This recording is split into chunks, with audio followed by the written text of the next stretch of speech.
All right, I am here, and I'm going to be continuing the first Descendant. Silent Night, welcome.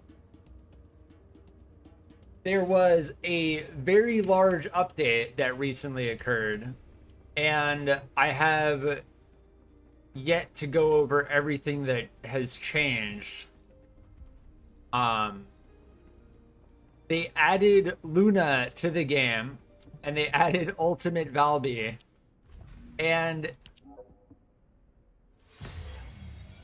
they added a new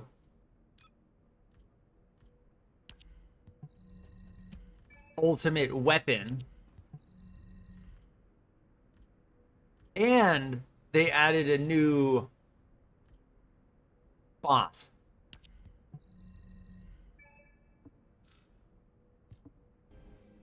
So as far as all of the additions go, I think, let me get Discord. The last time they had an update, I went over it in Discord, and it actually was pretty clean. So let's try and get Discord.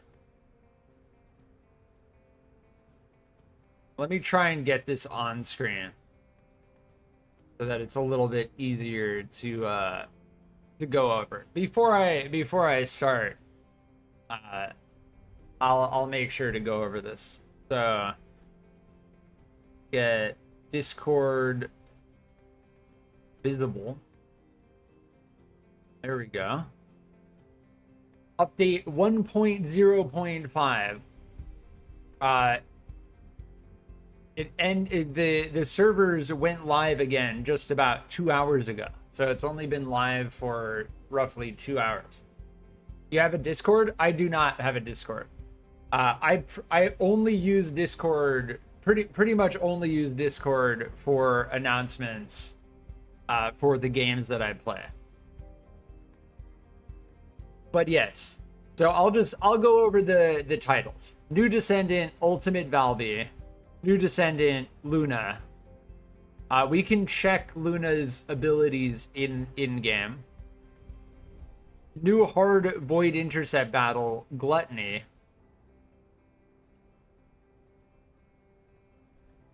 New ultimate equipment, Peacemaker.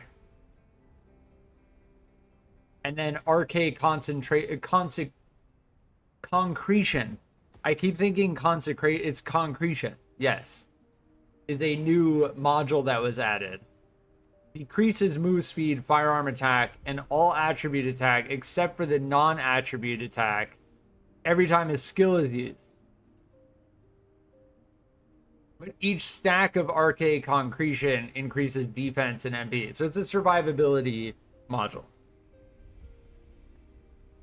And yes, so for all the people who are like, are the devs gonna go there? The devs, they went there. They went there. They did go there. Like, they hinted, I mean, Ultimate Bunny was in the game on release, and as you can imagine, with the pool party skin,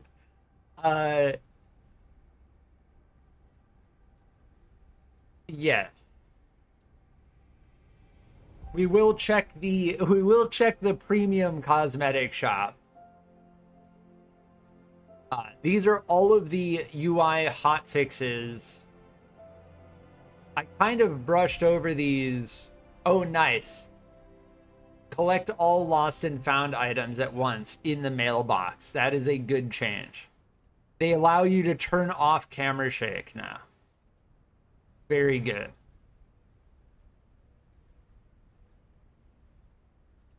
Yeah, a lot of these fixes seem very good. I don't know, what is this? You can now register equipped items as attached items. Oh, yes. While you have an item equipped, you can't heart it.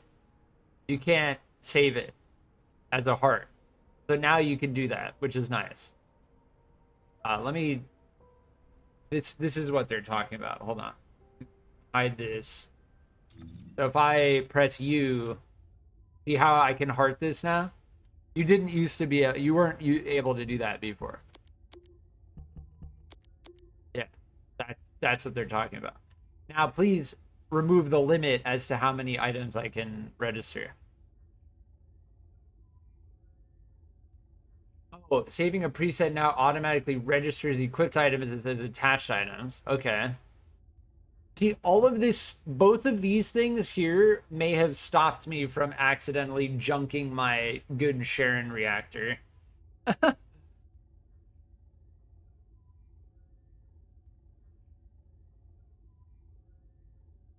Yeah, a lot of these are very specific.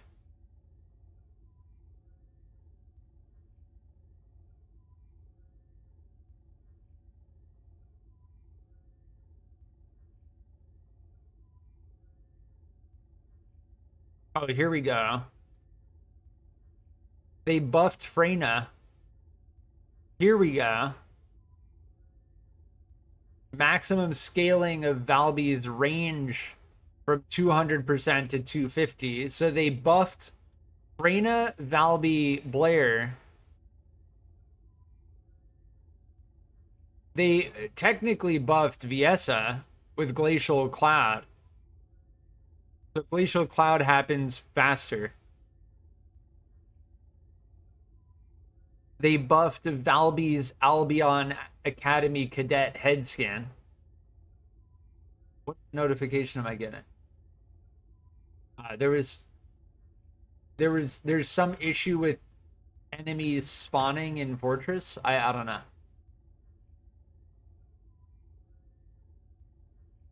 This is what's showing up. Yeah, it said there was like an issue with enemies spawning in Fortress. I'm not sure. But yes, these are the buffs here.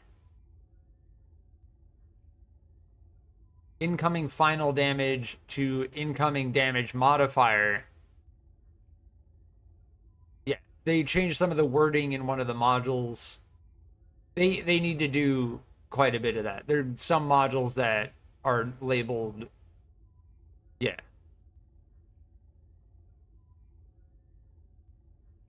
So as far as the Enduring Legacy got a buff. The Secret Garden got a buff. All of these ultimate weapons got a buff to crit hit rate and crit hit damage. Decreased the trigger rate of bombardment on Greg's reversed fit. But now it also triggers when the weapon is fired at unshielded enemies. Oh, interesting. Yeah, they need to make it so you can just hold down mouse button 1 with the scout rifles. Because nobody wants to use Greg's reverse fit.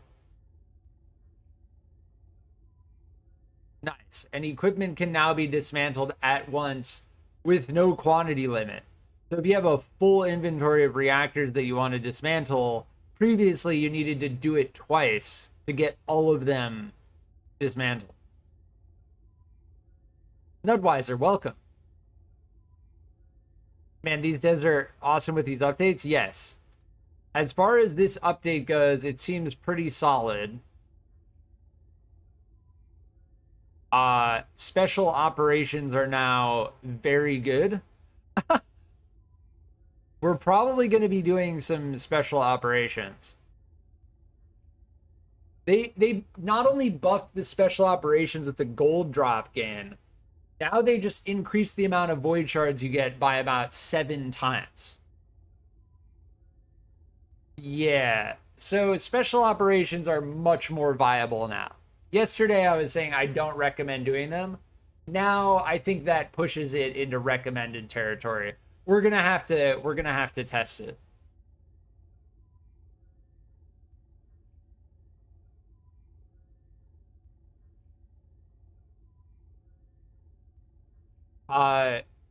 The spawn chance of encrypted vaults now have a 100% chance to spawn. So you don't need to jump around as much as Enza when you're vault hunting. You're like guaranteed a vault. Which is good. Already like the code analyzers and the code breakers, that's already enough like RNG. When you actually go to try and open the vaults, you shouldn't have to jump around in hopes that you get a spawn. Yeah, the mask collection from the mailbox, we saw that earlier. Yeah. Ooh, search function to the consumables menu. Wait, hold up. This. Nice. Wait, what happens if I just type in 68? Nice. Nice. This right here is good. We like that. We do like that. See, these are the kinds of like quality of life improvements that we're hoping to see, because this is the kind of stuff that's going to get the game into a much better state going into season 1.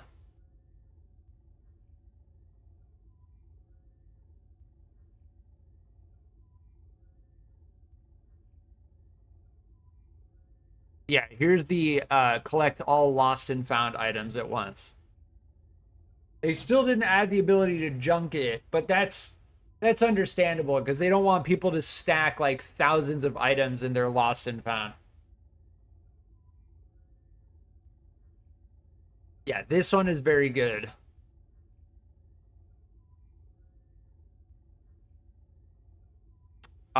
Increased hitbox size and data collection missions. Not sure what that is. Yeah, the sound balancing is something they need to continuously work on, because there are some sounds that are still like out of balance. Yes. Balanced sound levels for shield destruction notification. I wish that they would have just added a slider for it. But I hope that this means that they made it quieter. I hope. If they made it louder, I seriously will go into the Discord right now. I will spam the general chat and the polls. We'll find out. And then the amount of bug fixes is we'll briefly just display this, but I'm not going to go over every single one. Crammy, welcome back.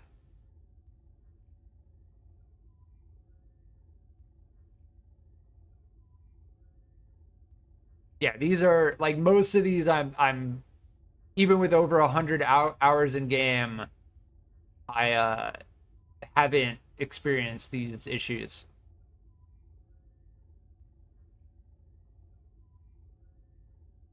It's good to see a long list of very specific bug fixes, though.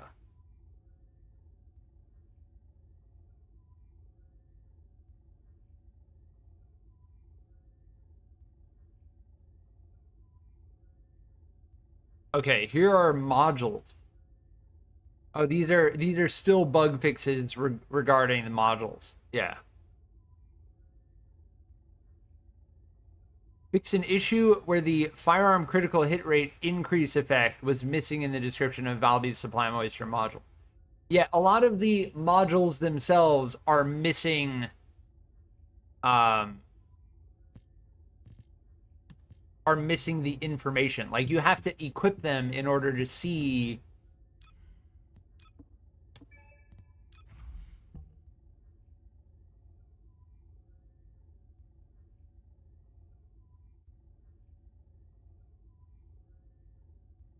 Yeah, I don't know what they're talking about with that.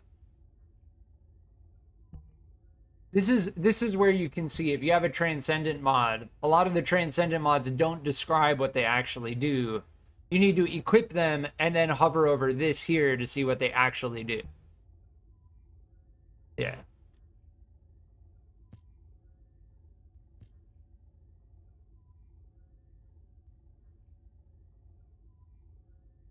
Buffed Valby? Yeah, they buffed. 3 of the biggest buffs were Freyna, Valby, Blair. And then VS's buff is pretty good too. Making Glacial Cloud trigger instantly. Valby's Albion Academy Cadet head skin got a buff as well.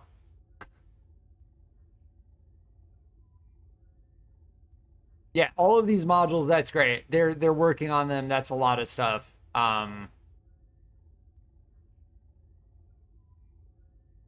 as far as all of these are good to see. I personally have not experienced most of these, if not any of them.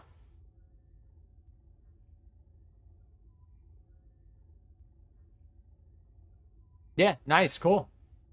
And as you can imagine, this is what they were talking about when they were talking about the exclusive summer Descendant skins. Here's Luna. Here's Luna's premium skin. Rare skin. Here's what they were talking about. they did it. They just did it. Here's Valby's summer vacation body skin.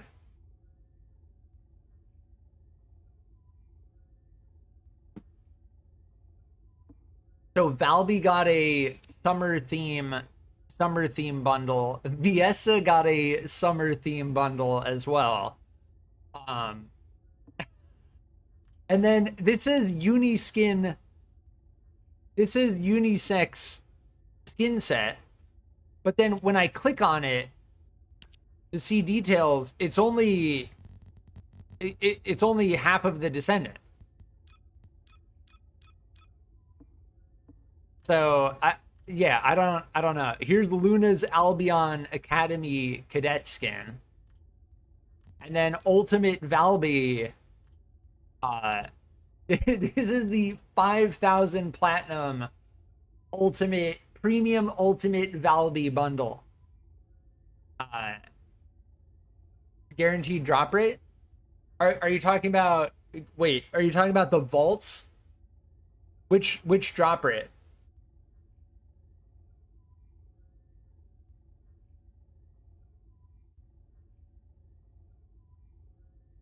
Which guaranteed drop rate? This is the Vermilion Wave Ultimate Valby body skin, which is pretty sick. So as far as bikini skins go, yes. Officially with this update, they're now officially premium or event. These have 56 days on them. The summer theme set. Mixing up my beginning acronyms. Oh yes, Luna got a maid uniform. Oh my. Yes, and so Luna has a new Descendant bundle.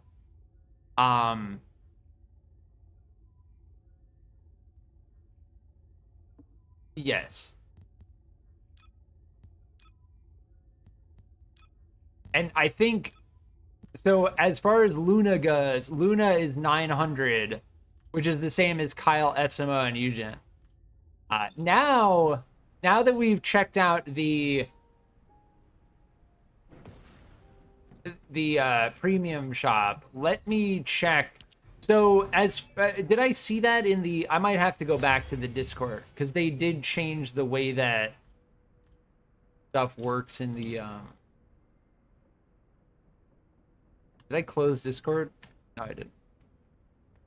So there was something else. Let me see if I can find it. Game notice. Where did they mention the Amorphous?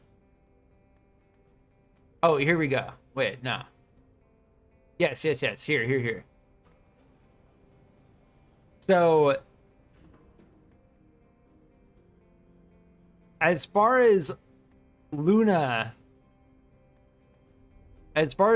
goes, these amorphous material patterns can no longer be acquired.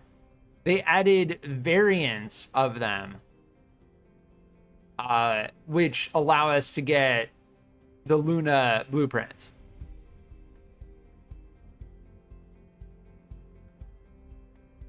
I'm farming for Lepic's code. Nice. 2 energy activator blueprints. Yeah, energy activator blueprints are a good byproduct of farming for other things. So now here's the Viesa bikini skin in game. As I can, if I had to guess, there are going to be there are going to be quite a few people who buy that. I personally am not going to be putting any more money into the game until season 1. Now, this update does seem pretty decent, admittedly. But we still have 28 days on the battle pass until season 1. So, we'll see.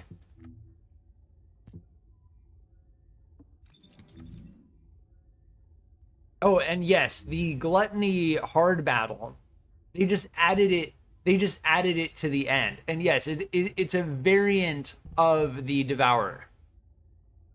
It's a variation of the Devourer. Like, oh, you did Molten Fortress? Okay, here's another one. Like, there you go. I love how it's just they just added a scroll bar to the bottom.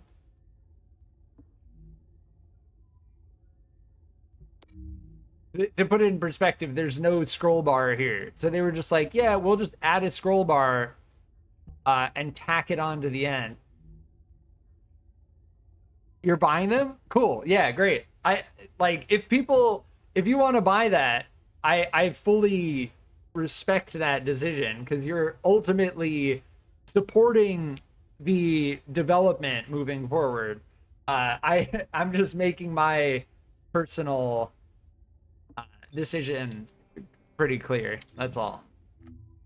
The thing that I'm angling to get next, as far as like money caliber goes, is the season 1 battle pass. That's what I'm mostly looking forward to. All right, so they said the mutant AA. So they mutated the Amorphous. Where's the 17? Here's the 17, but didn't they say that there was like a mutant?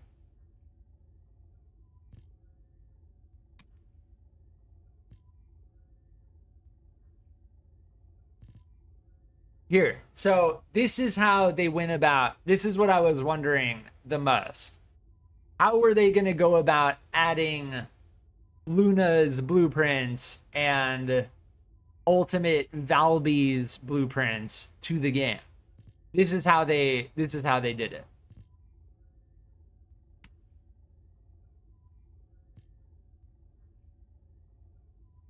And as far as I can tell, like, I'm not angling to get Ultimate Valby, but this 55 is actually not bad because that ties into the energy activator grind. I need Kyle, Jaber, and the Executor and Ultimate Valby. So that could be something good. But yes, I assume Luna code is a 3% on that one.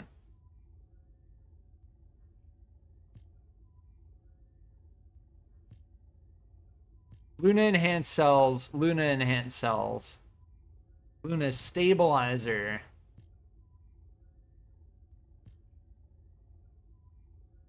So it's going to be like the 17, 15. If we are going for Luna, I'm assuming that the other pieces of Luna are going to be in the... Yeah. So I'm interested. I want to go for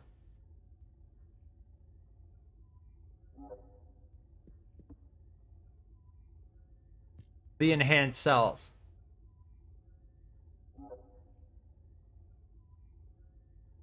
Strategic outpost is probably going to be the better thing to go for.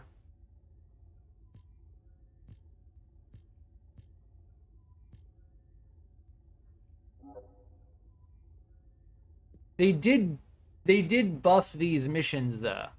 But I think this is, I don't know. We can try this one. I do want to try the special operations.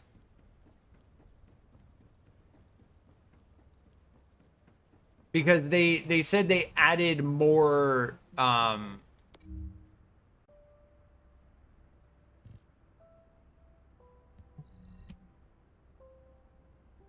they added more void shards. They increased the amount of void shards that drop in the special operations by 7 times. That's what they said in the patch notes.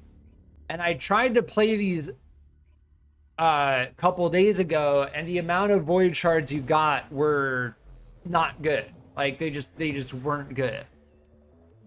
There's Valby, ultimate Valby in the bikini skin.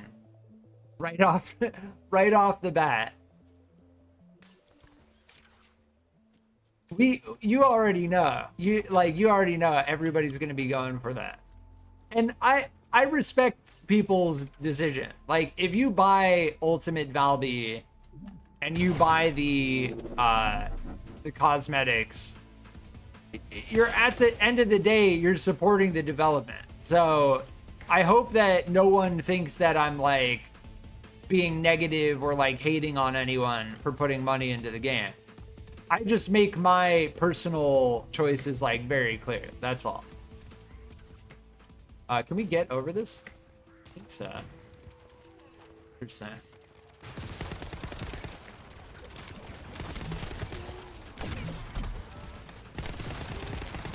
And really, like, buying the cosmetics that they just released is gonna contribute to whether season 1 is eventful and full of content in about 28 days.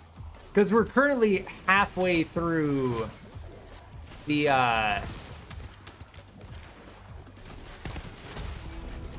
preseason. Spending money is extra, or you're choosing. Yeah, I mean, if someone decides to do that, that's completely up to them, and I think that's perfectly fine. My recommendation is just like don't spend money that I've said it very clear in the past. Like I don't recommend it. If you do it, I respect it.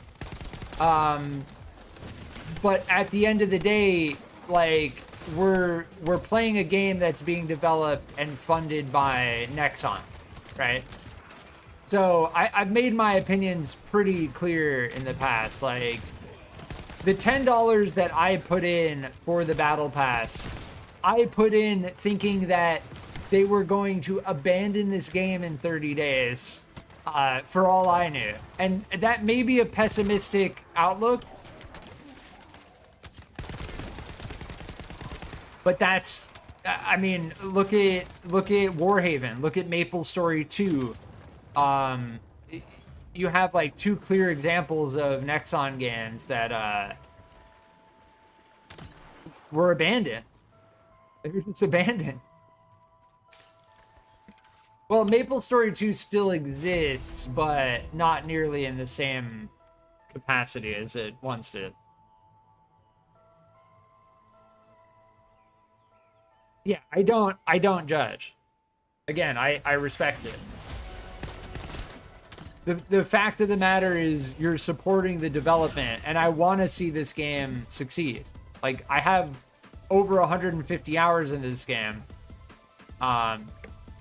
I just personally will not be putting more than I put in for the Battle Pass. And what I recommend is waiting until Season 1, because I think that if they have a solid Season 1 update with even more content and a very solid Battle Pass, did they change the sound of the Eternal Willpower?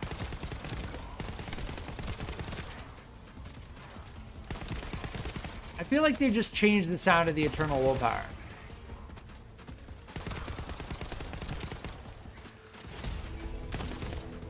This thing sounds different and I don't like it. No. Did they?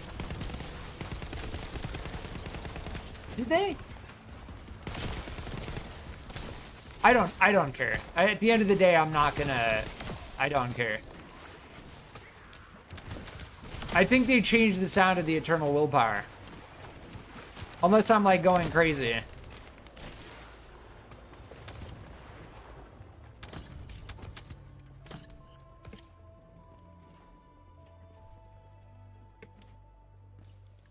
I don't hate the sound of it, but I liked the previous sound more. I'll put that out there. No, it sounds about the same. It's fine. It doesn't have as much of like a clack to it. They said that they balance. Oh, hold on, I want to lose my shield quickly. I haven't lost my shield. I'll probably end up losing my shield later.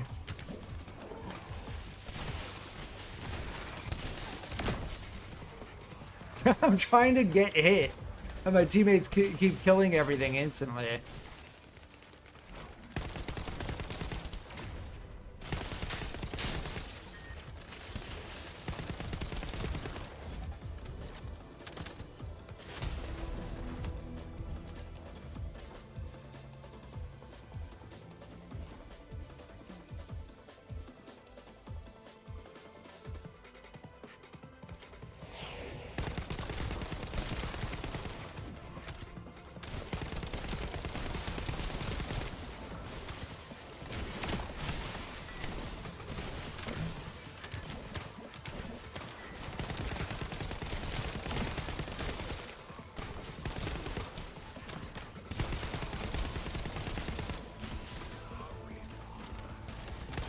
Do I have my... Hold on. Yeah, we're at proficiency level 40. The Thunder Cage is still going to be the better farming weapon. The Eternal Willpower is going to be the thing we use against Colossus. Especially against, like, lower level enemies that are in swarms.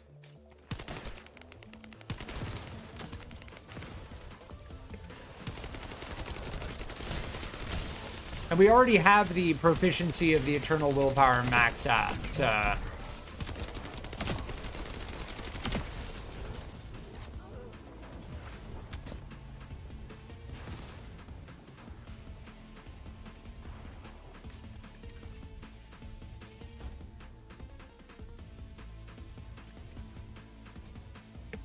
So we're going to find out as to whether this is worth it. Maybe I'm getting baited into doing these special operations again, but we're gonna at least test it out. As far as my experience goes, like, these are not worth it compared to most other mission types in the game. Like I said, Fortress Outskirts, like, on hard mode, it's you can't compare. You can't compare. If you notice, just to put it very, very clearly, we are getting void shards. I don't know how much we're getting, but if you notice, none of the enemies are dropping weapons. They're not dropping reactors. These are from yesterday. They're not dropping any weapons or reactors. They're not dropping modules. Right? So all of that is important to recognize when you're doing these. Like, you're not getting materials.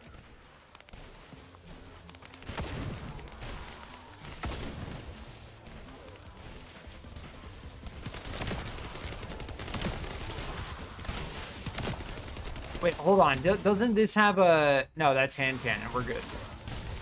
I was thinking it had assault rifle for a second, because the Thunder Cage is a submachine gun.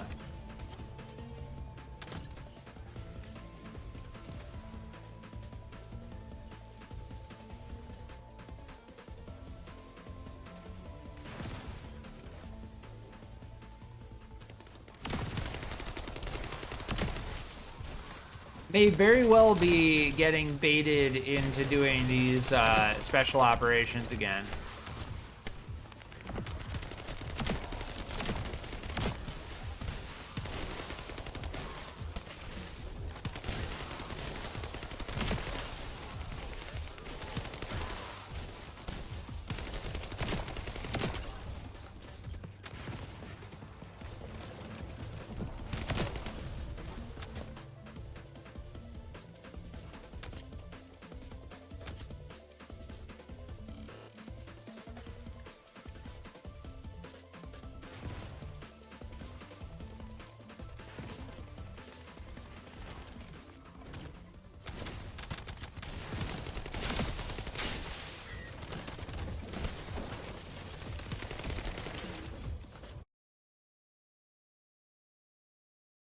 And we disconnected. That's another reason why I shy away from the special operations. Because if you go for a certain amount of rounds... Yeah, that system right there where they ask whether you want to get back in fails every time. And that's one of the things where I'm like, if they fix that, where if you get disconnected, I can get back into my special operation. That's one of the things where I'll be like, yeah, I recommend putting money into the game. Like, get the Season 1 Battle Pass. But that system fails every time.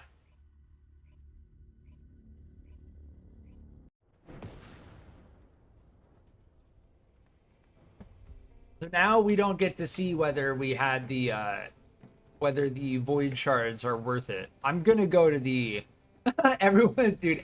Everyone's gonna be wearing the bikini skins. I'm just gonna go to the fortress. Fortress defense mission. But whenever I stream this game, I get about 3 to 4 disconnects throughout my stream. I get like 1 disconnect every hour, which is not good. It's just not good. Is nobody matchmaking for this? Yeah, they said that there's some type of issue with Fortress.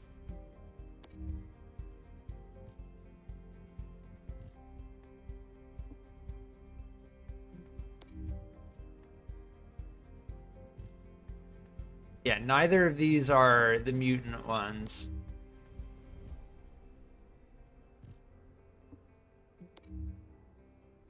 The mutant ones are the only ones that drop.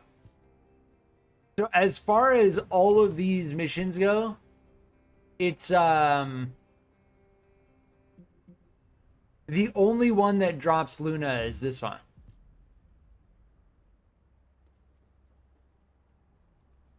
Yeah, this is the only one that drops Luna.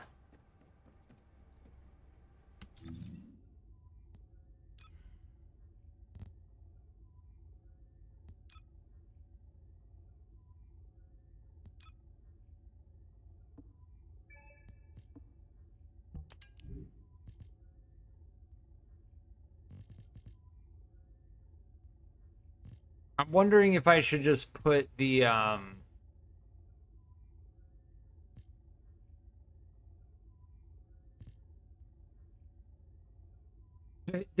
Dimension skill power boost. Yay. Nah. Both the C and V for Sharon do not scale at all. Here, electric fusion.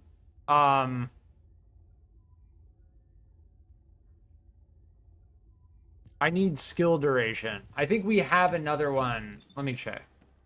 Regardless, all of these I don't want to look at anymore.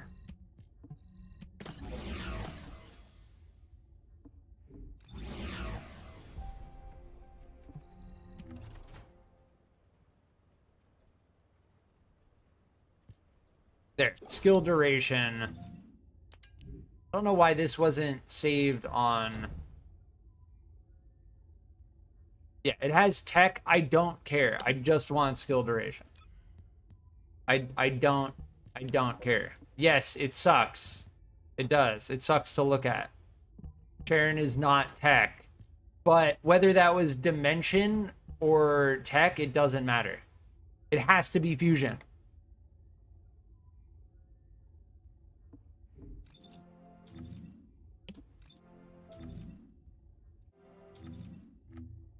All right. So, given the fact that we got a disconnect, I'm going to need to...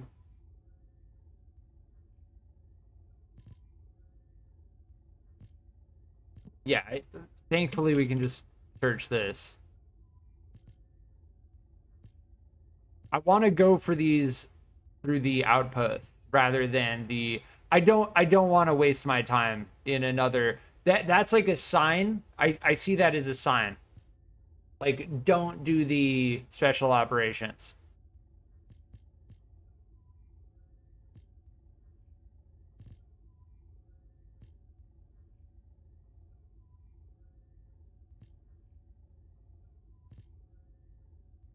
Is this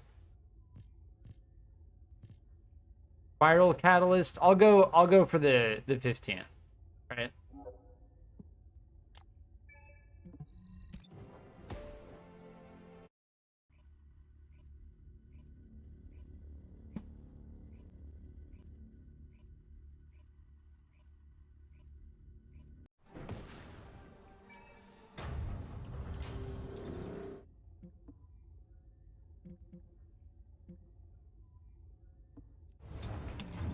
I need to join in private because there's a bunny that's doing it without sharing.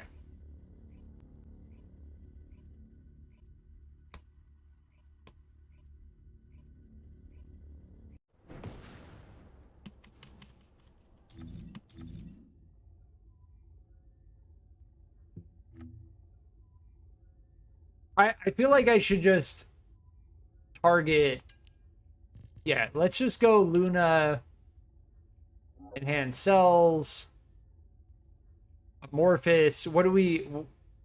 Okay, you have to do the Armaniac. Okay, here's the spot, the 81.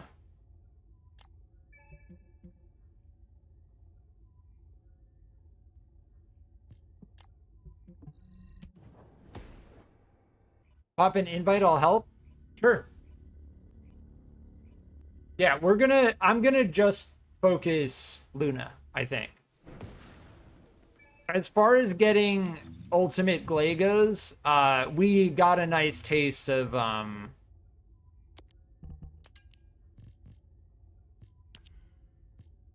the ultimate grind. But yes, now we have... So I can just easily click this now. It's just much easier.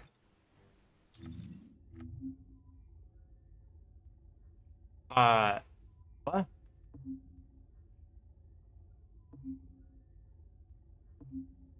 I think they said they updated this, or I don't know. Give me a sec. I'll be right back.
All right, I'm back.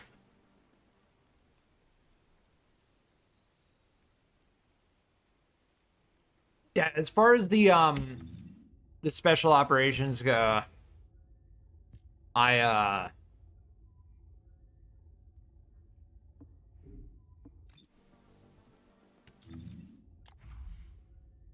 cannot I cannot in good conscience recommend spending time on those.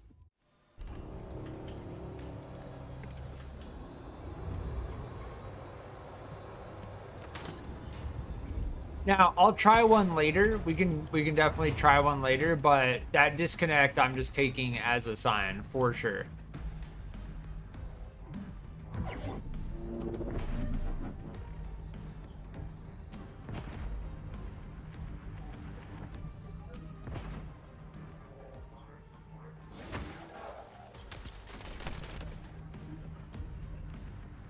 Is this hard mode?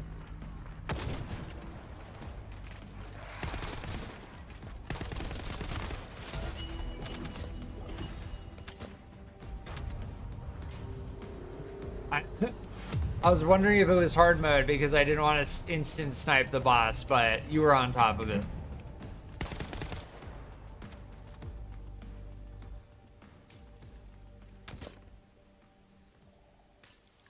Yeah, this is a good spot. Can I do Conga's emote while I'm like next to the... Here, it's just the two of us doing Congas. The other one on the other side doesn't exist.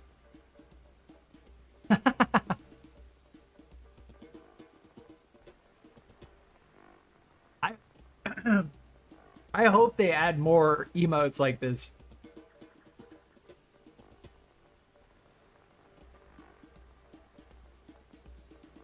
Is it your farming build? Nice. Everyone needs a good farming build.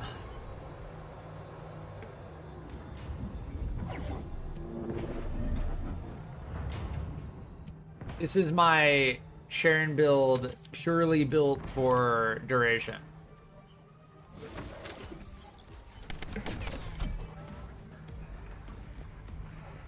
Here's the boss guy. Oh, nice. We got the 81 mutant AA. Yeah, there's the Luna enhanced cells blueprint. Now, it's only a 10%, but the reason why I was jumping back and forth, see, that was what I was wondering. That's what I was wondering about last stream. I'm like, are they just gonna add it to the things? Yes, they just added more amorphous material patterns. Yes.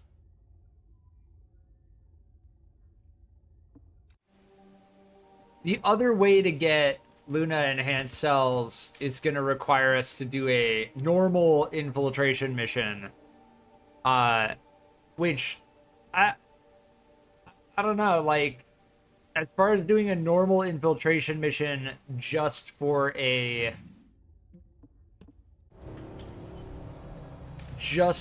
amorphous that you get at the end of it, I don't know. Like, when it came to grinding for Sharon, it felt okay because we could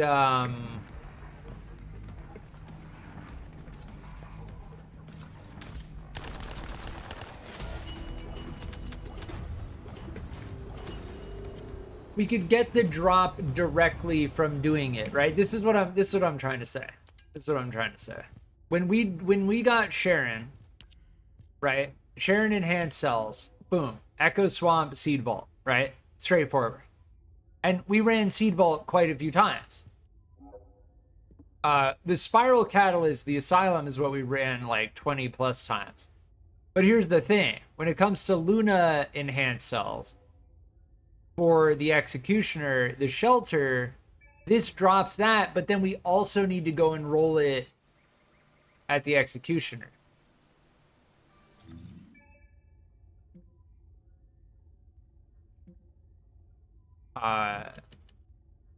It's not letting me mark it. Weird. I don't see us on the map either.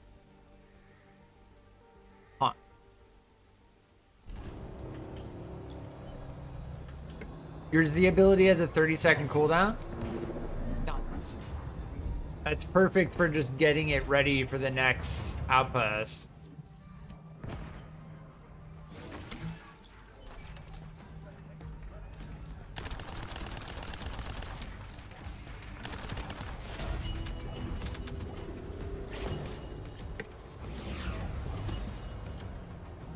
Yeah, we got the 80.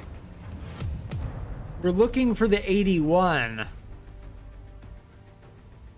As far as all of the blueprints go in the 80, though, we need them. So that's what it comes down to, right? It's like when it comes down to the Luna enhanced cells, this is what we're doing right now. Like right now, this is what we're doing. We could do this, but we got disconnected. I will try it again. But this Kuiper mining has only a 40-ish% drop for the amorphous itself. So if you don't get it, then you don't get any chance. And that Kuiper mining special operation can take upwards of 15 minutes just at a chance. This only takes 1 minute each time. Well, 2 minutes if you factor in the actual mission time, and then the killing the boss and the resets and the hacking.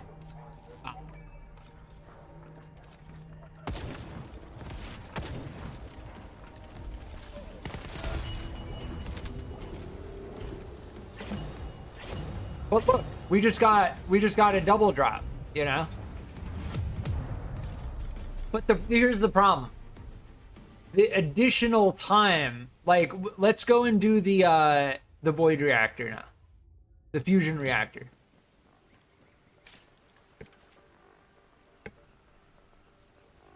Because the amorphous you're getting there directly relates to the fusion reactor.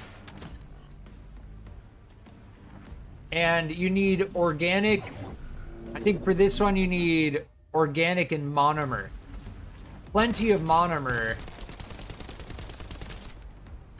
Not so much organic. But this boss seems to get slapped.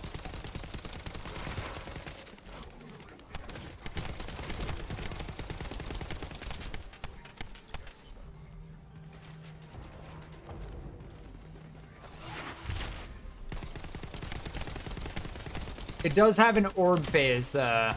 Bunny would make this way easier. But then again, switching from Bunny to Sharon, it's like, even with the presets, it feels a little bit difficult to like jump back and forth. Thankfully, our Eternal Willpower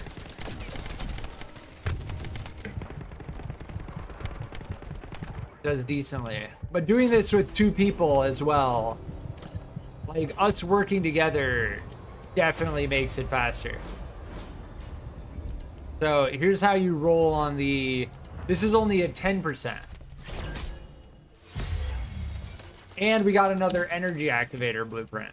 See, this is why I recommend doing... Like, I'm trying to get the Luna enhanced cells, but I just got an energy activator blueprint.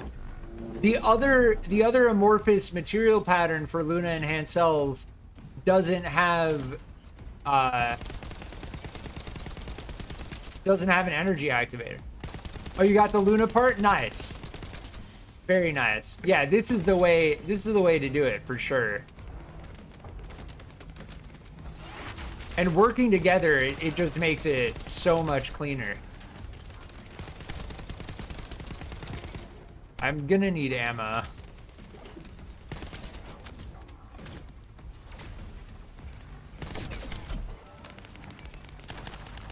Nice. We had a...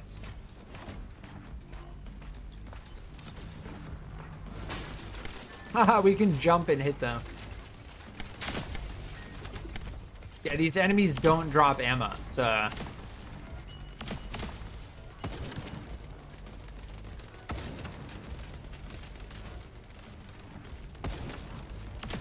Yeah, doing this in public is worth it.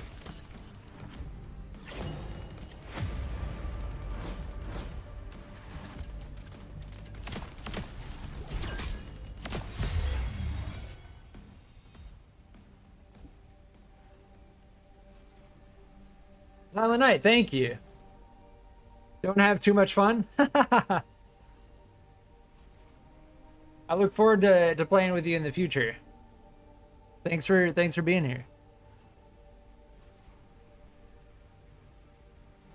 Yeah, we need to get more. We need to get more ammo. I think if I just jump over here, that cycle is not bad at all. The main limiter is the organic. Now, Crammy, you're using Lepic. Do you know of a good organic fire farm? Because I need a good organic fire farm.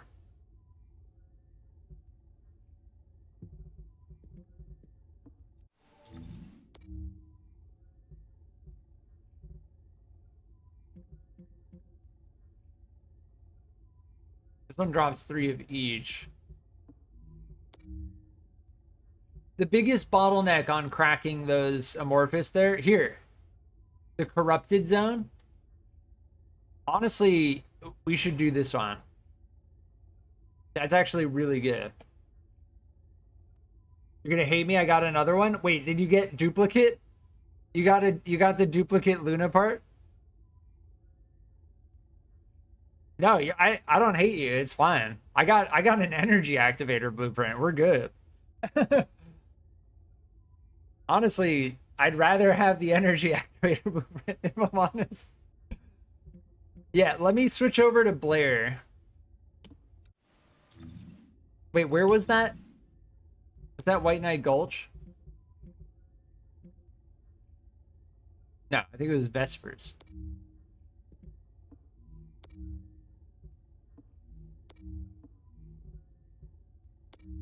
What? Where was I? Oh my god. As far as like marking stuff, it wasn't this one, was it?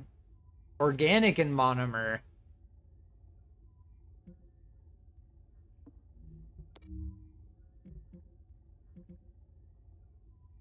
Here, organic and inorganic at hatchery.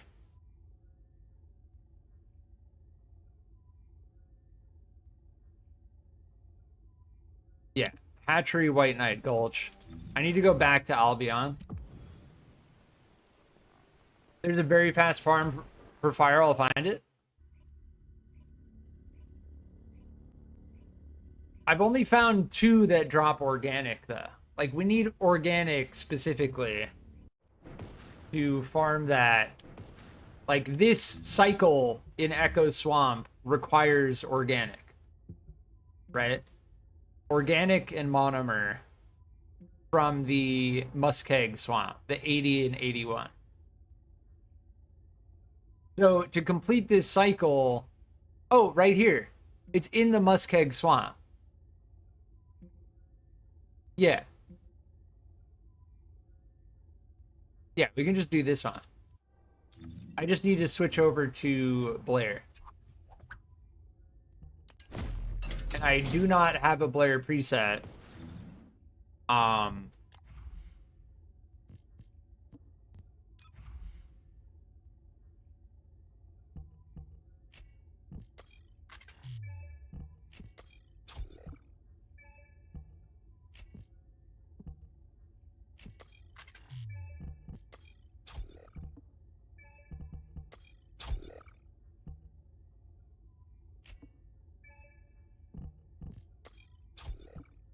Here, max range Blair build right now.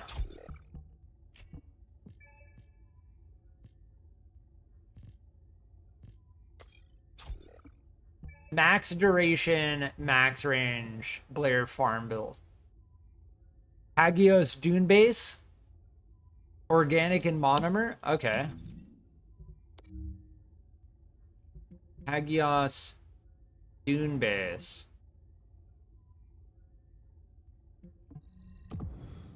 Yeah, I'm lacking in organic. I have monomer. I just need to balance it out with organic. And then as far as I can tell, when it comes to inorganic specifically, that's like Freyna. Like pretty much just Freyna, as far as I can tell. If you're trying to focus, inorganic specifically.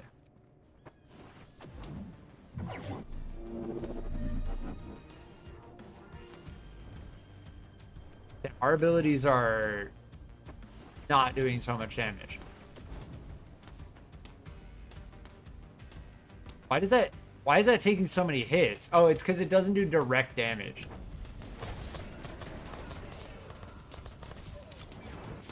I wonder...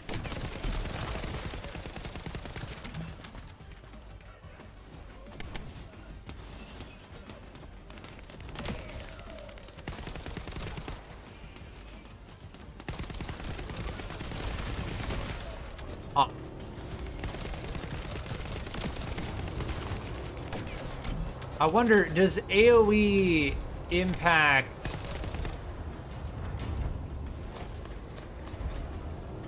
flamethrower? Like, is that increasing the range of the flamethrower? I haven't used Blair enough to know whether that's what's happening.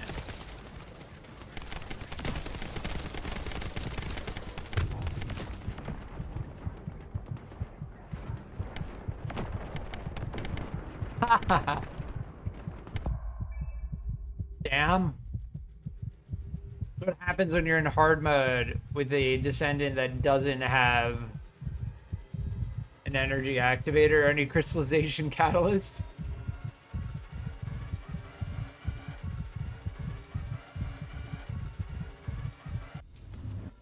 So it's just the 2 spawns?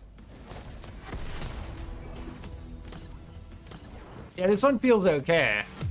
It's the rate at which we can kill them that's the limiter. As far as my Blair build goes,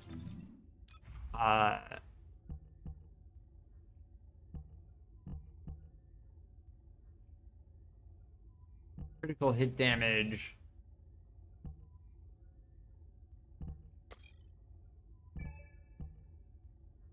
Yeah, we're just limited by a lack of energy activator.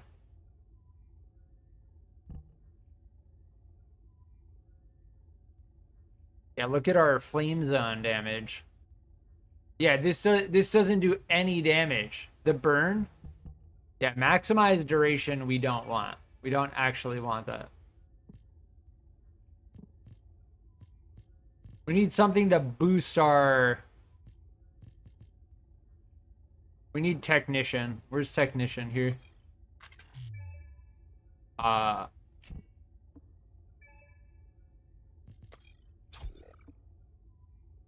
much do I have? 13?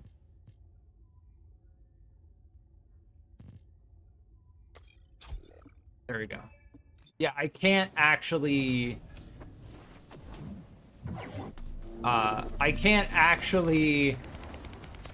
use any of that because it lowers our skill power so much that it makes our flamethrower like not do any damage.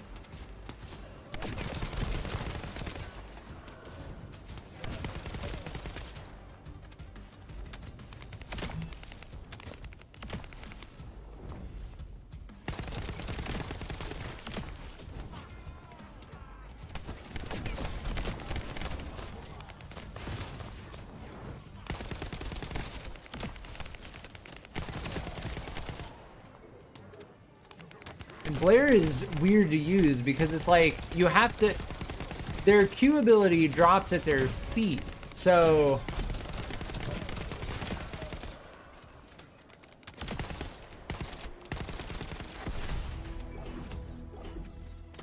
It's like you have... It feels like you're so static and you have like a lack of range constantly. The flamethrower is the best ability by far. Yeah, this one is pretty good because it has the 2 spawns.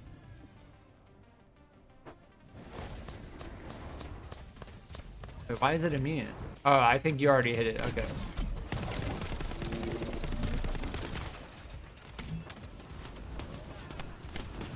I don't know if they actually stack.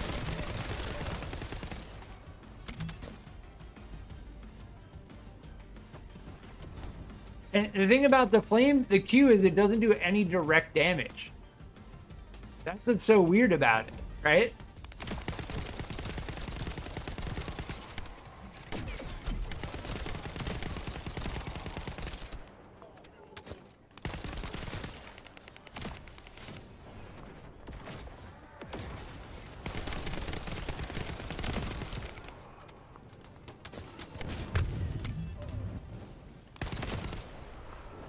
Yeah, we use that to buff our crit rate.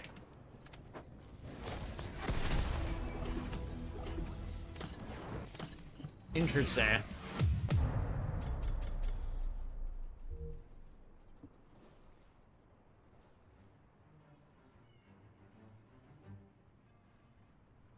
Yeah, we can level Blair while we get the void shards. Probably run this a couple more times.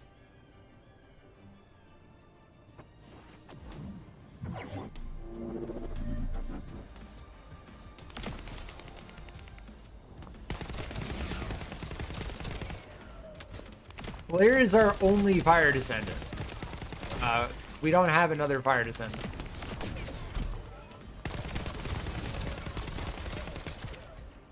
I could see how farming with Blair would be really good. How do I cancel this ability? Weird. I don't know if there's a way to cancel the flamethrower once you start it.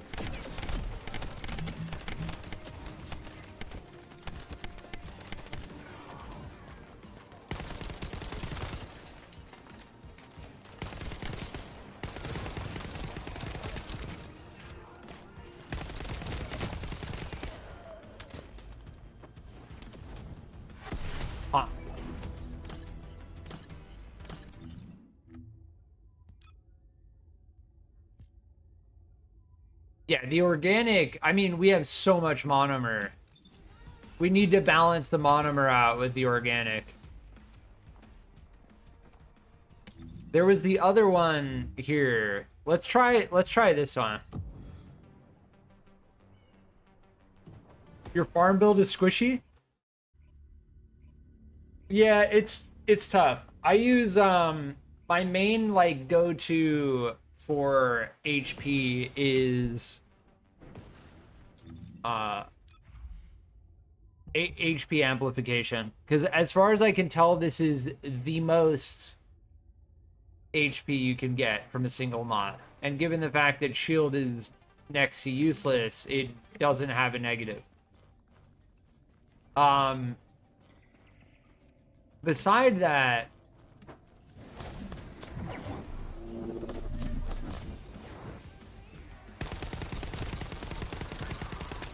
iron defense is very good.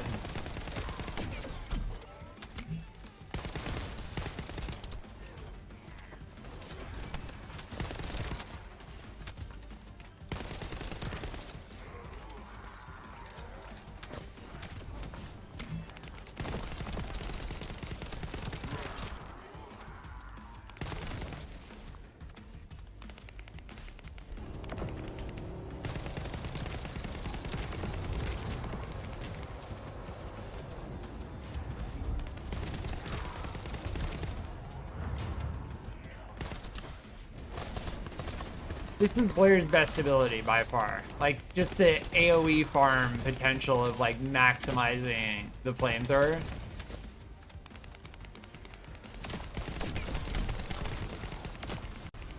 Yeah, this one's definitely feeling...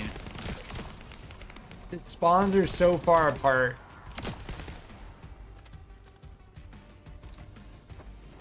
Yeah, like, that's the thing with Blair is, like, flamethrowers on cooldown. You want to get fire damage on the void shard? Yeah, you gotta run to it, because your Q ability doesn't have any range at all.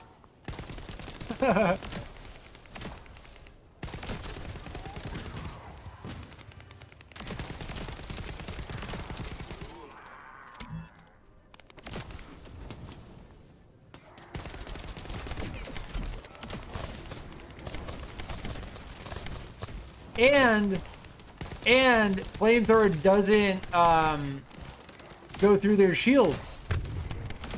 It does not go through their shields. But like, unlike Bunny's lightning emission, which just ignores their shields as like a raw AoE, the flamethrower doesn't ignore their shields. That's pretty crazy, honestly. Like, I have to say, Blair's playstyle is just like, I feel like I can't do anything against the shield guy. I just feel like I can't do anything.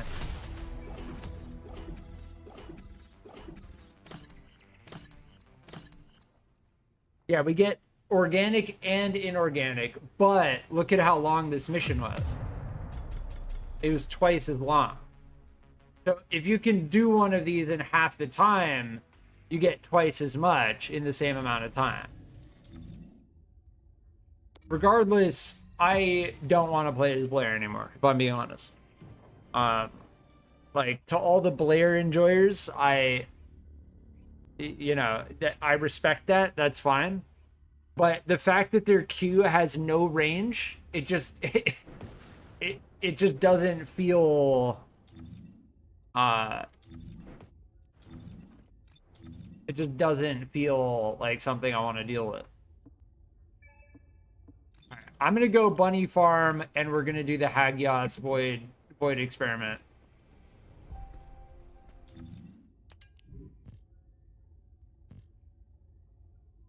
What reactor was I using on Blair?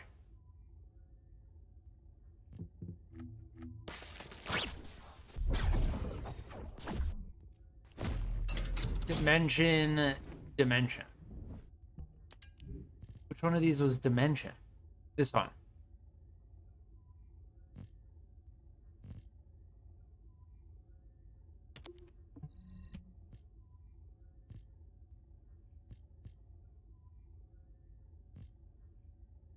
Yeah, I'm looking for electric fusion. And electric fusion seems like one of the most rare. I also like just don't want to integrate another Descendant into my cycle. Like, I've got Sharon, Enzo, and then Bunny or Valby, right?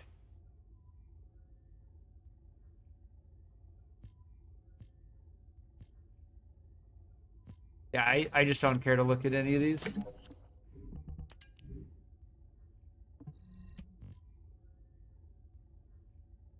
Ooh, crit rate and crit damage.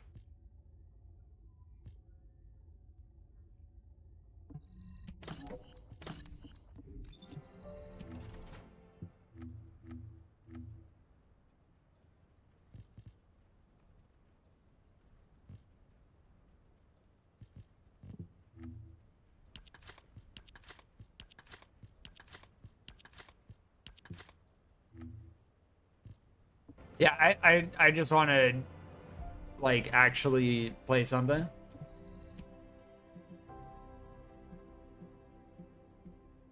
Was it this one? No, it was the Agna Desert. It was the Vespers. No, it was the white Knight Gulch, yeah.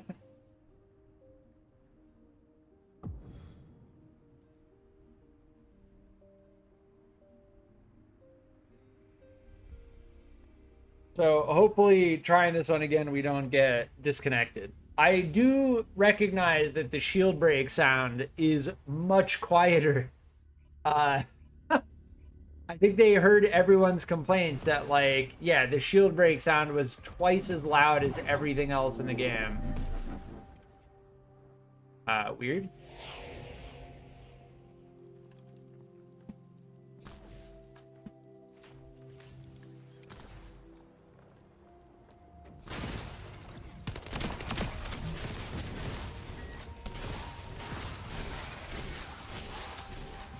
Our funny farm build is like, I don't know.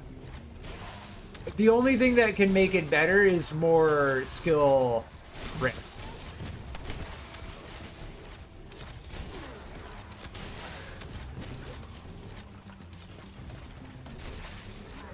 And a little bit more skill cooldown. A little bit more. Cooldown reduction. I'm glad we stopped using narcissism. Because every time I, like, run into a wall or something, I don't feel like I'm, like, losing DPS. And we can keep it... Now, because of our reactor, we can keep lightning emission running the whole time. The whole time.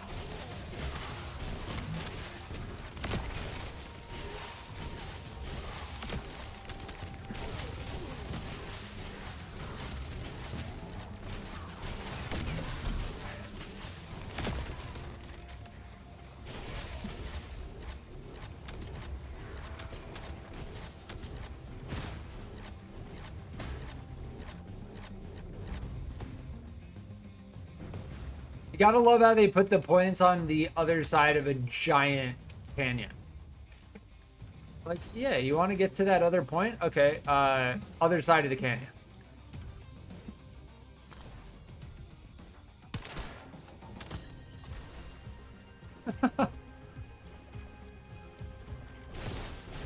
You do get void... We need to find out how many void shards we get by doing this.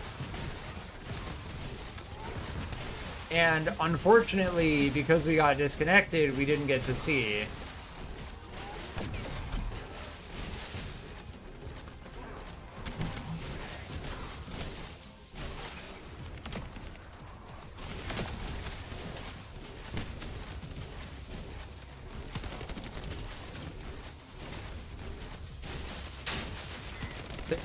Just get instantly zapped.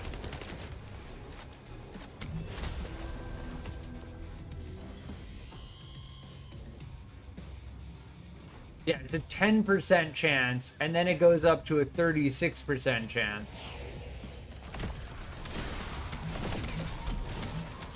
They also added, like, marks of fortune or something. I can't remember what they called it, but, like, there's a random drop chance. Oh, that movement jank.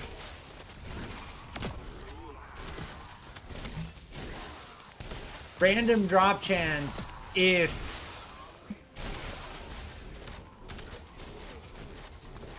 you get the drop, it's like a giant stack of gold. I think we got like 1 mil from the high value mark of fortune.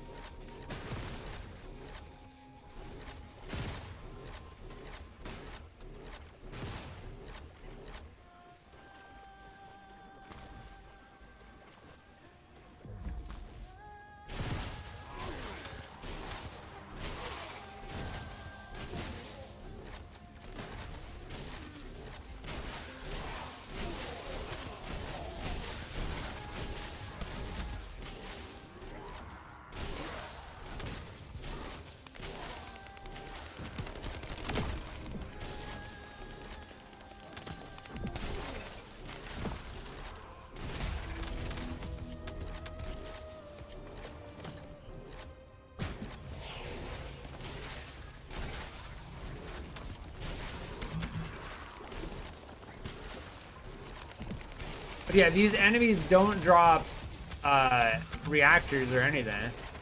The mark for arrest. This is what I'm talking about. This thing. 100,000. Yeah.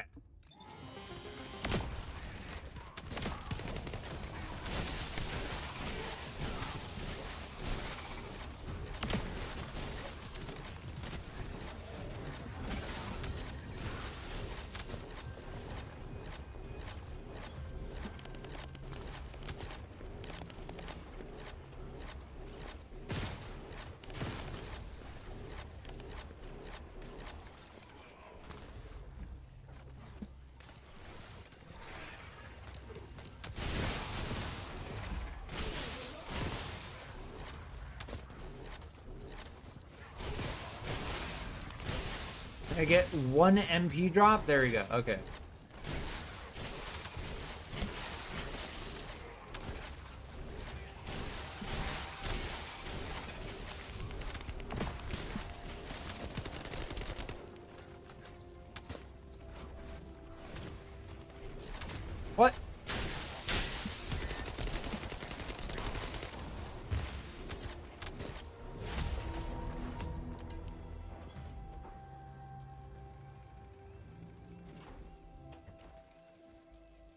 The mark for arrest definitely makes it feel more worthwhile.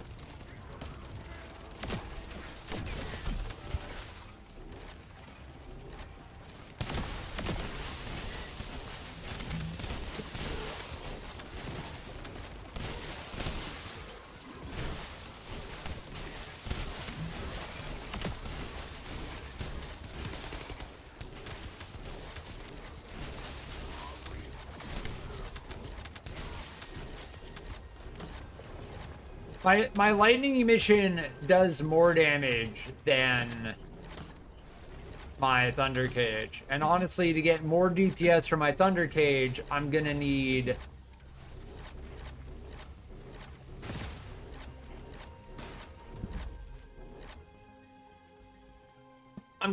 a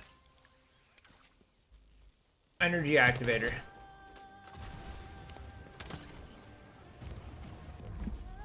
Because right now it's just max out. Like, there's not much else to it.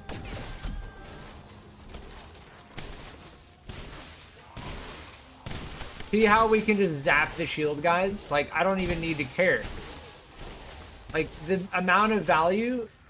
Like, every time I shoot at one of those shields, I just feel like... It just feels terrible. And...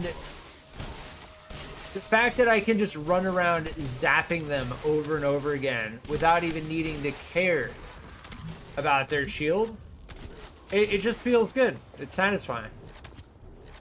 Especially if you know that you've spent many a time just shooting at their shield. What? You like teleported downwards into the ground. And there's another one over here now.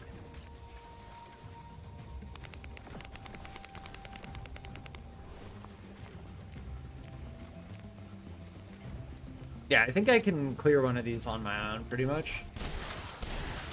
As long as I just keep getting MP drops, we should be good.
Nice.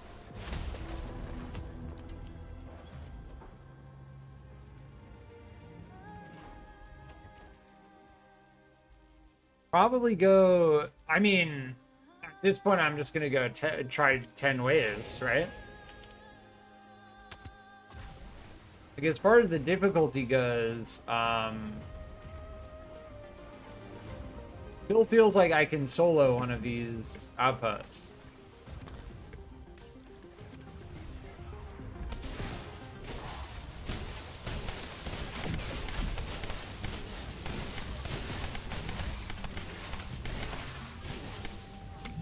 If the enemies just all of a sudden stop dropping MP drops, then it's going to be a different story, though.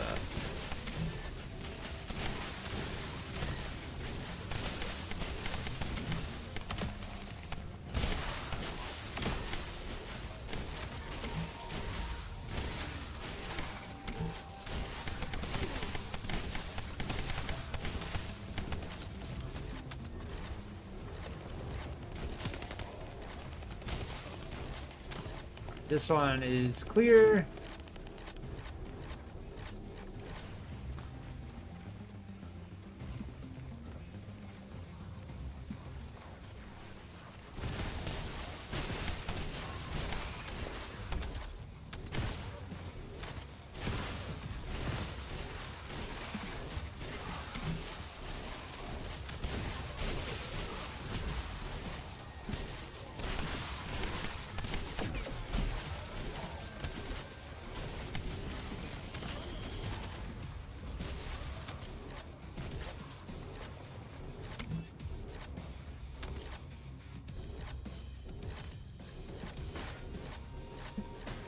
Really feels like I'm at the whim of like whether enemies drop MP or not.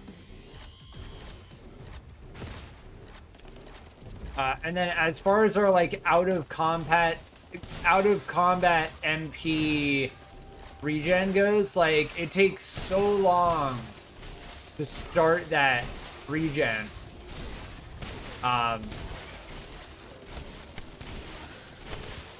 It really does feel like I'm just at the whim of whether, like, when it comes to, speed of light. I feel like keeping speed of light on the back burner while making sure that we have,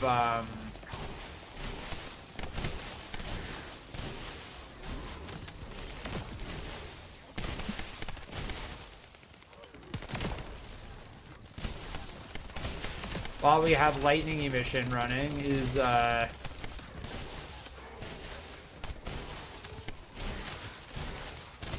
basically what I'm trying to say is keeping lightning emission going is the best thing we can do. It's just the best thing. Like, speed of light is secondary. Sure, speed of light translates into more damage, but if lightning emission goes down, then we do no damage.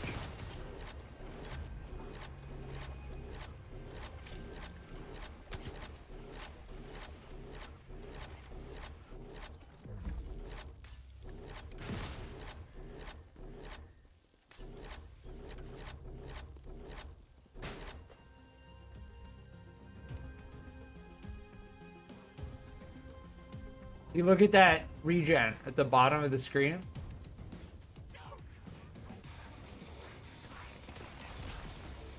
I thought we could get up through here. Maybe not. Oh no, I am right. Okay. That regen only starts at like 10 seconds out of combat. Like out of combat, as far as I can tell. As far as I can tell, the out of combat MP regeneration is worthless. Because like if it takes you 10 seconds from the last time you engaged in combat, you're never gonna get a chance to use that. You need the MP collector mod.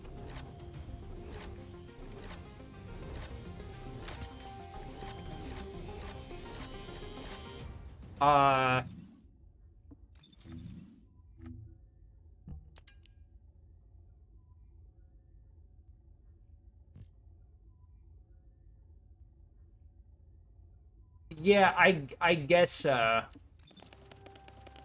But again, like, if I invest in that, it's gonna take up a mod slot, take mod capacity.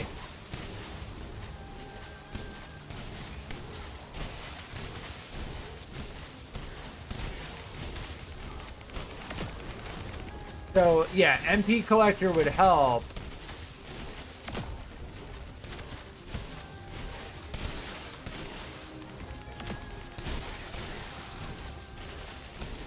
For sure.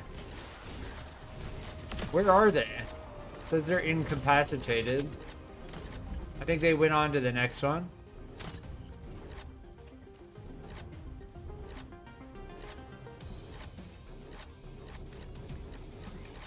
I think the best thing to focus on is skill cost.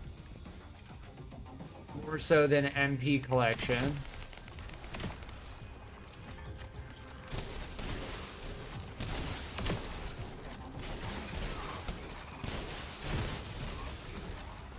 When it comes to Bunny. And I think we traded out.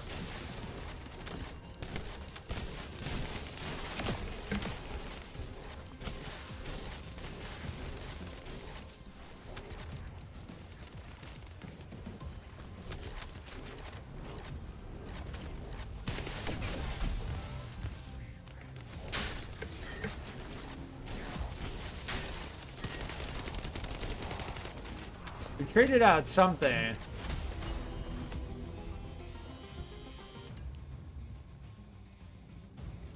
We got the 39, which is not the one we wanted.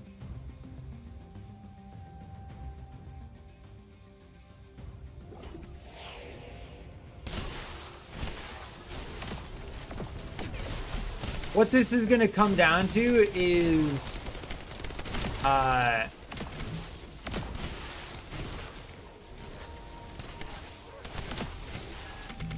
many void shards we get. Right? Because in the patch notes, they said that they increased the amount of void shards you get by 7 times. And we're going to find out if it's truly 7 times. We're going to find out.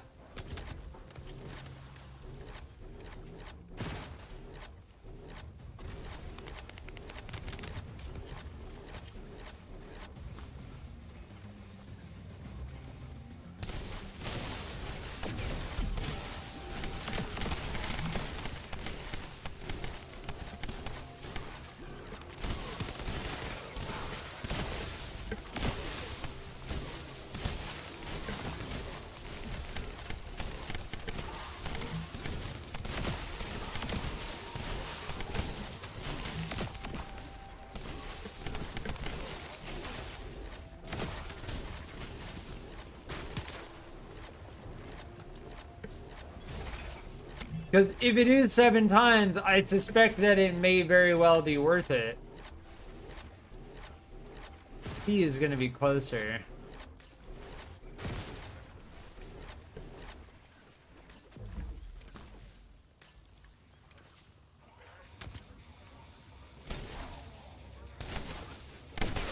Oh, double frame drop.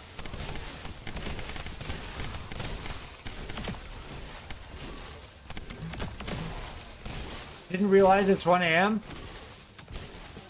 If you gotta go after this, that's fine. If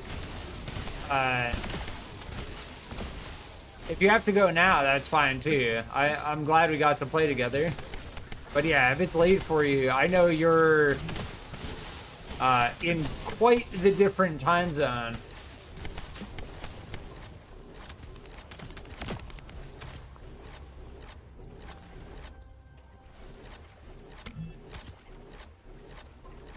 As far as it being 1 a.m. for you, it is currently 10 a.m. for me. You are... I don't think you're 9 hours earlier. I think you are... what would that be? 15 hours ahead?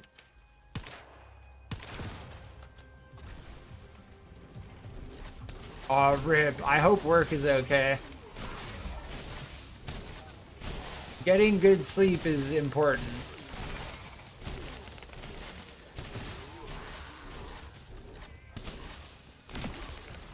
You popped into my stream late yesterday. My later stream.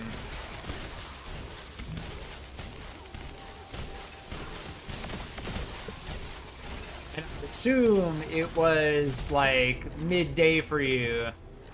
Or early morning for you at that point. Oh man, there's another one? I think this is the last one. I'm gonna start working on another one while you guys work on that. These honestly get ridiculous in terms of the amount of time investment. That's why I don't recommend them.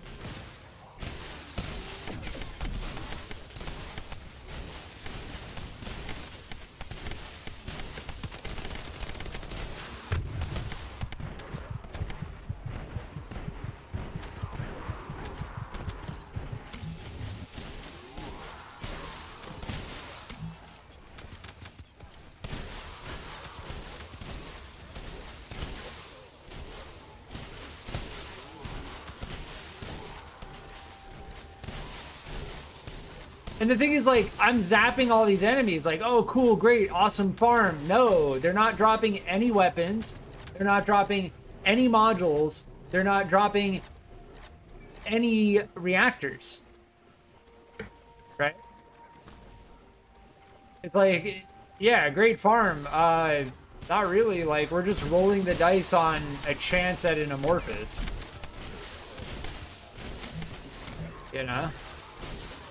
That's why I don't recommend these, but if they add 7 times void shards to them, then it might be worth it. But we're gonna have to really see at the end of this. It's a total bait system, right? Just like, oh, just go another 2 and then you'll get another higher chance roll.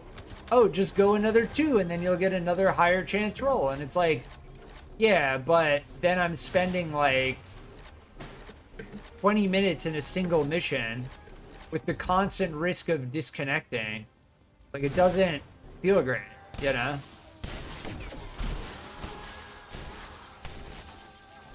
These are specifically set up. I just shouldn't use my MP until the,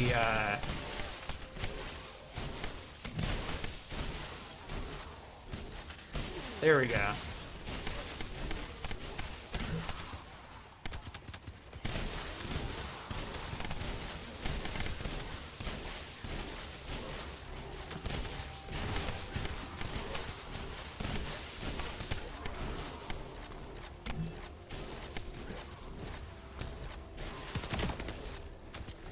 These are specifically set up so that I, like, blow all my MP before the mission actually starts.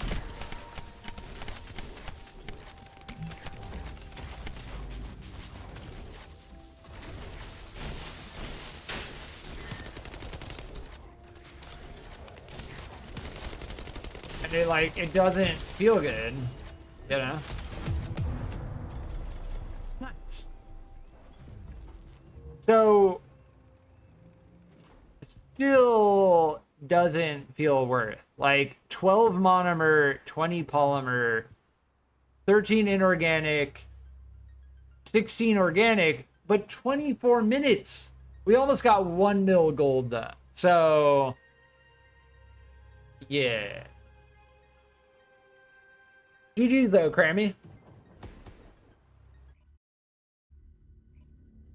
It still just doesn't feel worth it. 24 minutes, like, I could run that Valby Void Shard like 10 times.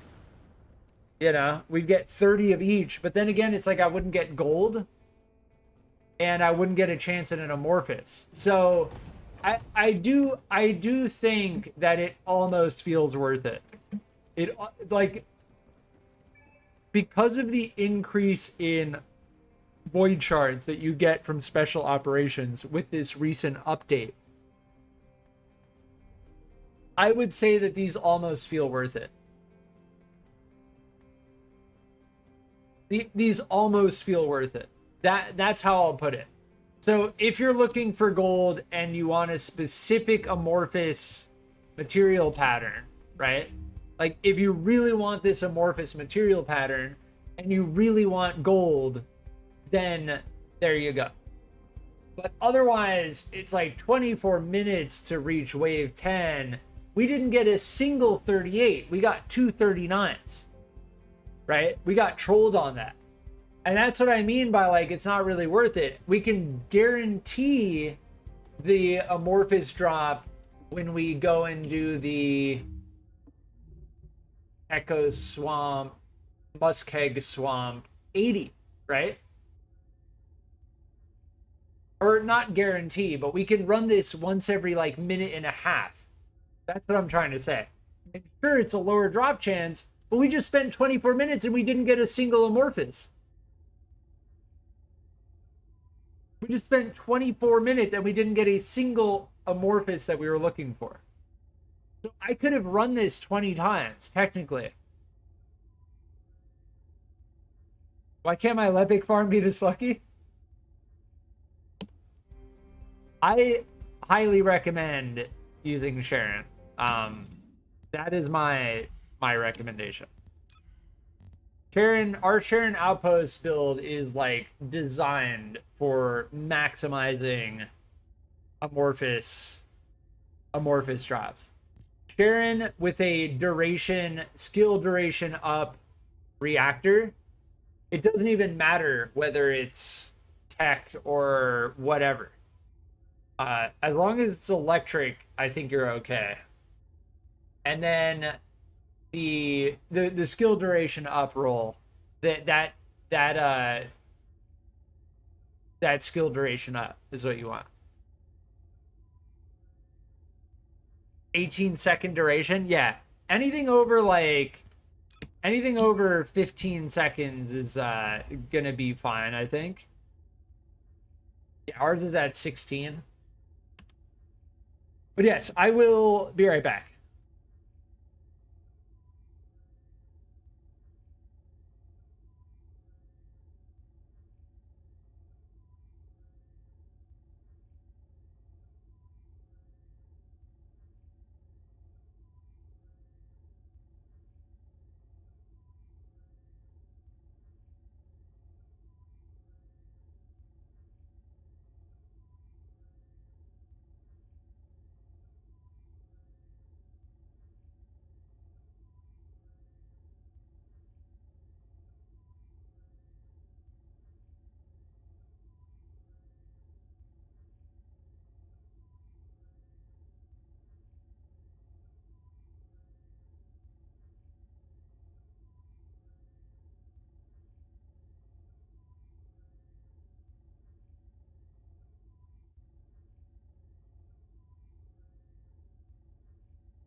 All right, I'm back. Yeah, good playing with you, Crammy. Thanks for hanging out.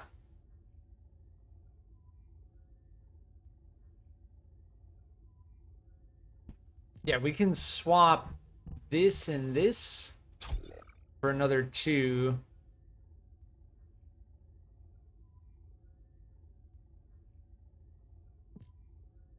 Yeah, the Xantic.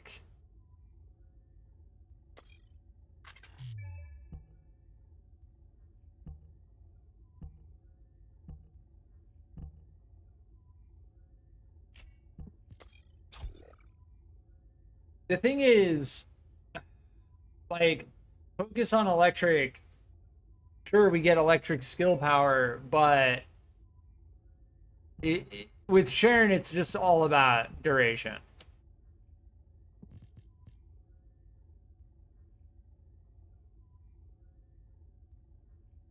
And really, we should be using Battle of Stamina rather than HP amplification. I don't know if Battle of Stamina scales the duration, though. We need to find out. Because if it does, then it's probably the best for Sharon. Because as far as having enough time to stealth the outpost goes, there's some that have 4 points. Crammy, thank you for the donation. Very, very much appreciated. Thank you, thank you.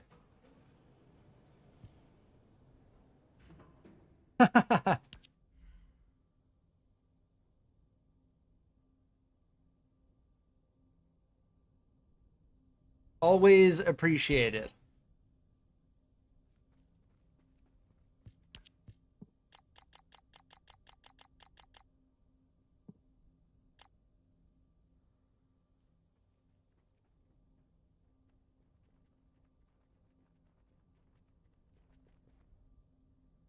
But yes, the skill duration does not scale.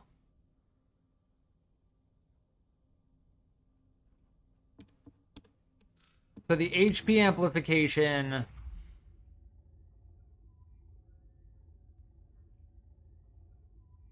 is still looking better, because if we go down while we're stealthing,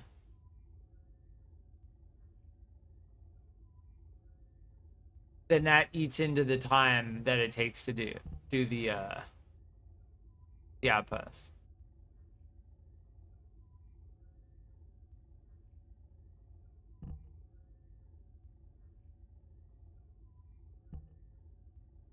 Yeah, I don't know. I think we're honestly pretty good on Sharon. I don't know what else we would go for.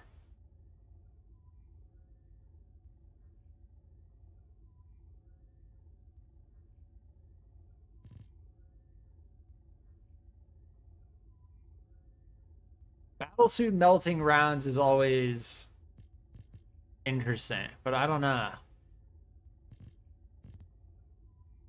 I don't think they're, again, Battle of Stamina. In terms of duration, these are like the two things we have. Cooldown doesn't matter. Like, I mean, it kind of does.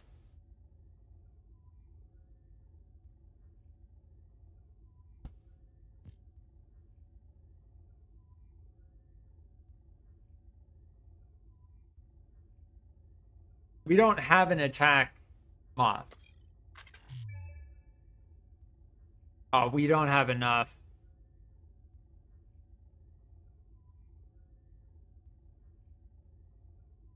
Yeah, Sharon feels like in an odd spot right now, but I think we're okay. I could put like 2 points into extension. It's tough. Sharon feels like they're in a weird spot right now.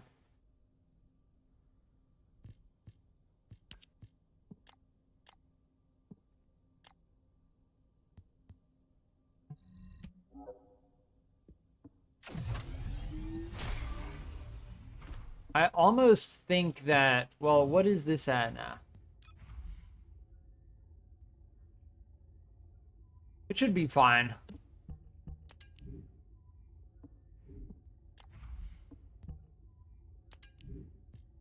I need to farm for a...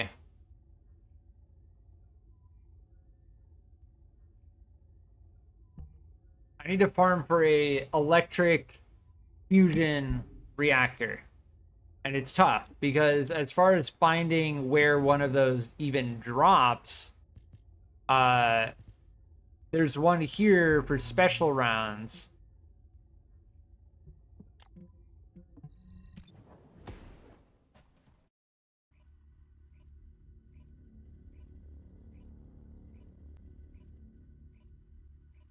As far as making it even easier to farm outposts with Sharon. This is a collection, transport disruption, termination. I think I'm gonna do what I was doing earlier. For the 80 and 81 mutant AA.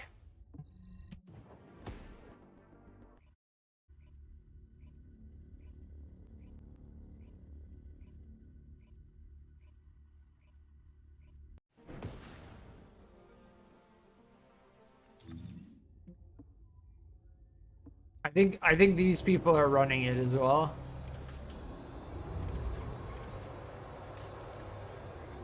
It seems like unsuccessfully though.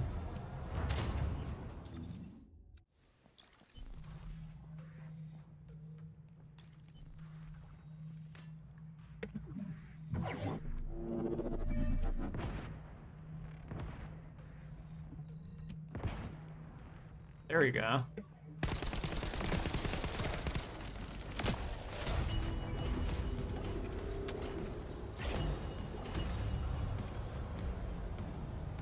We got the 80. We could do it in a group.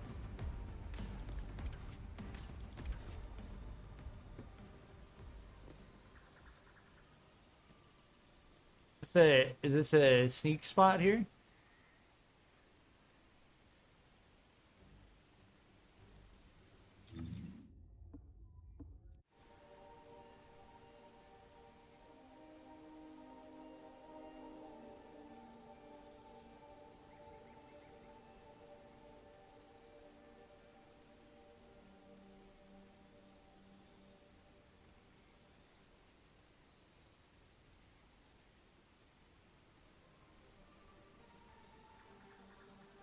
This is where we got the energy activator blueprint.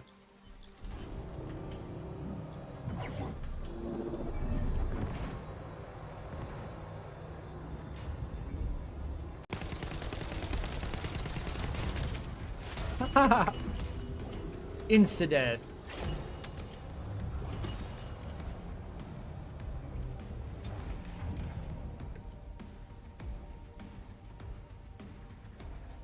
Yeah, the 80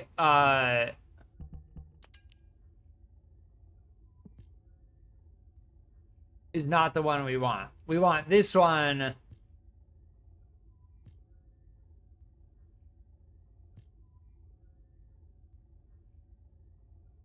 And this is how we got the energy activator blueprint, trying to get Luna enhanced cells. The other way to get Luna enhanced cells, we would need to do Vespers the shelter, or the we did this one. We did this one for 10 waves and we didn't get a single 38. So it's gonna come down to the shelter, and it's gonna come down to Musket Swamp.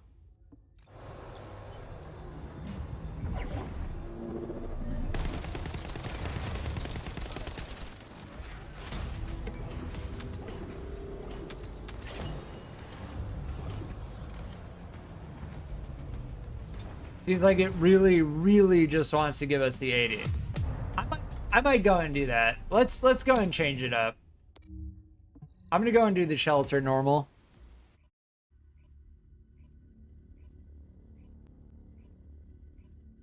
That doesn't seem like a bad way to get energy activators at the same time, though.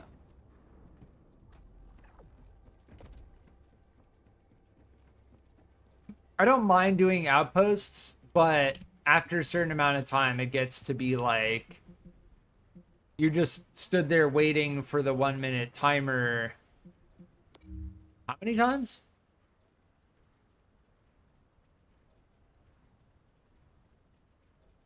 Yeah, this also gives Kyle stabilizer. No energy activator blueprint, though, unfortunately.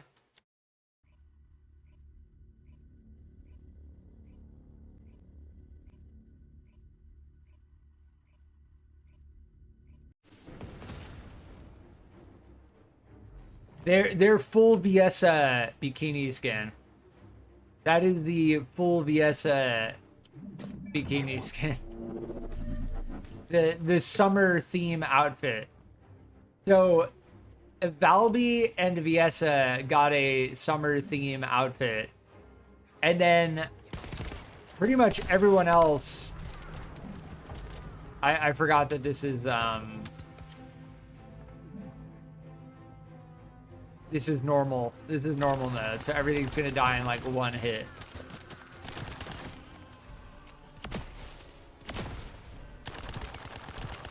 Luna kind of got a summer theme outfit.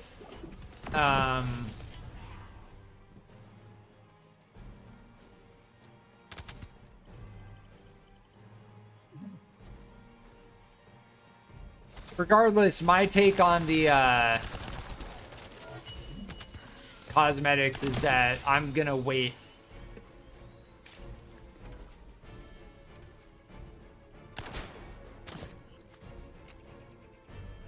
We had one pretty annoying disconnect earlier, so hopefully that doesn't keep happening.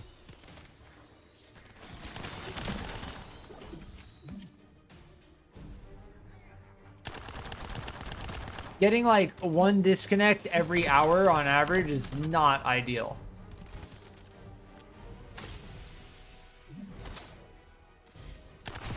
That didn't even happen during like the technical test for the beta.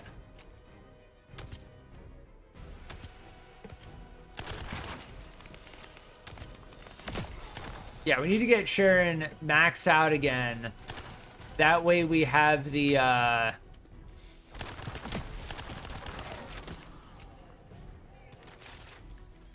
capacity to square away our Sharon build. Sharon outpost build. I mean, Sharon overall is just a very solid Descendant.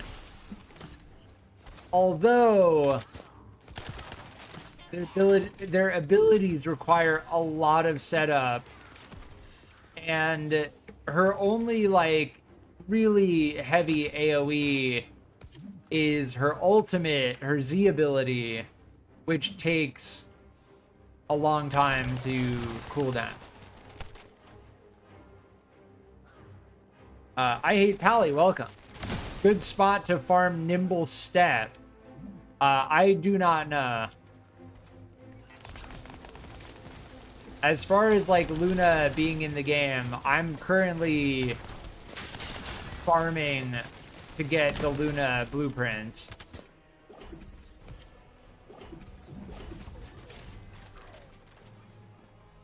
But I can check.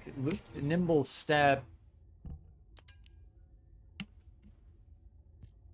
Nimble Footsteps. Oof. Oof. Yeah, looks like Hagios. Hagios fusion reactors. Or Hard Dead Bride, but yeah. That's not really... I mean, I guess you could get to the point where you could farm that.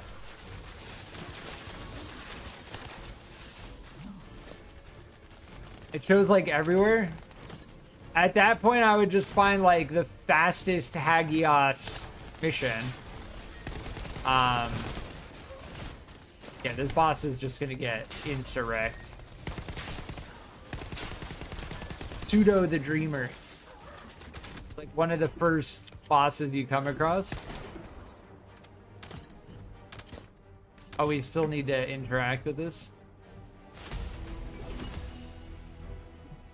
Yeah, so on this mission, we guarantee the mutant AA-17. And then we go and bring this to the Executioner. As far as I can tell, that's gonna be the farm run that we just experienced. Not that long. It's really not that long. The thing is, it's on normal, so you don't really get much. That's the problem. As far as Hagios goes for Nimble Footsteps,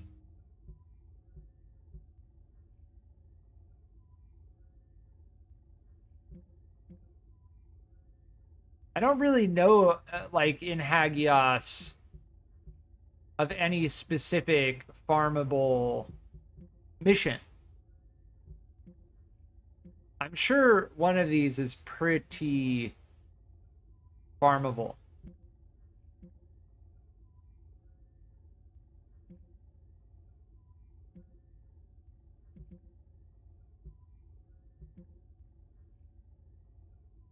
But yeah, I haven't, like, the three farm missions that I know of are Anticipated Ambush Point,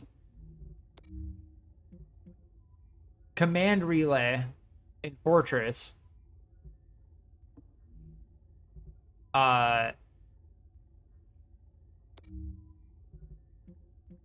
Fortress Outskirts in Shipment Base, White Knight Gulch. And those are the three. Yeah, those are the three main ones.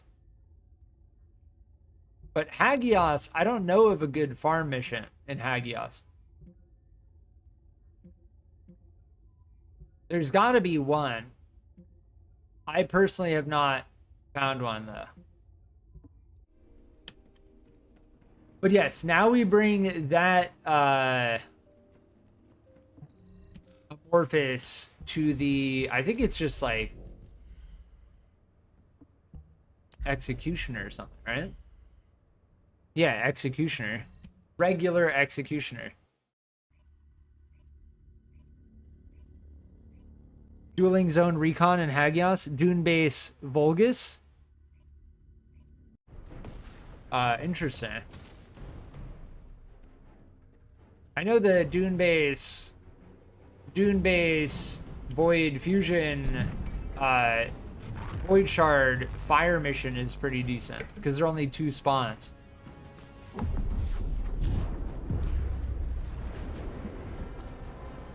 But yeah, normal executioner at this point, like, it's not an issue.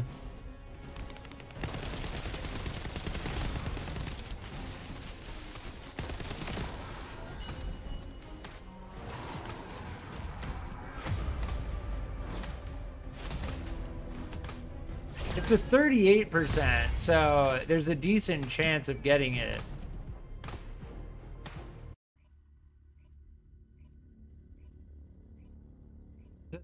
That's the cycle for the Luna. That's the best cycle, I think, because it's the cleanest. You're guaranteed the amorphous. The executioner fight only takes like 20 seconds. You were saying Dune Base Vulgus? Yeah, this fire void fragment is not too bad. The Vulgus blockade. Yeah, the extermination missions are typically a little shorter. I wonder what the 108 and 109. 108, 109.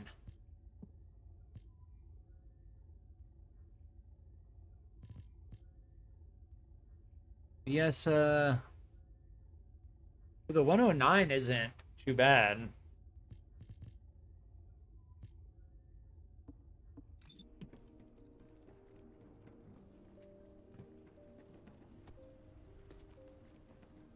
But yeah, I think this is probably the best cycle. It's just the cleanest. Vespers, the shelter, we get the 17 mutant AA, and then we open it at executioner.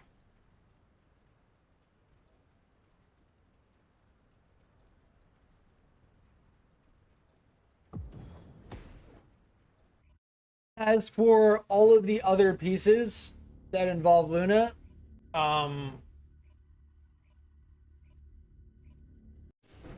Luna enhanced cells specifically, it's gonna be Void Shard. The other main one is like Void Shard, Organic Void Shard, Organic Void Shard, which is that's a thing. That's a thing in the game.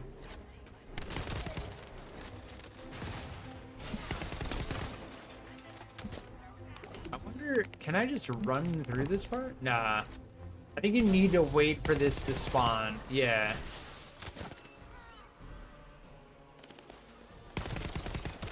You have to take those enemies out. Wait, there's a thing over here that nobody hit.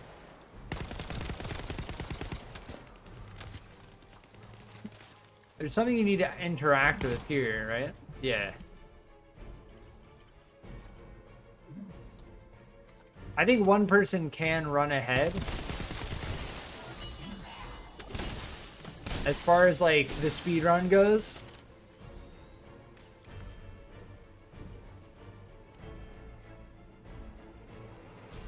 That's a speed run right there. I missed it though. If you can jump right here. There we go.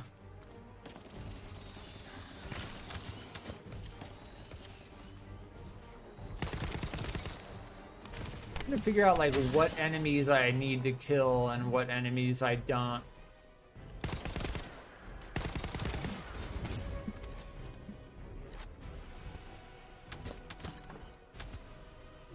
That's how you get the speedrun solid. once you understand the infiltration mission and like what enemies you need to kill, what enemies you can just like run by, that's when you start getting into like full-blown speedrun territory.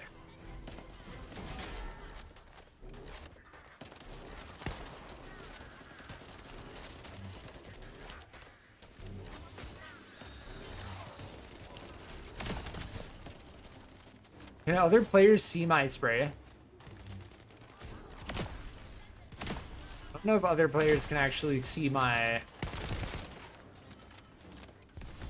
spray on the ground.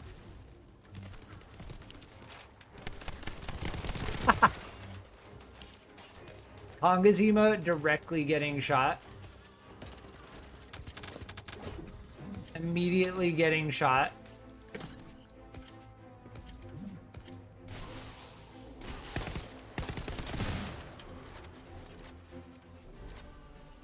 Okay, you go to that thing and then you come back here.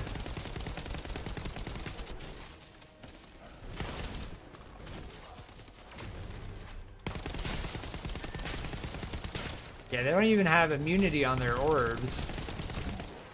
They just get slammed. And then we gotta go up here.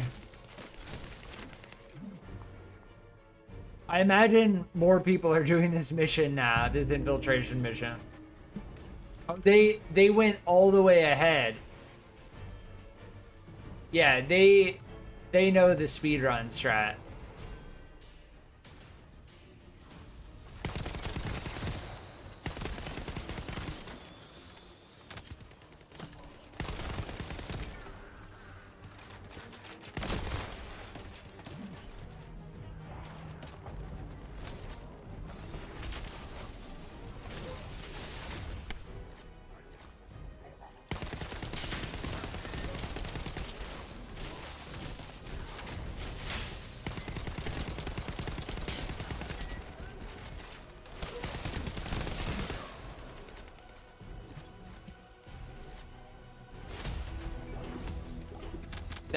That's the speedrun.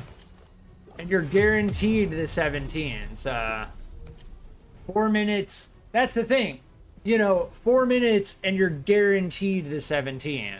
So, as far as my opinion goes, like, that's the best because you're guaranteed the 17.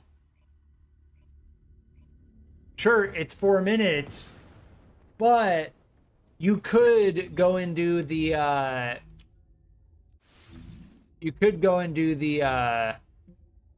neutralized void experiment or whatever it is, and you may just not even get it to begin with. Yeah, this is the other main way. The block Kuiper mining. We did this for 24 minutes. 24 minutes.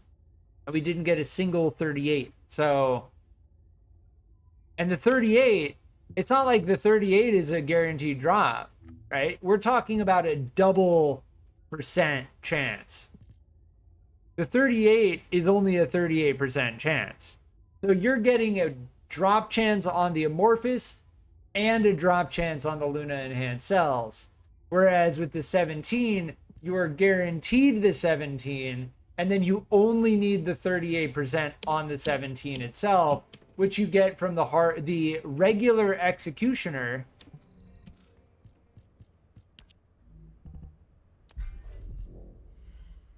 This is the way I recommend rolling on Luna enhanced cells. Otherwise, the other alternative is doing the Muskeg Swamp. The Void Shard, the Outpost, the Void Fusion Reactor.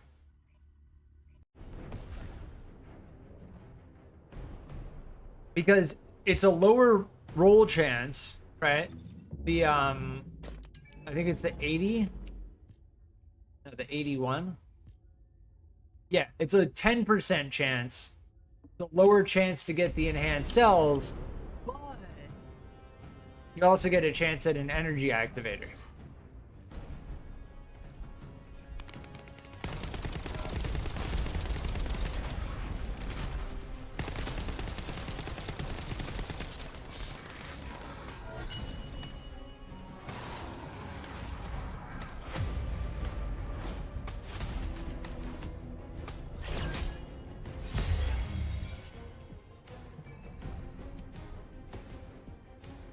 So I this is the most direct way to get the Luna enhanced cells that I've found.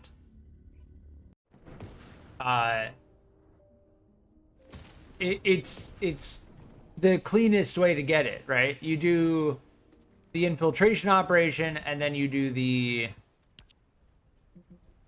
shelter, and then you do the executioner. The other way is we go hard mode Echo Swamp, and we crack open the 81 here. But you actually need the 81 to crack it open, and you also need the organic void shards to crack it open. The only added benefit is you have a 6% chance, a total of a 16% chance to get either the energy activator blueprint or the Luna enhanced cells. Right?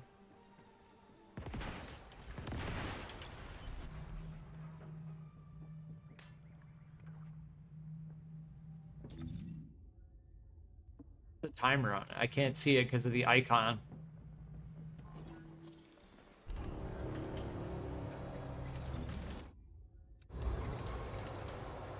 If they just zap it, then I'll just I'm gonna have to come back in private because I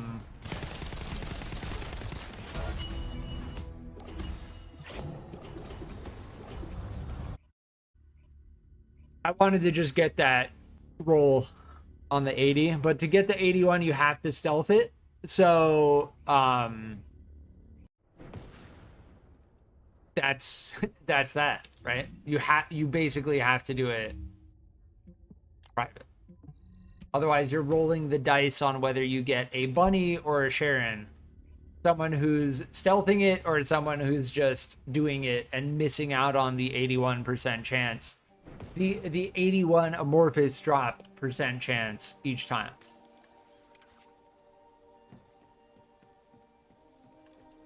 And that's fine. People can play however they want, you know? That's fine. But I'm looking specifically for the 81. Why is there an enemy on top there?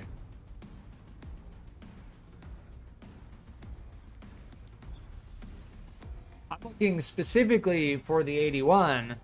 And the 81 is not the one that drops as the main reward. The 81 is the one that drops for successful infiltration.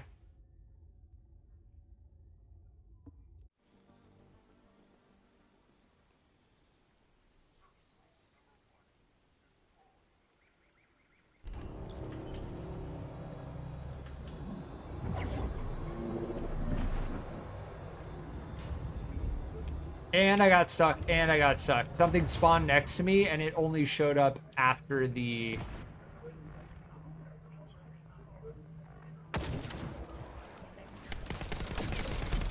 This right here is why we have a little bit of survivability on Sharon. Because if you go down during that time period,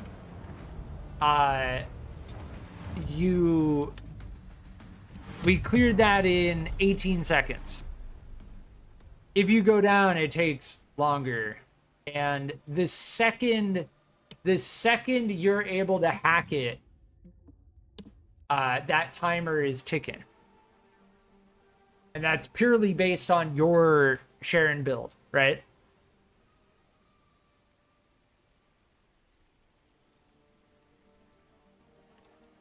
Like, I use the Millennium Frost when I'm running around because it gives us the fastest move speed. I should be able to position myself better. I feel like this is the best spot. The closest spot and the safest spot.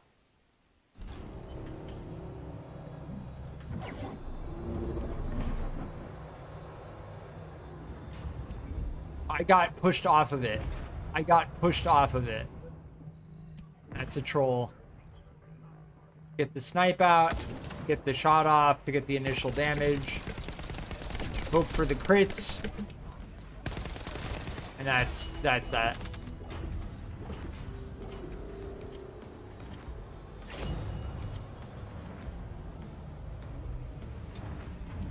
So between the minute cooldown and then the roughly 20 seconds it takes to do it, we can roll this every 1 minute and 30 seconds. And as far as the 5 to 25% acquisition chance goes, compared to the guaranteed drop that we got in 4 minutes, the fact that we get an energy activator blueprint from this, and there are only a couple amorphous that actually give an energy activator blueprint at a 6% chance, the 81 mutant AA feels worth it because we're also trying to get Luna. And we're doing this with Sharon.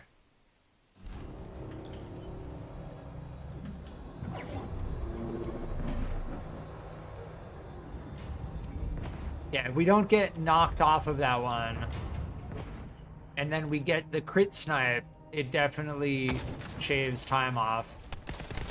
We hit the wrong enemy.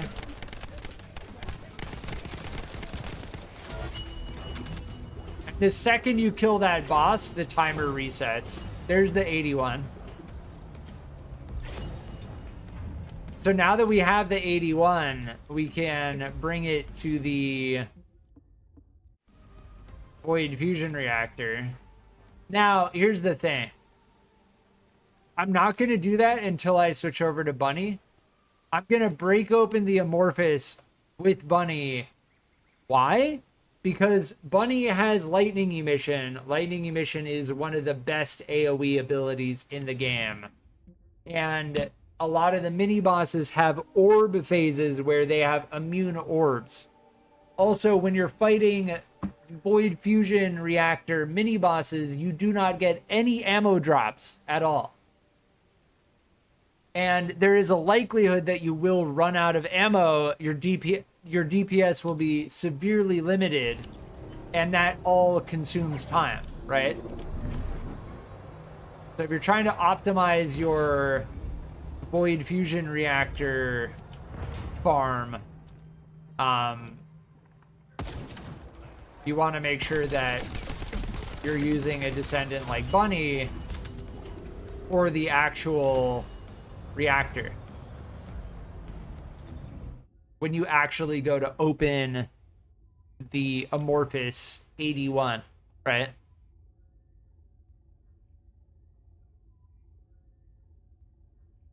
But no matter what you do, it's going to be a double dice roll, right? Like, you're rolling the dice at the outpost, you're rolling the dice at the fusion reactor.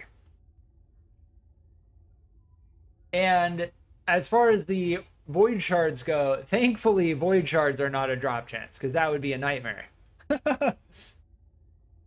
And they've done more to make the special operations more worthwhile, because you get void shards by doing the special operations.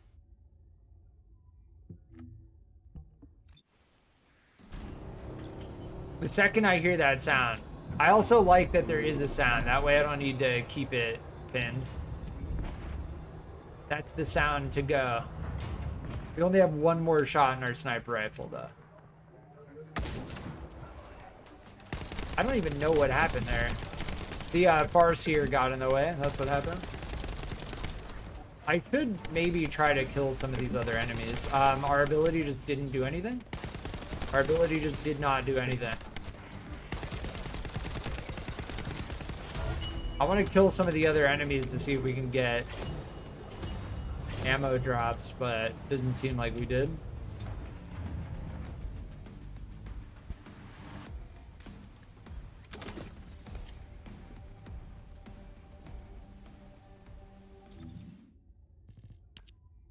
We should try Hard Dead Bride again. I don't know if I'm going to try soloing Hard Dead Bride. We did solo Hard Executioner.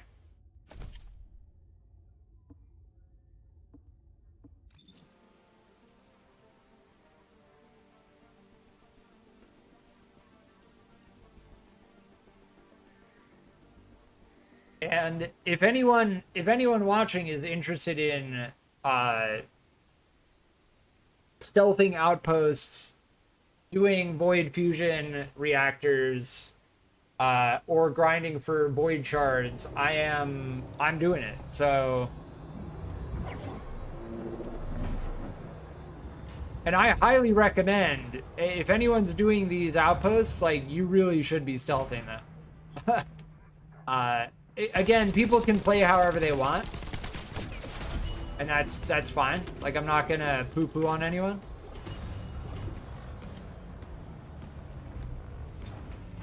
But as far as the outposts go, if you're not doing them with Sharon in stealth, like, your drop chance is limited.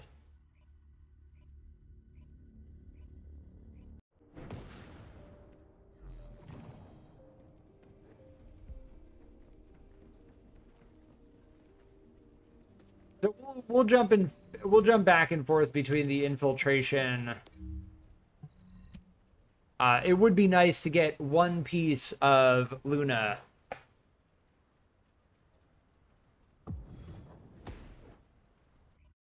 I could go over there. I'll go over their abilities after this infiltration. I did look at their abilities on the Discord. They seem like a very support-heavy style Descendant. But there is a Transcendent mod that makes Luna less of a support style Descendant, more of a damage oriented. Regardless,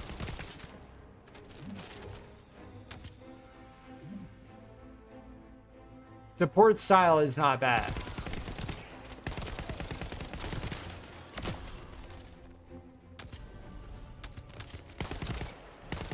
But it is a bit unfortunate because the game is very, very DPS heavy, right? And they've done things like they added Enzo, like Sharon's stealth ability, Enzo's vault passive ability, making the cracking vaults easier.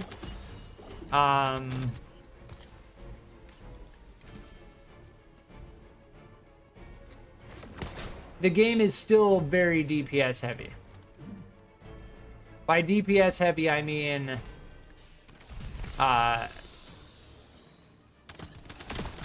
if you're trying to unlock stuff, being able to do a lot of damage is still probably the best way to go about it. That's what I'm trying to say.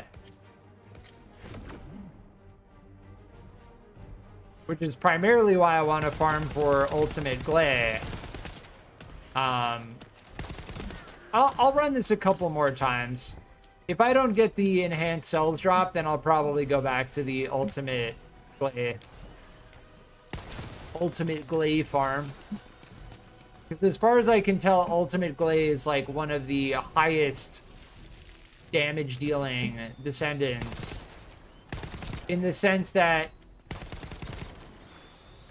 they have an ability that makes it so you don't consume ammo for like 5 seconds.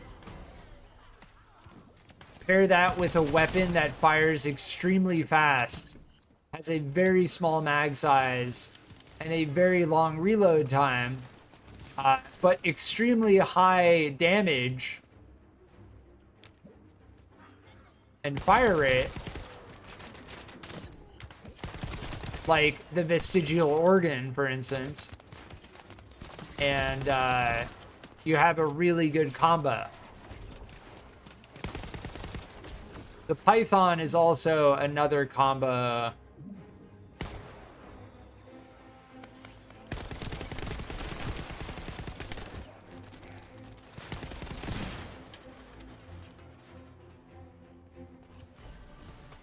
Combo weapon that should work well on Ultimate Glay.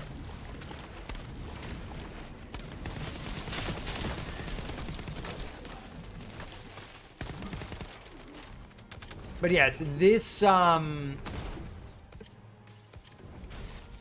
infiltration, normal infiltration, is the best way to guarantee the amorphous, so you can roll a 38% chance on the Luna enhanced cells. This is like the cleanest way to do it. Primarily because this takes about 4 minutes, and then the executioner takes about a minute. And if we're just talking about minutes per roll and drop chance, this is the highest one that I found. Like, you roll the fastest with the highest chance by doing this infiltration operation.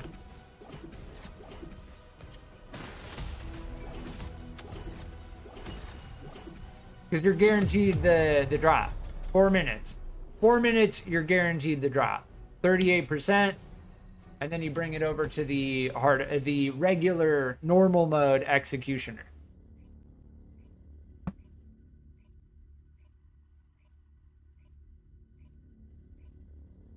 But honestly, beyond grinding for Luna, I wanted to check Luna's abilities.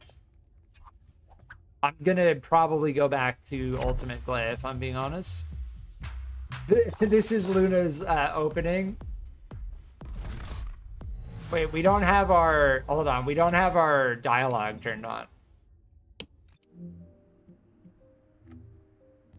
I keep my voice audio off because hearing the same dialogue like 50 times while you're doing an infiltration operation is not ideal.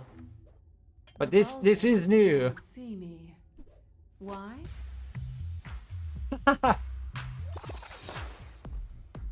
Are you excited to be here at my show?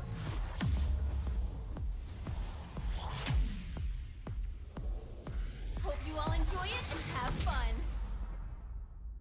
Honestly, that's a little ridiculous, but sure. Stage presence equips a unique weapon. It will be unequipped when MP is fully depleted or all bullets have been fired. When the unique weapon is equipped, so they just called it a unique weapon. Is it not actually called anything?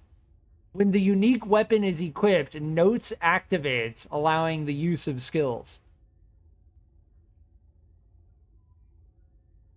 Okay, so this is like a timing-based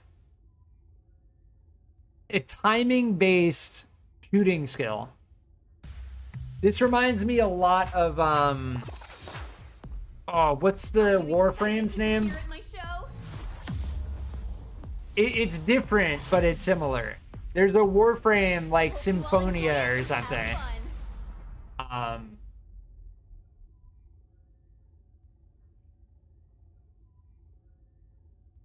Exciting performance. Wow, this is this is a lot.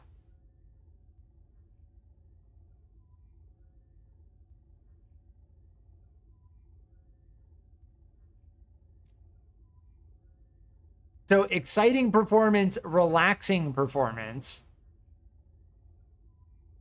This is like the most text that I've seen for any ability in the game.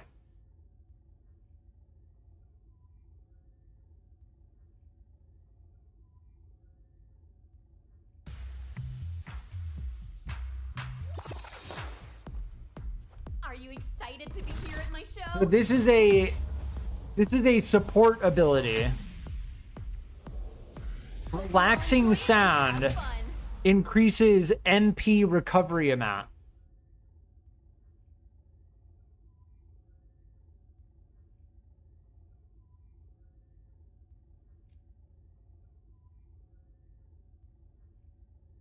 Exciting performance increases skill power modifier.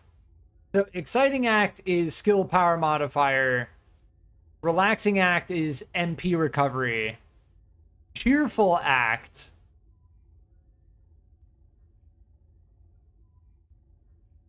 inspiration gauge increase.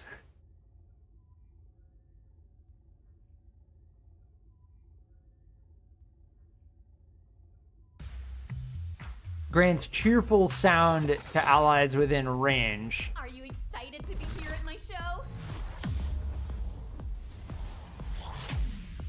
cheerful sound cooldown decrease minus 10%. Enhanced cheerful sound, it eliminates the cooldown minus 100%. I honestly, at this point, I'm like, I would just have to play Luna to know what this even does. But it's all timing based. Yeah, inspiration gauge.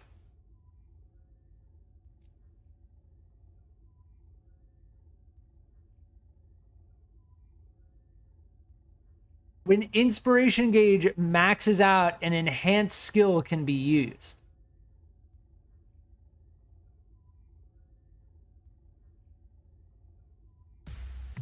Yeah, so this eliminates cooldown. Are you excited to be here at my show? Relaxing act increases MP recovery. Exciting act increases skill power modifier. Enjoy it and have fun. And then stage presence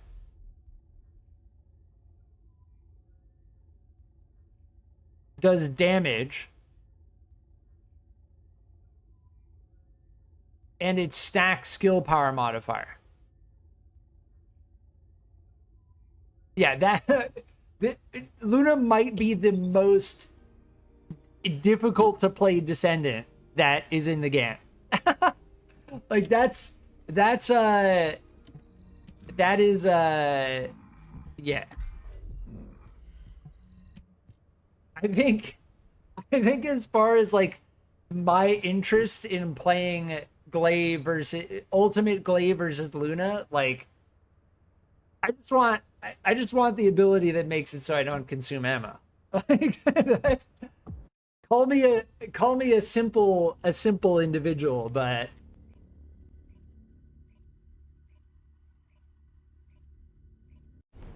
there's a Warframe that has a similar style where you have like timed abilities.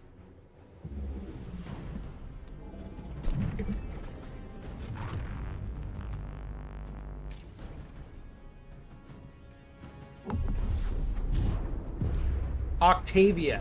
Yes, it's Octavia. I looked it up. I never got Octavia in Warframe.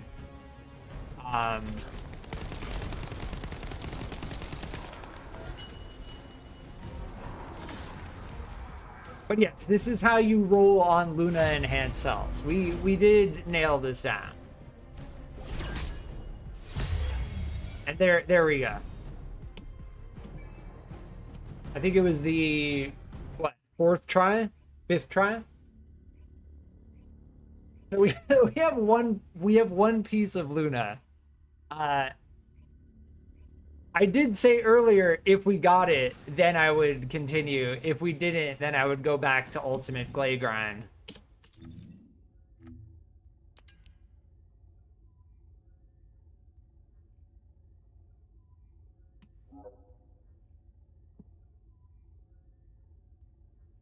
Hard Dead Bride? We just went from normal common executioner to Hard Dead Bride.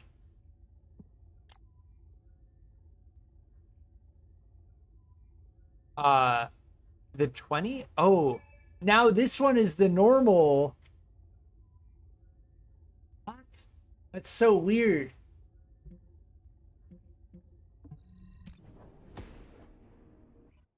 It's like one was the enhanced cells was the hard Muskeg Swamp, and now the stabilizer is the normal Muskeg Swamp, but instead of it being the normal Dead Bride, it's the hard Dead Bride. That's so weird. Yeah, as far as Luna playstyle goes,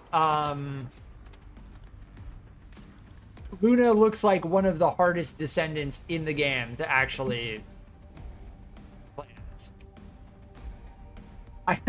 If I'm being brutally honest, I don't know if I care to deal with that.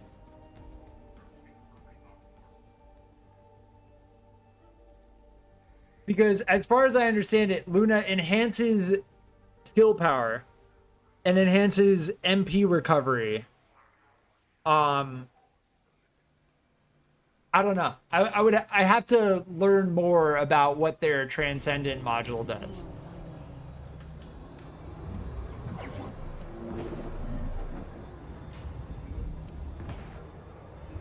What I do know is that the 20 is the base drop here, and this being on normal is going to make it like insanely easy. Yeah, as far as that goes, crack this open over here really fast. And this uses less, like 1/3 the amount of void shards. So as far as I can tell, this is definitely the way to get the stabilizer. I think it's the stabilizer, right? Yeah, the stabilizer.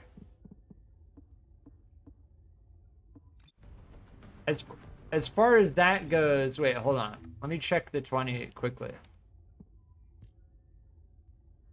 It's a 6% on this one. 6 and 3, so you have an 8% to get the stabilizer or the energy activator. But it's a lot easier. And it uses less void shards. Extra Hero, welcome back. How's it coming so far? We learned about Luna's abilities. Luna seems like the most ridiculously difficult to play Descendant in the game.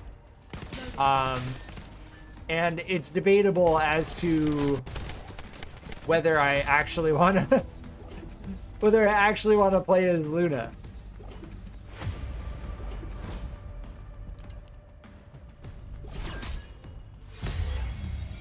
That's the roll on that. Now, as far as rolling that goes, doing this outpost is extremely easy. The other way to get the stabilizer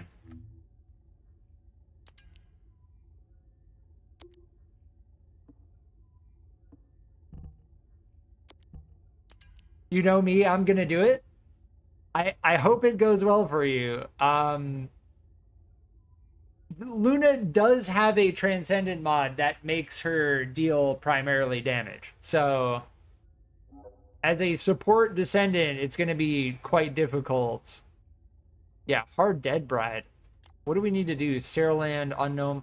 You know, Sterile Land, Unknown Laboratory might be a fun... If we can manage to get this loop down, this might be a good cycle. Because between the Unknown Laboratory on hard and the Hard Dead Bride, we're going to get endgame external component drops. I love DDR and rhythm games. Nice. Yeah, Luna definitely seems to be in that realm. I immediately think of Octavia from Warframe, but Luna is quite different. If I recall Octavia from Warframe, you need to like jump and then do other things. It's different. Yeah. But timing-based abilities does seem very interesting. Regardless, this is one way. Muskeg normal with the 20, and then the Void Fusion Reactor with the 20, Mutant AA. The other way is to do Unknown Laboratory on hard, and then do Hard Dead Bride. And Extra Hero, if you want to try to do Hard Dead Bride, I do have a very powerful Crit Valby build. And the last time I attempted, I did like 30 mil damage-ish.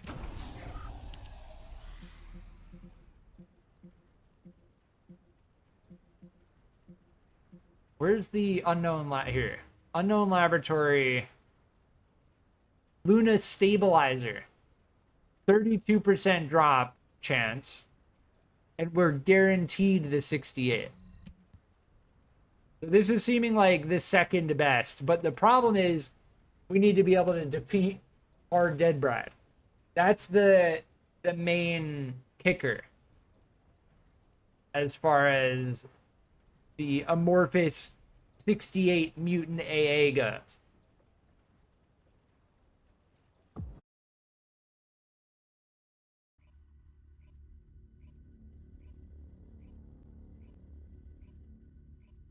The best part about the Muskeg 20 is that you if we don't get another person joining, I'm out. Also, I need to turn off my if we don't get another person who joins, then I'm out. We did. Nice.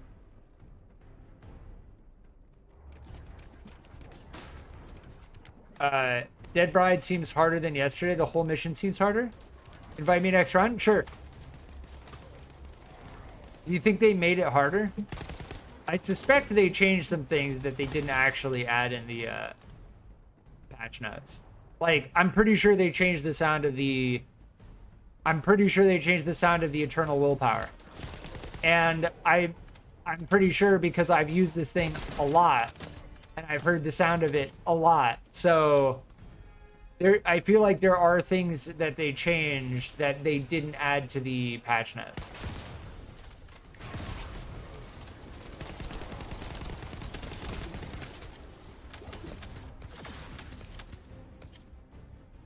And they probably, I mean, if I had to guess, if they did leave some things off of the patch notes,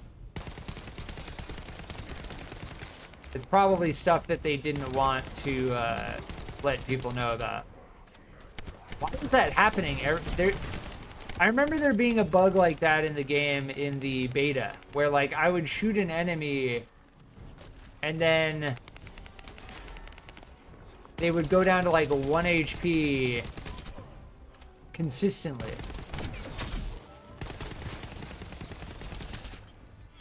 See that? Okay, well, they died to the electrocution. This mission is harder itself, not impossible, but harder than it was. Yeah, see, I feel like they changed some things that they didn't mention in the patch notes.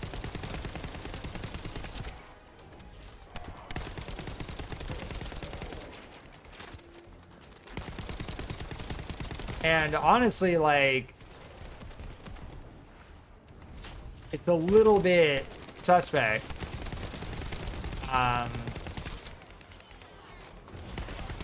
Because as far as them changing things that people don't necessarily want,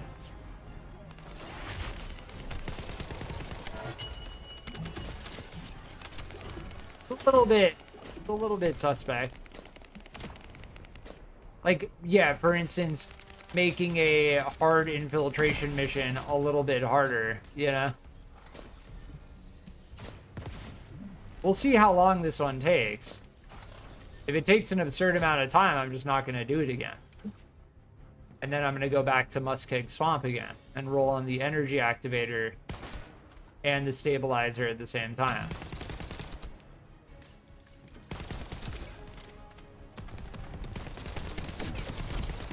Does seem like, definitely does feel like a push to get people to try to do the hard Dead Bride.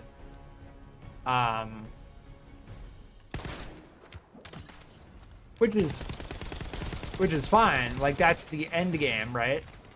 But as far as like,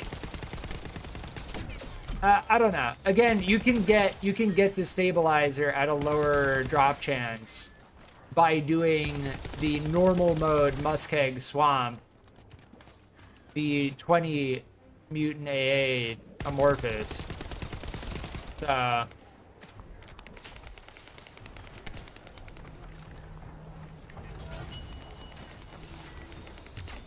Maybe I'm being a little bit conspiratorial. Are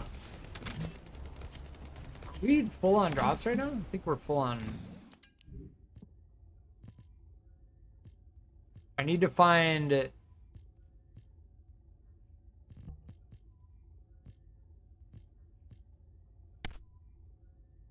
Ooh, that has fusion skill power.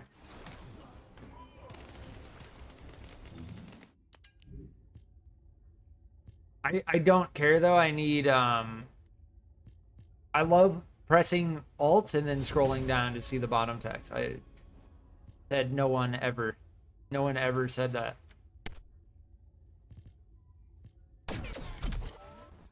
They did lower the sound of the shield break.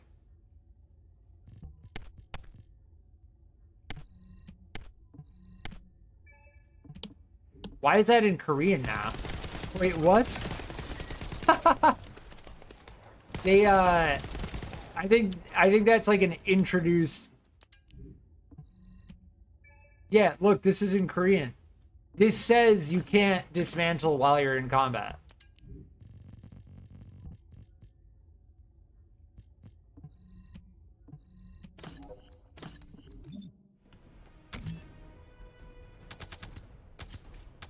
They introduced a bug.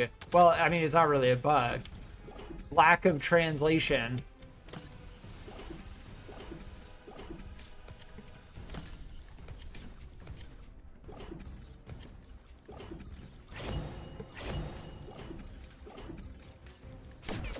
Okay, you can't go above that.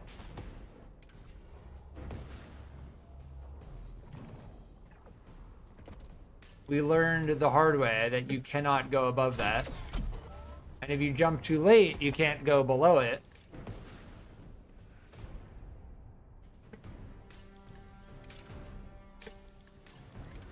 There we go. Third time is the charm.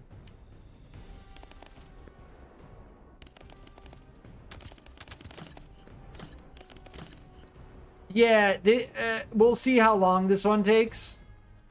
But if it's this and then hard dead bride, like, this is probably not the way. It's probably not the way, right?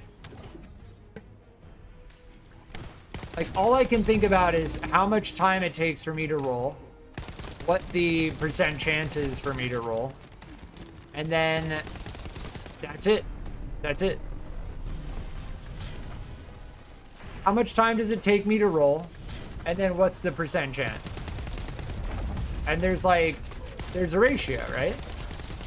If you have a higher percent chance, but it takes you 3 times as long to roll, then does it really matter?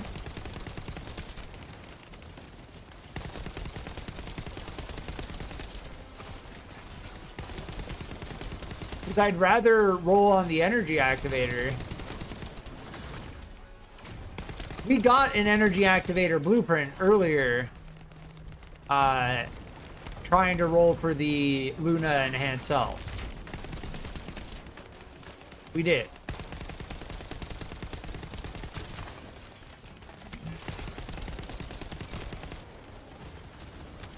No, big germ dog.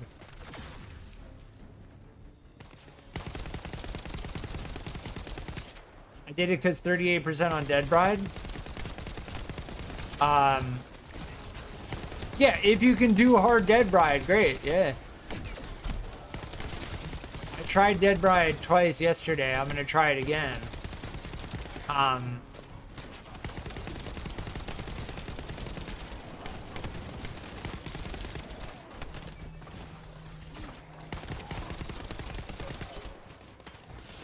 that cooldown is absurd on our Z.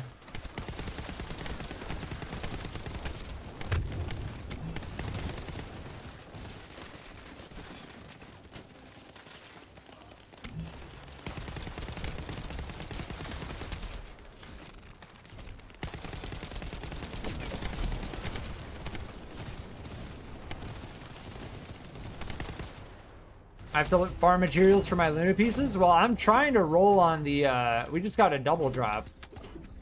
I think that's the first time I've ever gotten a double drop from a hard infiltration. 8 minutes, 40 seconds. We got 2 of these.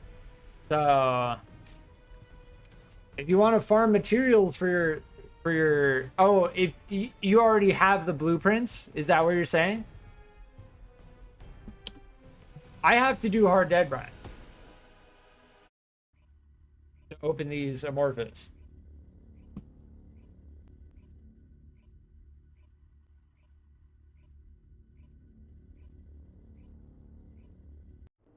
If you already got the Luna pieces, you were on the Omega farm grind.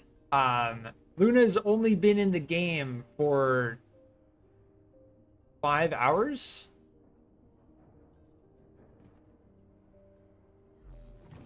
If you want to do hard Dead Bride, I'm down.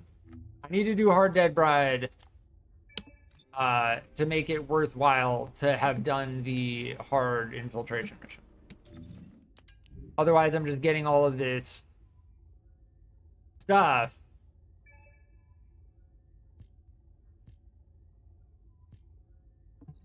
All of these amorphous that I can't even open. But I will switch over to Valby before I start. Preset Valby crit, and we're good.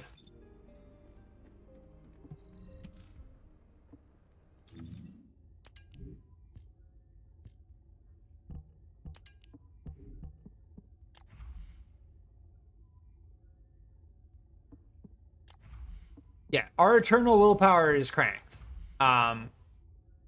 Between the eternal willpower and then Valby's supply moisture, like we're cranked. Hard Dead Bride.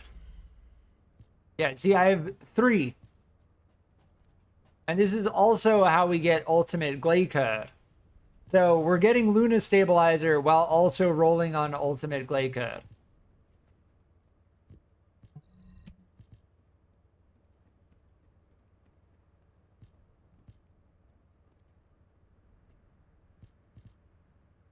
This is primarily the one I want to be opening overall, because I want the Luna Stabilizer, I want the ultimate Glaika, and everything in between is okay.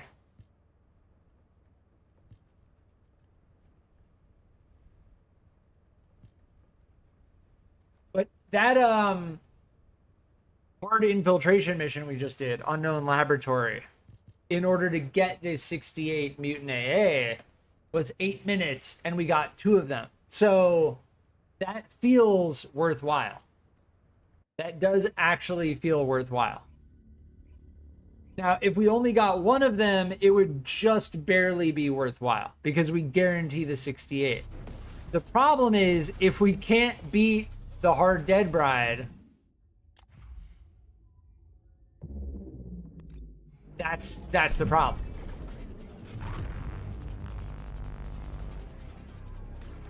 If our team dies or we run out of time, then we get nothing. 0. So we'll try. It's okay if we can't do it, but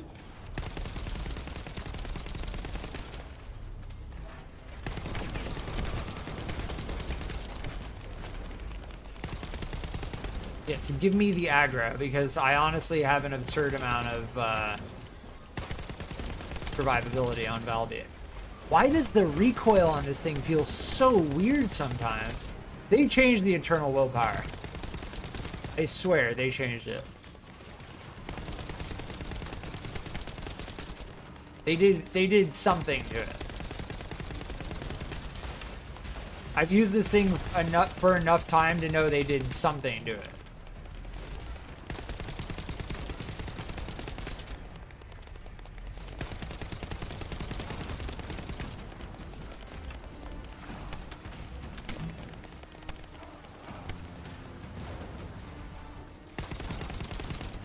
Immune face. Run!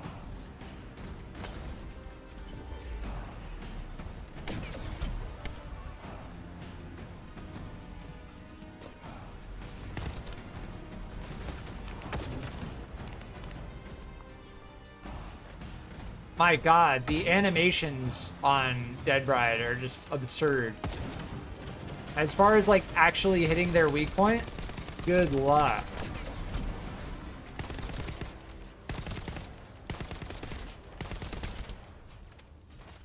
I wonder if we could just do this duo style. I wonder if doing this duo would be the way to do it.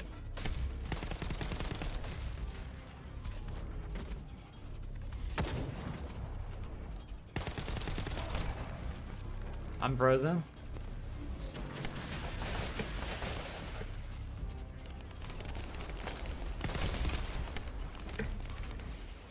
I've got full aggro.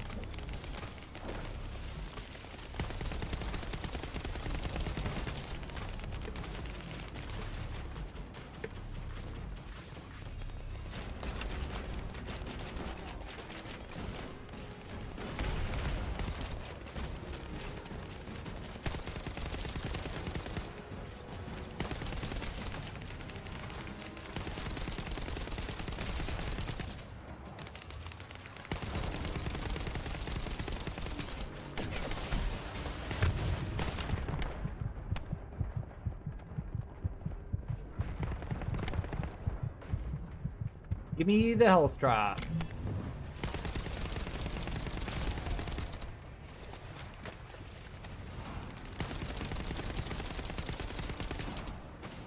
Shield almost down at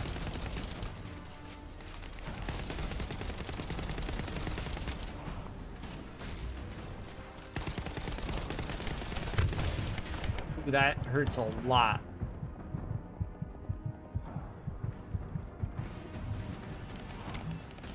See, Dead Bride moves around a lot.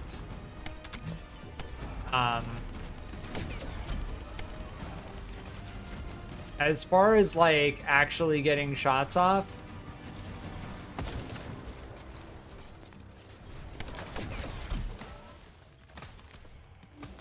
oh my, that freeze is absurd.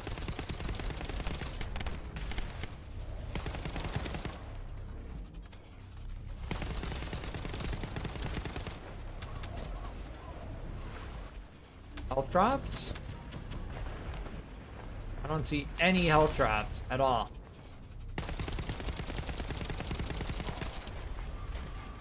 We have their shield down at 6 minutes.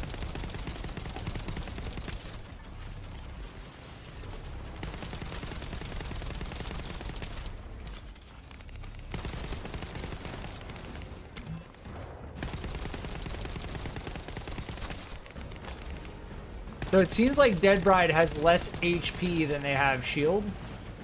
So if you get their shield down, getting the rest of their HP down doesn't take as long. We should try this duo. I feel like if we did this duo, we would slam them.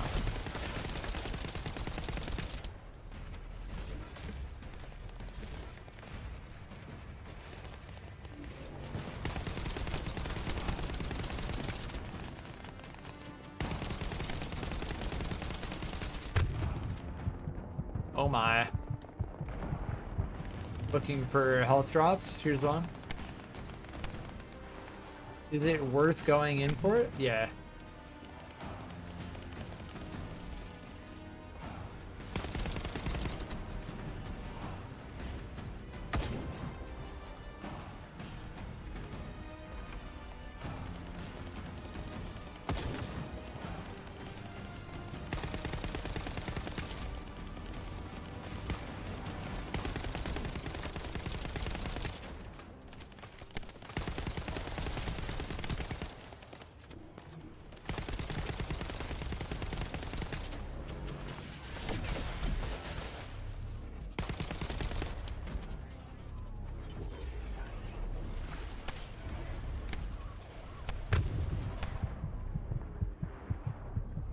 Yeah, I'm low HP. I need health drops.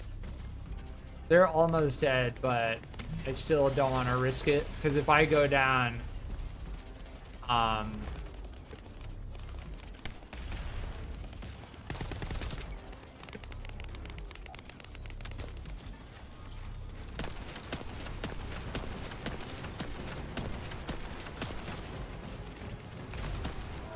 There we go.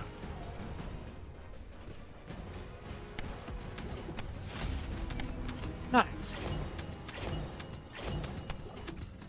Yeah, at that point it was basically just like, don't die at the end.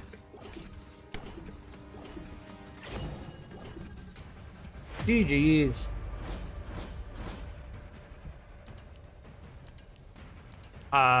Yeah, the 68 Mutant AA. We got the Luna stabilizer blueprint.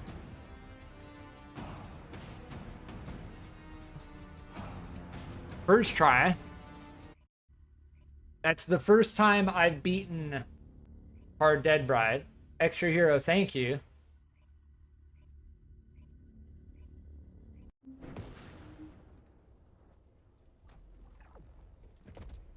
Yeah, Dead Bride seems to have more shield than HP. So once you break through their shield, if you break through Dead Bride's shield in like 5 minutes, you're good at that point.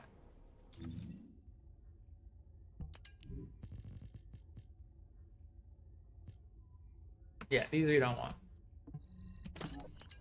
Now, these things, the polar...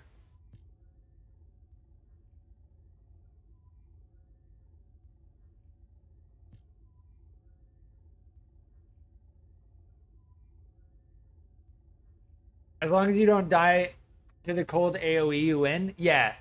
Paying attention to their invulnerability phase animation. Like, you need to know when to start moving away.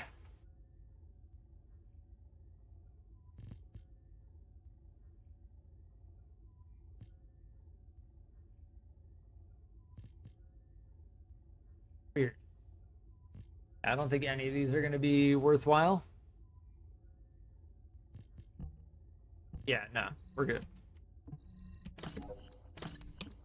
I will be right back.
All right, I'm back.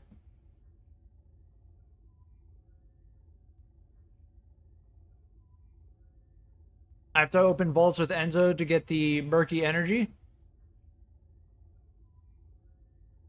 Murky energy. Enzo vault farm build.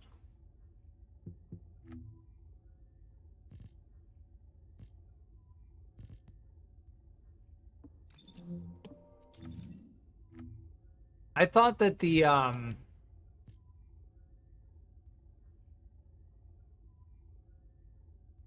for two of Luna's parts. Yeah, I think you're thinking of the pure energy residue and the highly concentrated energy. Murky energy, you don't need to open vaults for. I'm pretty sure murky energy you just get you get from like other stuff. Here, I can look it up here. They added a search up here.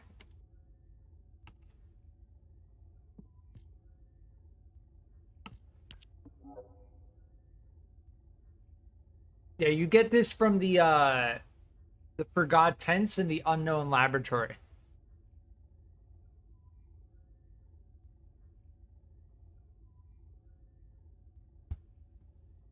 The pure energy, I think we can get from Fortress. Yeah, let's open like a couple vaults. We're gonna need 40. Vault farm and Fortress for a little bit.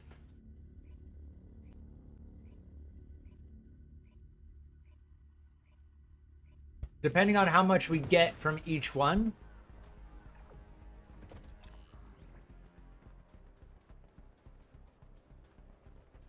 We will need to open 4 or 5.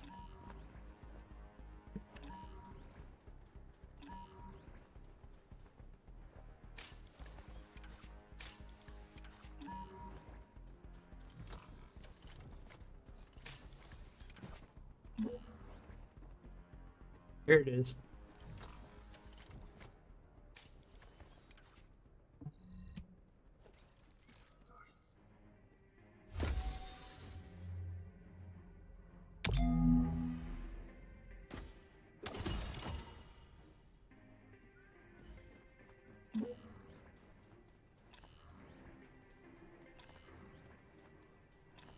Wait, it said there was another one, or is that like is that a false?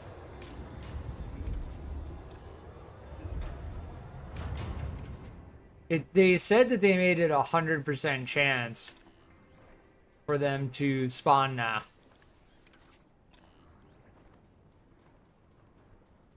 So we shouldn't need to like go around.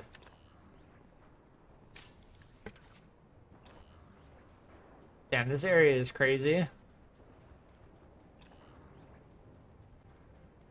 The dead Colossus. Yeah, I don't hear any more here. I think it's just gonna be best to jump.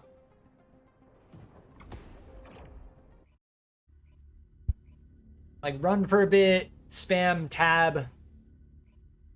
If you find one, great, but then if you don't, after a little bit of running, then just jump to the next area. Does hard mode give extra? I don't think so. We got 7, but yeah, we should probably do hard mode anyway.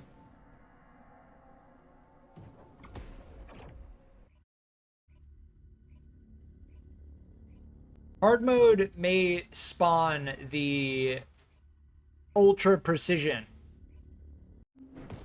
versus like the regular. But yeah, hard mode. Why was there that other Lepic in our mission? Even though I have it set to private. There's some like weird public-private jank. Where like sometimes you'll be playing in a party and then like just someone will join even though you have it set to private.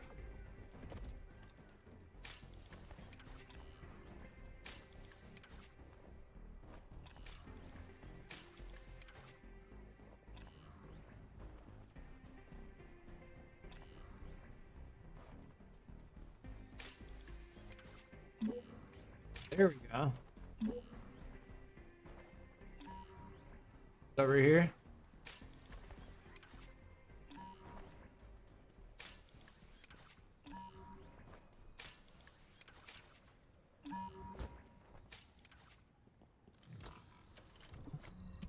Sun's precision.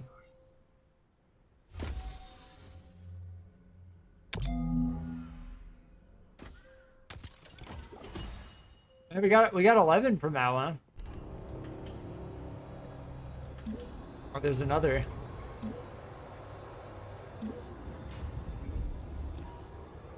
Wait. Huh? I think it's over here.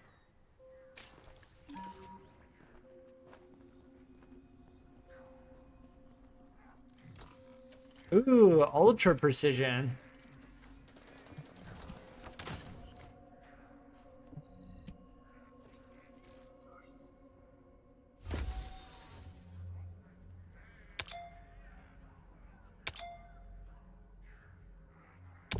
See, it switched right click, left click. Nice, you got 14 from that one. It would be nice if you got gold from the vaults too. Are we gonna clear this outpost? May as well. I might get wrecked though. We are Fortress hard mode.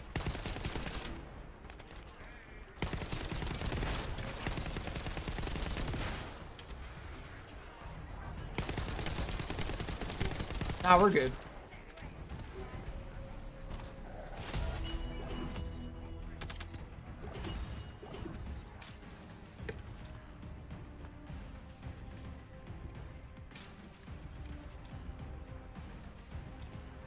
Like, if we're here, we may as well. But I'm not going to go out of my way to do outposts with Enzo. How much of that did we need? We need one more.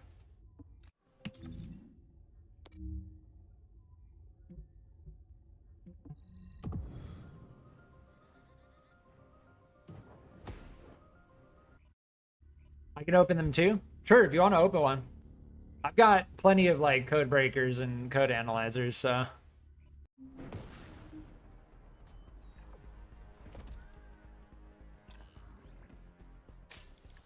As far as like the code analyzers and code breakers go, as long as you don't waste them by messing up vaults over and over again, like you'll get plenty by doing other stuff. How do we even get down there?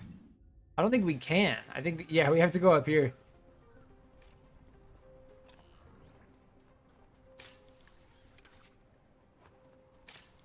That looked like we should be able to jump across. Oh, here's one. I like the fortress area. The snow biome.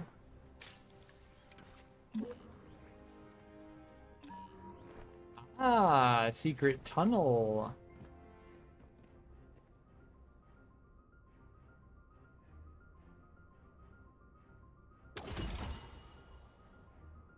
Nice. Those vaults are really cool models. Like, as far as the animations and like the modeling goes on those, they're like very high detail. I think I'm good now. Are you good on Are you good on that? I've got exactly 40.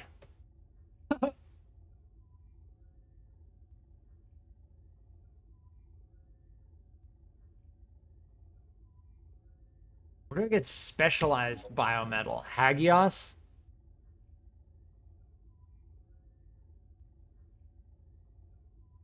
Yeah, someone was saying Dune Base was a good Hagios farm zone. I haven't really farmed Hagios too much. Hagios Dune Base. This area.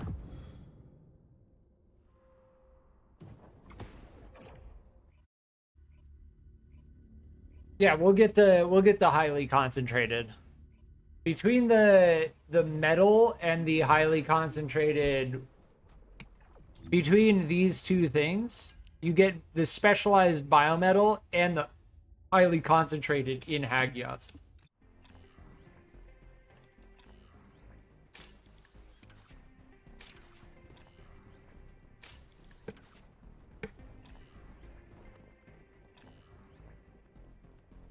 I see a hologram. There's definitely one here.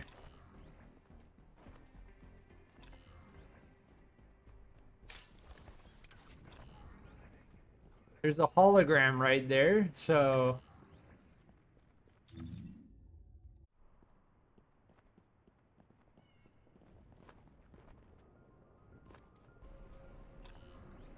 Gotta be down here, right?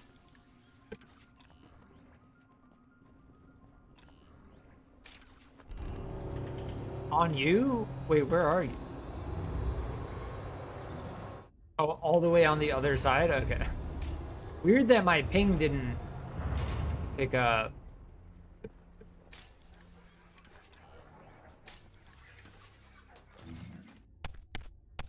Percent.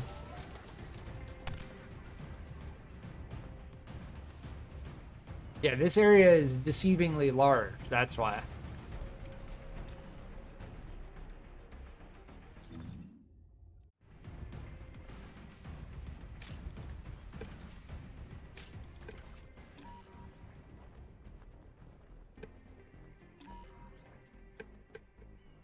Why can't I jump? Please let me jump, game.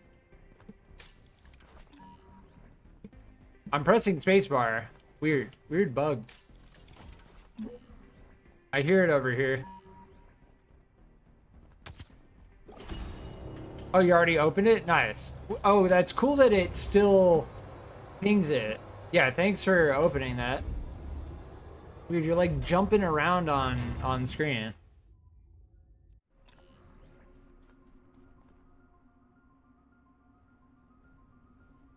Weird.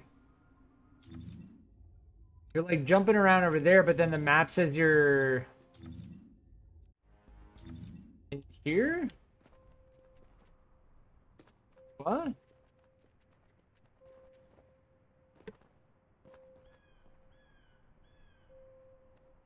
Are you bugged out or something?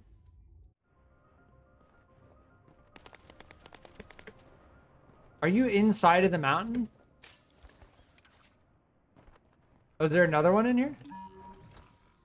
Here, I'll do it.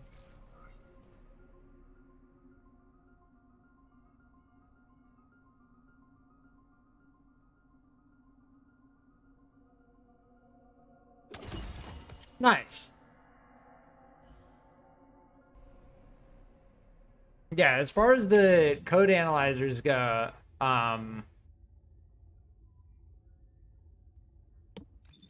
this is like, I think, a prime way to use them.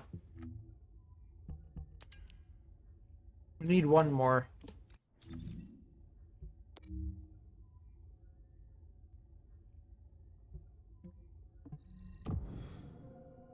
I don't know how many, I don't know, game be jank. You were like jumping around on my screen. I had no idea how to get to you.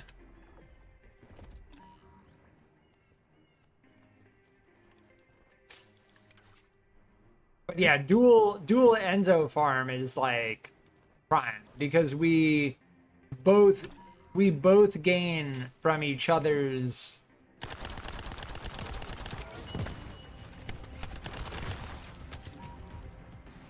vault opening. Ooh, ultra precision code breaker. This is one of the hardest types, I think.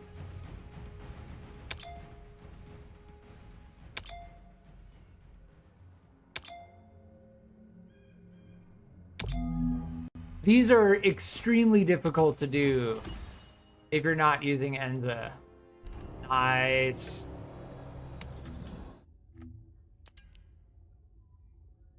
Now we just need to farm specialized biometal. So I'll hop on my bunny farm build.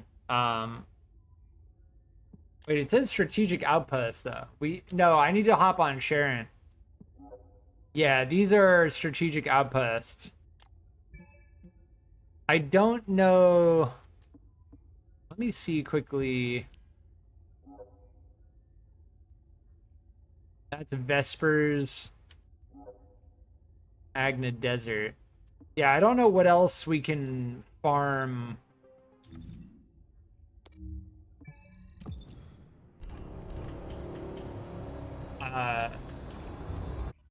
Hagios is weird. Like, I don't go to Hagios for farming very often. But we should just open output. We should just do outposts with Sharon in Hagios, and then we'll get that material.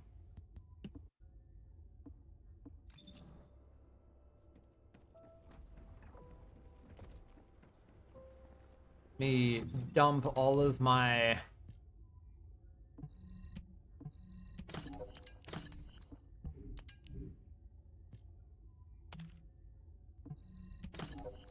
unnecessary stuff.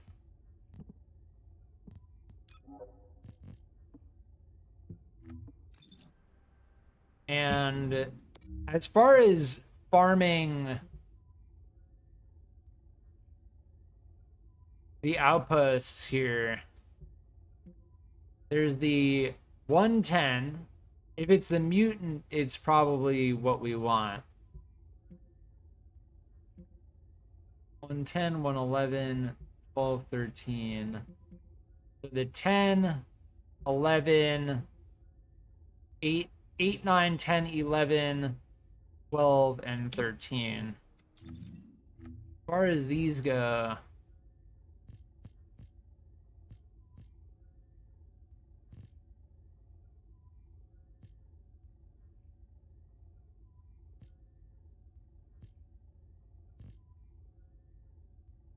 what about the 110 mutant? This is how you get the ultimate Valby code.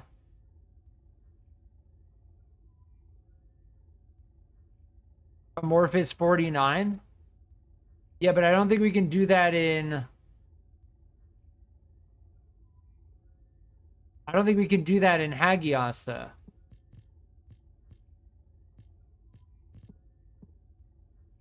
Is there a mutant one? Yeah, this one. The Luna Spiral Catalyst. That's what you're looking for? Yeah. We need to do one in... To get the specialized biometal. We can do this one, too. Lumberyard.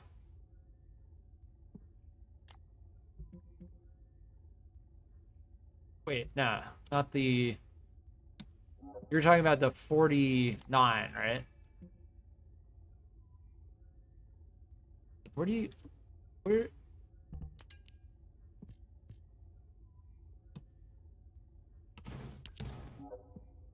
This one. Defense line. Yeah, we could do this one.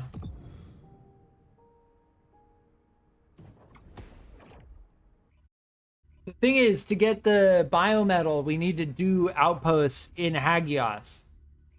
As far as I can tell, that's like the only way to get that biometal.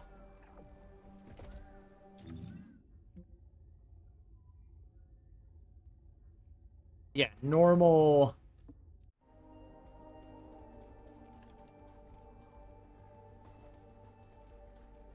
mode.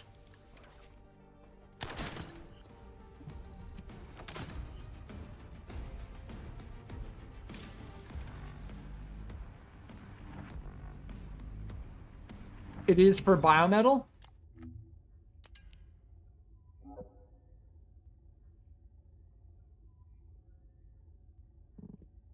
Yeah, we can get the 49 first. There's no way to get the 49 and roll on the Spiral Catalyst while also getting the biometal at the same time.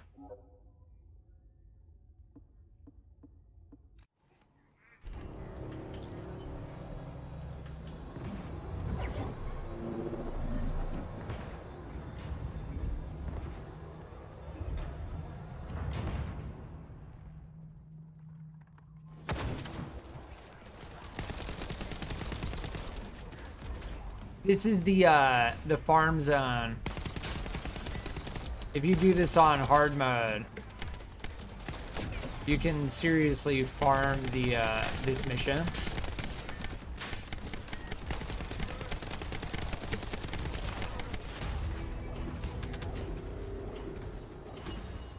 Yeah, there's the 49.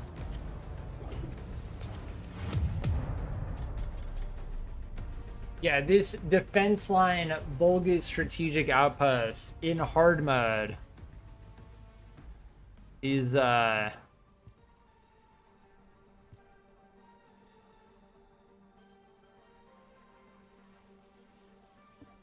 farmable. It's like one of the main farming missions in the game.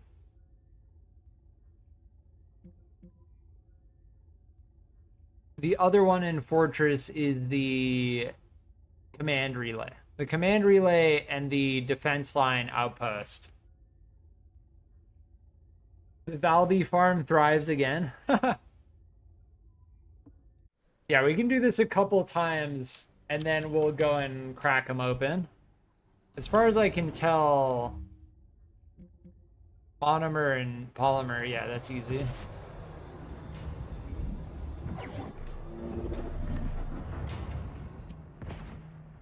Oh, oops, I should have gotten this one.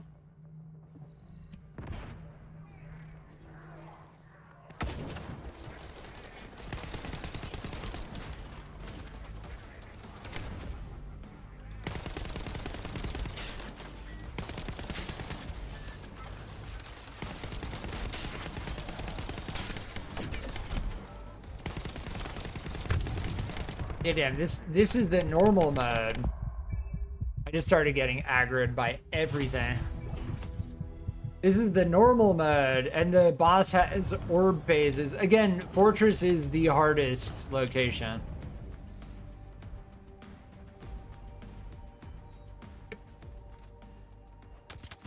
And our Sharon is not built for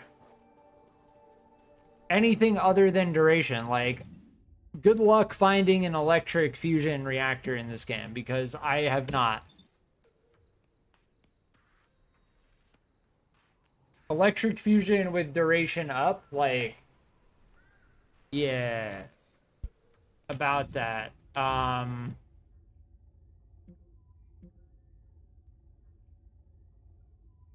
Like, we would have to farm like a random mission like that to get a drop chance. 50% electric fusion.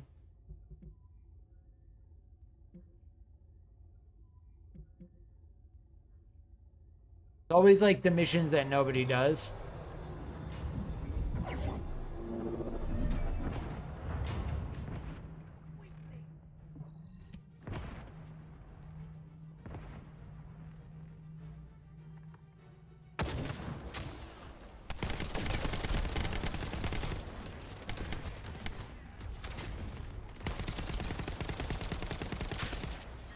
If any of the missions that were farmable dropped an electric fusion reactor, I would have a very, very good one already.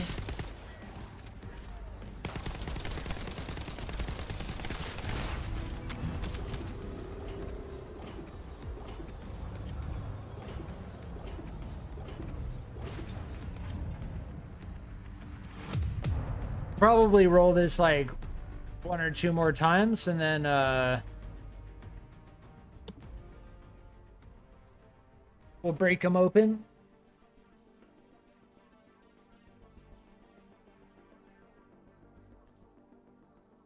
As far as Luna farming goes, I mean, I have to say, like, after actually looking at Luna's abilities, it,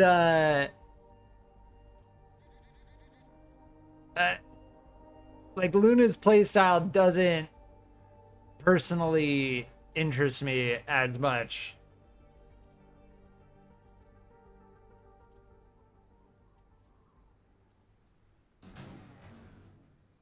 I can definitely see people enjoying playing as Luna though. Why did I just get teleported? Why does the game do this kind of shit? Like, I didn't just get teleported, it also canceled my active camouflage. Like, why did it do that?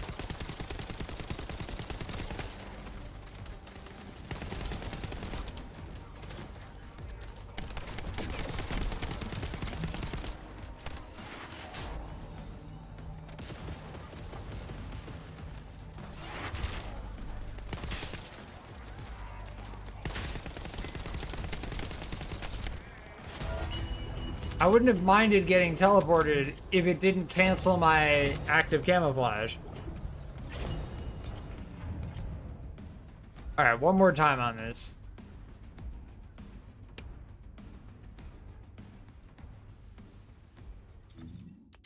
All of these I'm not even gonna bother looking at because you can't, external components and reactors you can't use phase exchangers on. And we know that, so phase exchangers are definitely less valuable than the control axis. Like, we just know this. We know this now, right? As far as the adjustment control axis go, these are the most valuable enhancement material in the game. I mean, if you consider the crystallization catalyst and the energy activator, obviously the crystallization catalyst and the energy activators are the most valuable, but compared to control axis versus phase exchanger, it did it again. And it didn't, what? It teleported, why does it do that?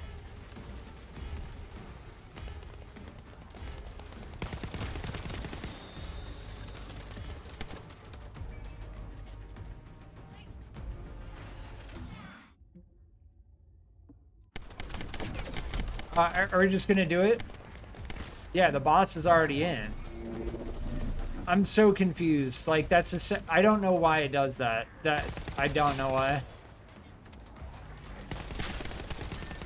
The second time I've gotten teleported and my active camouflage has just been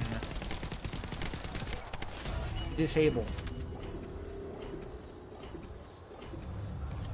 Alright. The fusion reactor is right over here, which is pretty nice, honestly. But as for having my active camouflage deactivated and then getting teleported, like, I just don't feel like dealing with that again.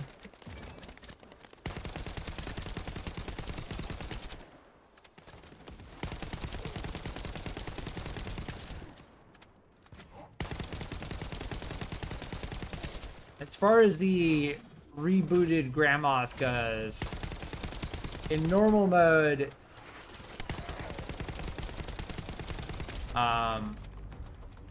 doesn't seem too bad.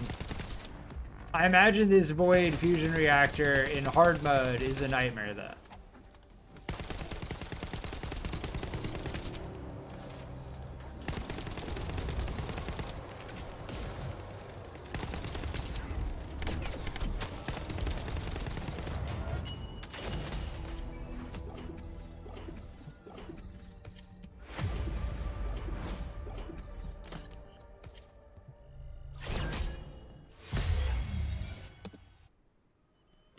So that's this cycle when it comes to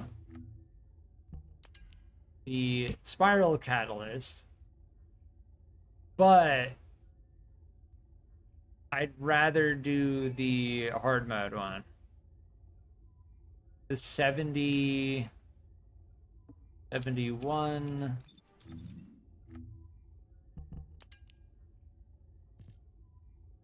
It's a 20% and we get a chance at the energy activator. I'd rather do that one, if I'm being honest.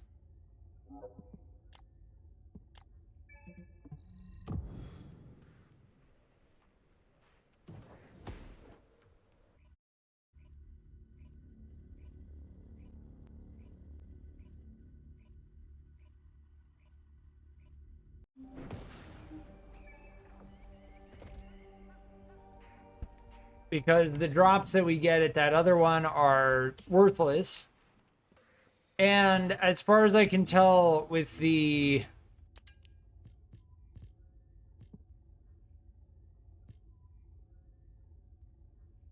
What was it? I thought it was the 40. 49.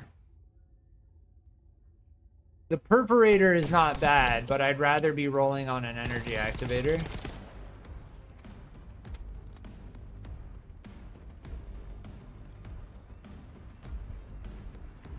So, like, there are ways to get the electric fusion reactors, obviously. But it's like they deliberately made it so you had to do, like, nonsense missions in order to get them. Which is, it's not ideal.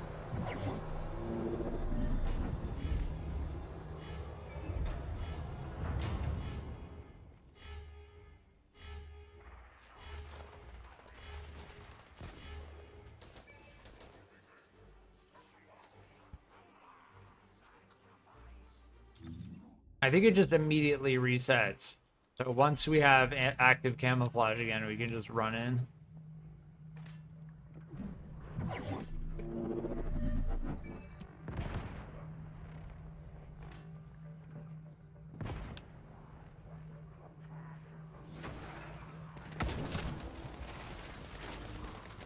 I don't even know which one was the boss. They all looked the same. They just all looked the same. I was like, it's all the same enemy type. The boss is the same enemy type as the ones that they're surrounded by.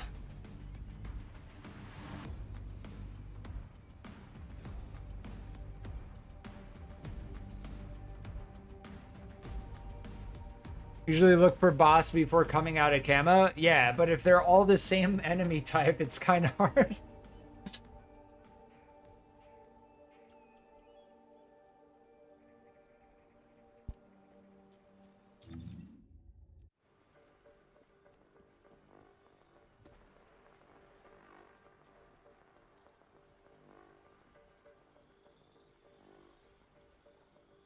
Does this one have 3? Yeah.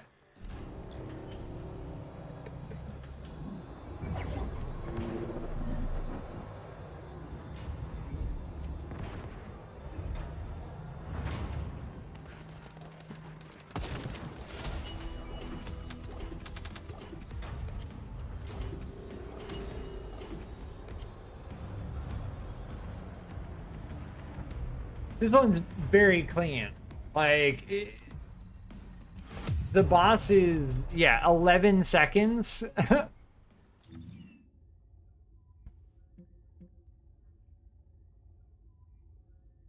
The 71, and then the void fusion reactor here.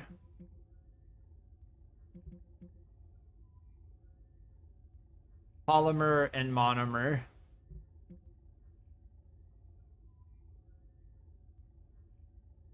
Polymer and...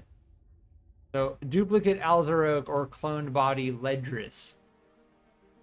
Probably duplicate Alzaroke.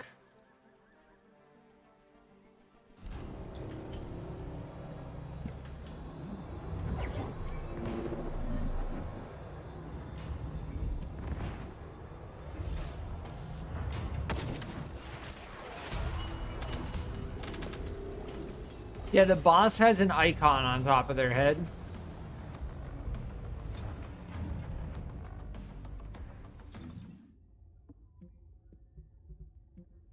But the thing is, this uses polymer.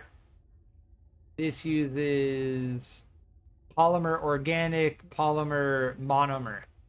So if I had to choose, I'd probably go with the polymer monomer, given the fact that the monomer is much easier to find than the organic.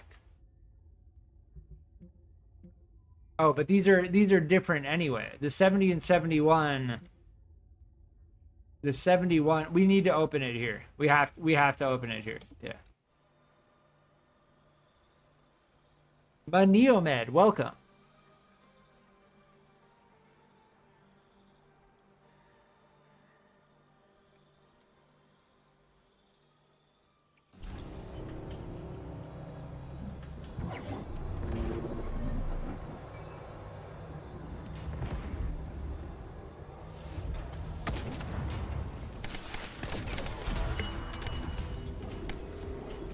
The mission itself takes like 11 seconds. 10 seconds.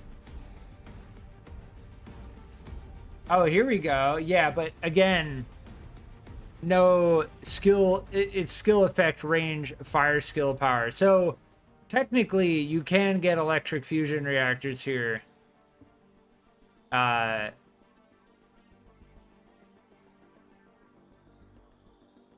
That's not so bad. Say that. Yeah, electric fusion. Yeah. Nice. We need a good electric fusion reactor, so there you go.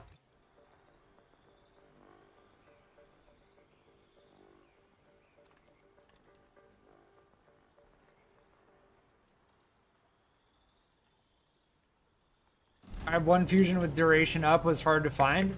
Yeah, it's a very particular combo.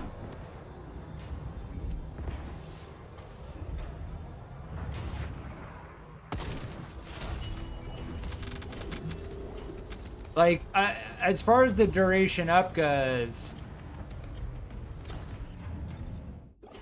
I'm using this thing, and it doesn't have fusion, and we're not using a launcher. I'm just using it for the duration up. That's it. That's all I care about, because I'm not using any of Sharon's abilities except for active camouflage. All of my other damage is coming from Forest Gaze or Eternal Willpower, and skill power doesn't impact Assassinator. Skill power doesn't impact this.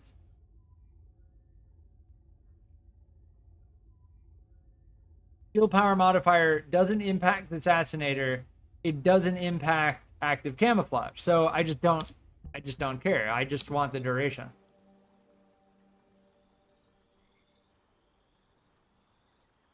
Now, if I do find a good reactor,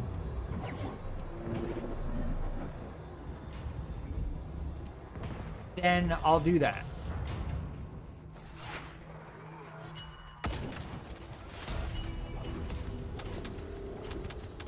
Then I'll use it. If I find a electric fusion with duration up, then I'll use it.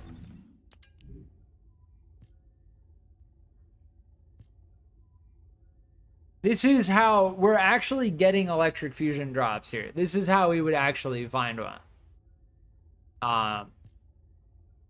None of the three we've found have had duration up though.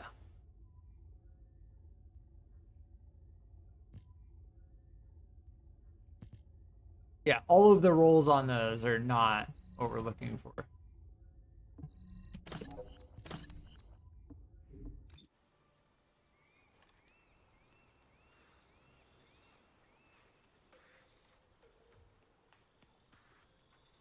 So we're rolling on a reactor. We're rolling on the Amorphous for Luna Stabilize or Spiral Catalyst, yeah.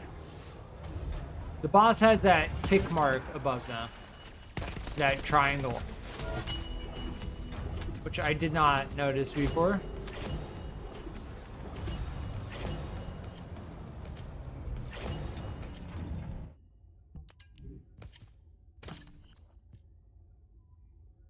Doing this on hard is definitely better, because then at least you're getting a chance at like other types of drops, you know?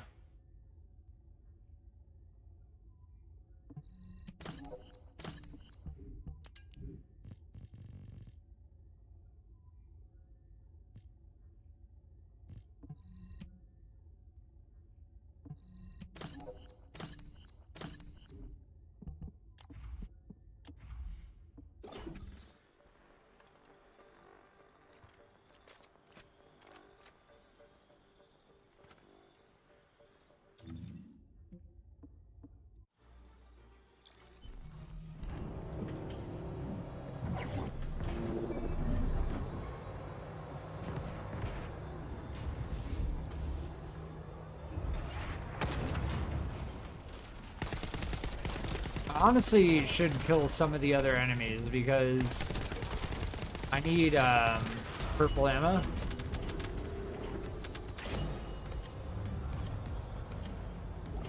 All right, well, I have 2 of the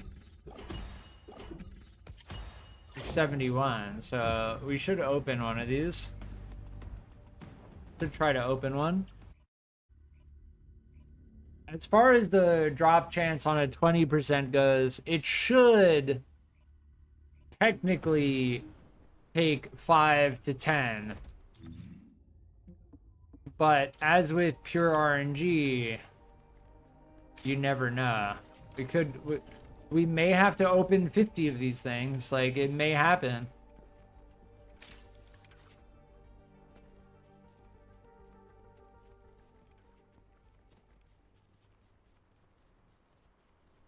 As far as getting the metal,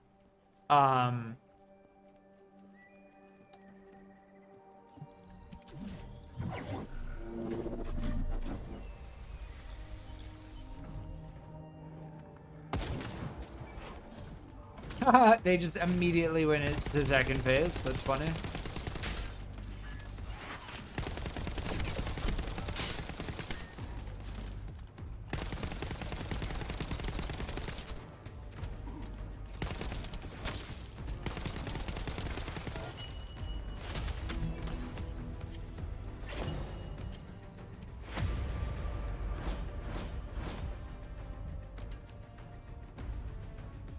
Good, yeah, we'll use a shape stabilizer. If you have a shape stabilizer, you may as well.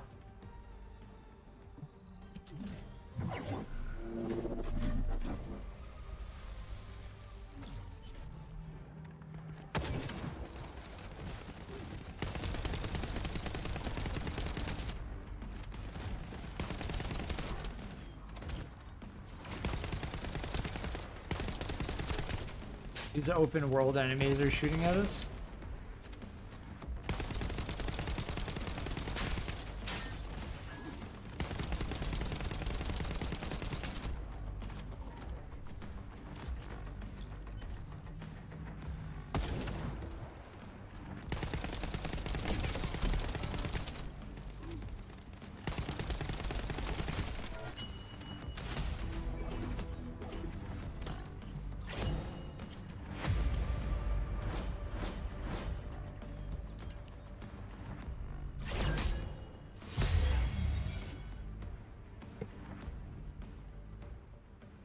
I don't have any more mutant.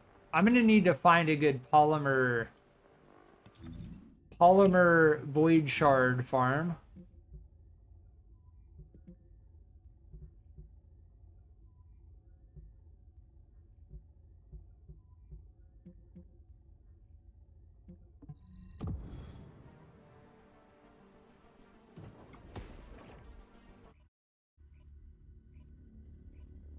I think there is a good polymer electric void shard. I can't remember where it is. It might be the desert.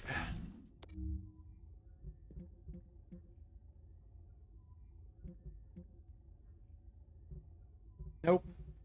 Monomer organic.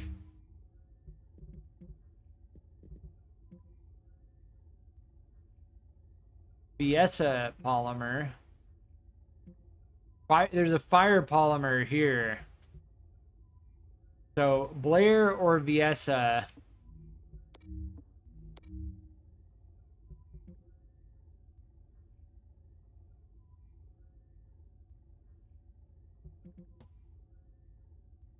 Viessa.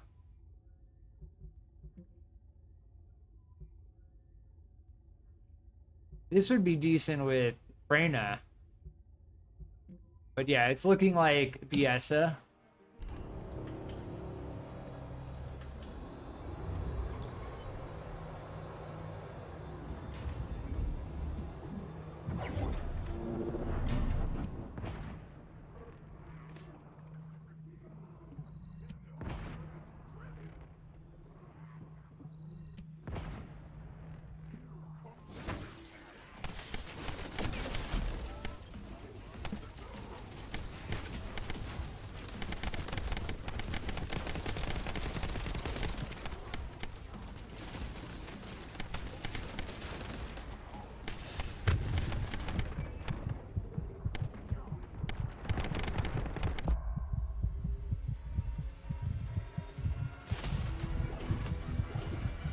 Yeah, I was waiting for you to join it before I started shooting at the boss. I did get the 71, but yeah, Viesa is seeming like the best. No, no worries, you're fine.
Do you have a 71?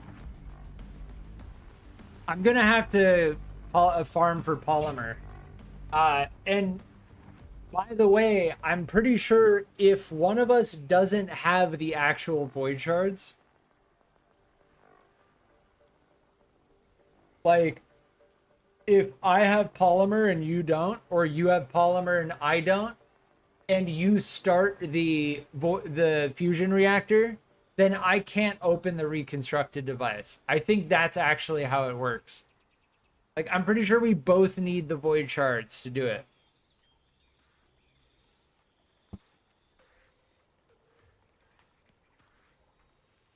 I don't know if they changed that, but I was trying to do it with Silent Night yesterday.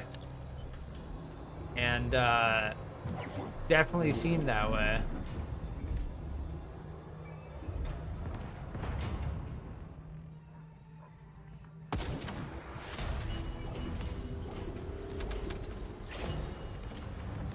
I got the 71 3 times in a row.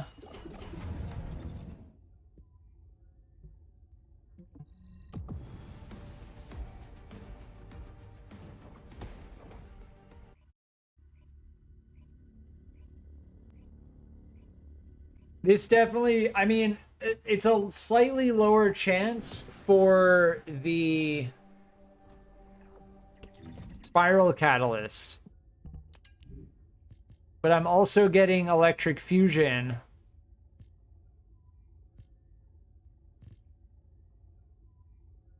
Oh, this has fusion skill, additional fusion skill. This might actually be what I use on. I like the skill duration, but that's getting too close to being good.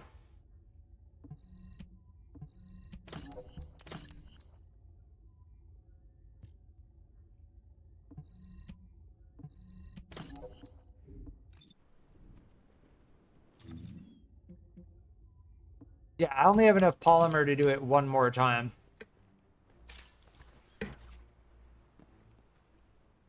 I am interested to know if you start it and I run out of polymer, can I open the reconstructed device? That will confirm my suspicion. Because I think they made it so one person can't open it for everyone else.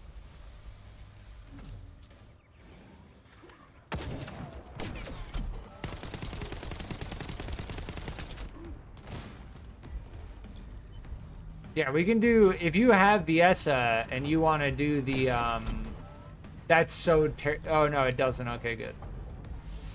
I was about to say it canceled my flash short sword. If you get knocked down and it cancels it, that would be so bad.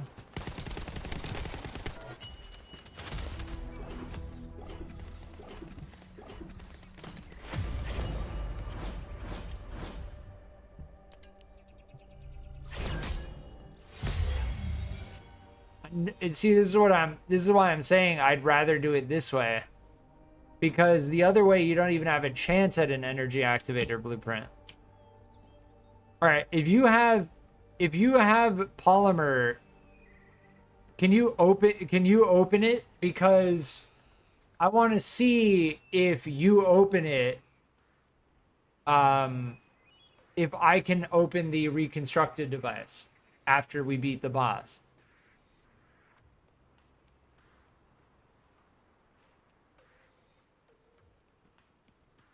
So okay, so let me ask you this then.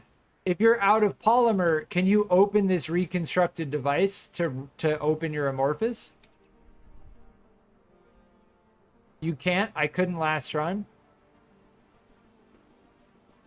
Okay, so that confirms it then. All right, so we can switch over to Viesa.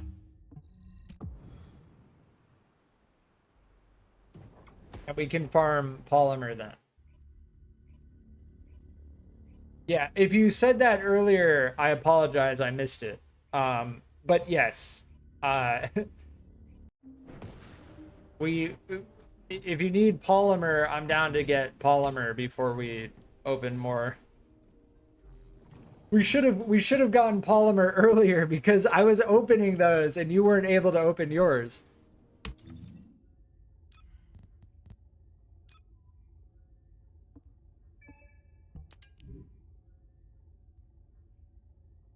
What do we need on...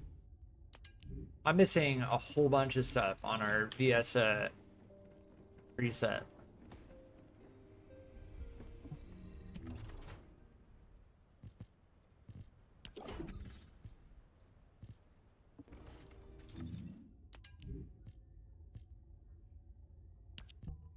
Shotgun.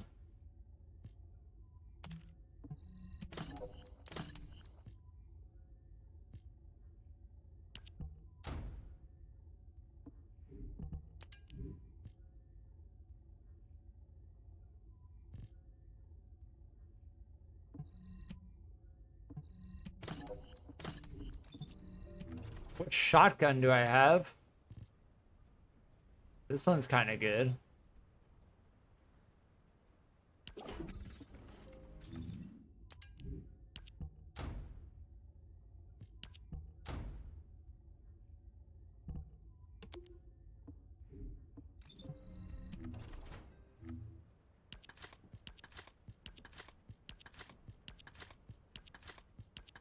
Wait, did I want to hold on to this? Yeah.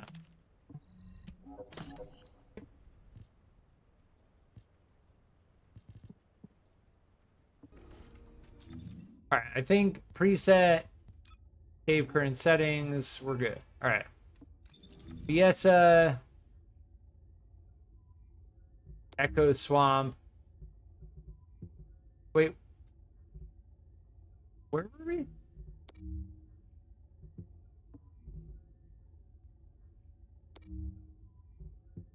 We were here, right?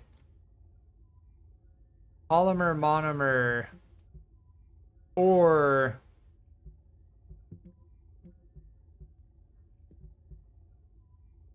there's this one here, or there's the other one that I found.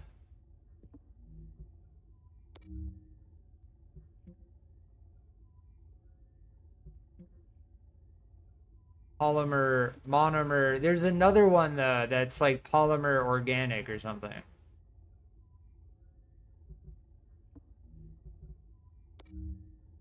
There's no list in the game. So there's no way to look up like, oh, I'm looking for this void shard. This is where the reactor is or whatever. Like you just need to like look through everything. Maybe it wasn't this one. Nope. Yeah, whatever. I'll just do the one that we were at before. Yeah, there we go. All right. done looking.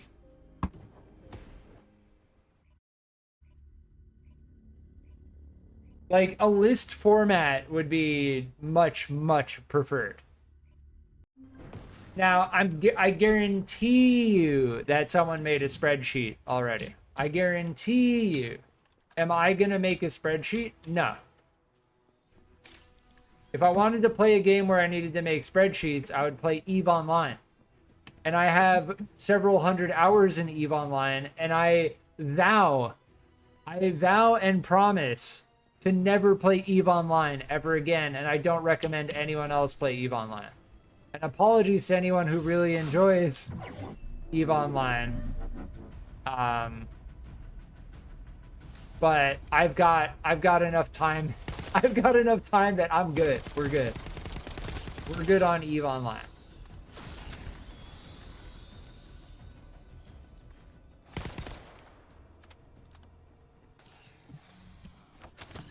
Yeah, this one has monomer. I was just looking for the one that had monomer and organic, because I know that there's another one. I know there is. I just can't find it.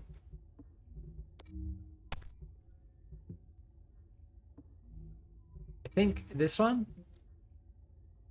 Yeah, that's polymer and monomer as well.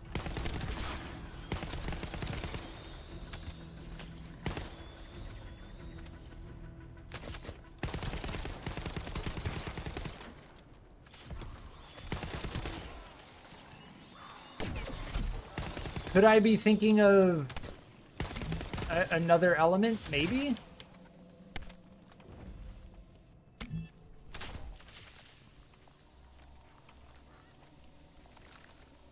The ESA is definitely a consideration for another energy activator. The fact that we just got another energy activator blueprint is fantastic. Like, we know we're farming the farm when we're finding energy activator blueprints constantly. Not constantly, but we're finding them. Yeah, this one is a little rough because they don't spawn in one location. They spawn in like 3 different spots. Some of them spawned up here.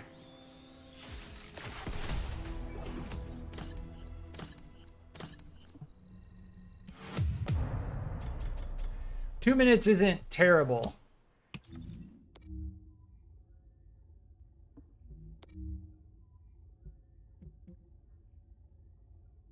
Oh, here it is. It's in Fortress, Frozen Valley.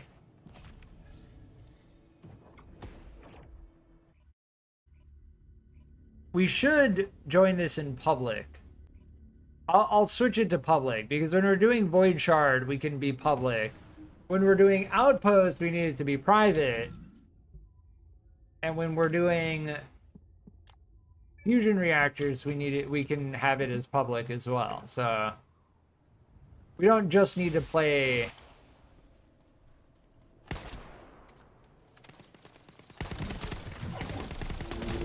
in private mode.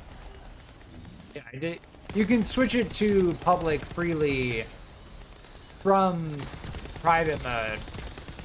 You can't switch it to private mode from public mode. And that makes sense because you would have to like kick everyone out.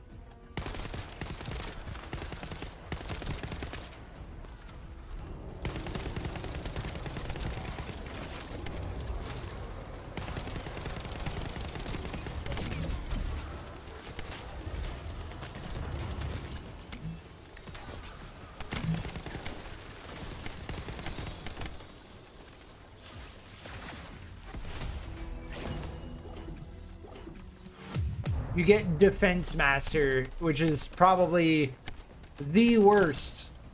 This is only a minute as well. This actually isn't bad.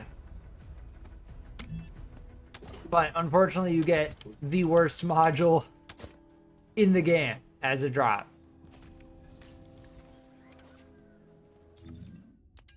Which is far from ideal. Ooh. Chill Fusion. No. The thing is, the one we have on Viesa is very good. It's just the shotgun weapon class. That's it. That's the only downside. And if you really like shotguns, then not really a downside. You'll rarely see me use shotguns for 3 reasons. 1, extremely short range. 2, extremely limited ammo. And 3, low fire rate and high spread. So very, very low range damage fall off. Very, very low ammo amount. And very inaccurate. So you'll rarely ever see me actually use shotguns.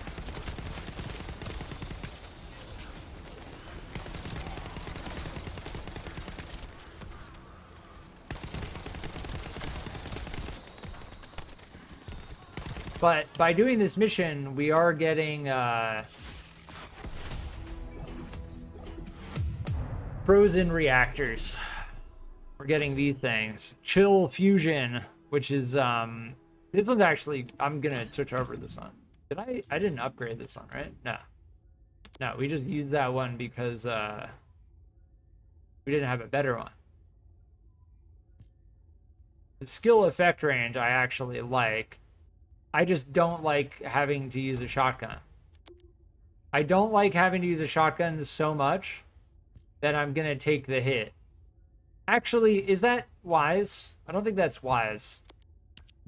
I think we just accept the shotgun. I think we accept the shotgun and we just don't use it.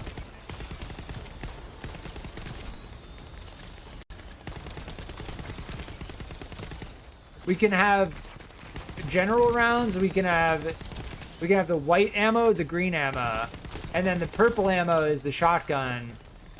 Which is extremely rare anyway. The only other alternative would be like special rounds, right? I would prefer having a sniper rifle though.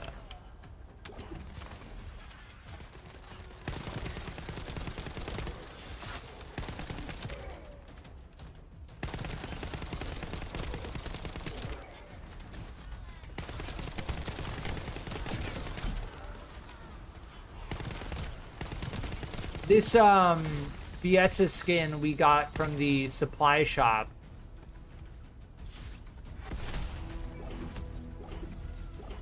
From completing the battle pass. Now, as for our other challenges, we have one to do beam rifle. I'm not like I don't care. Maybe next week I'll do it. Maybe. The thing is, they don't expire.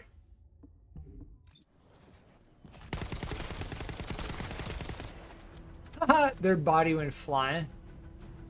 We have to actually start the mission.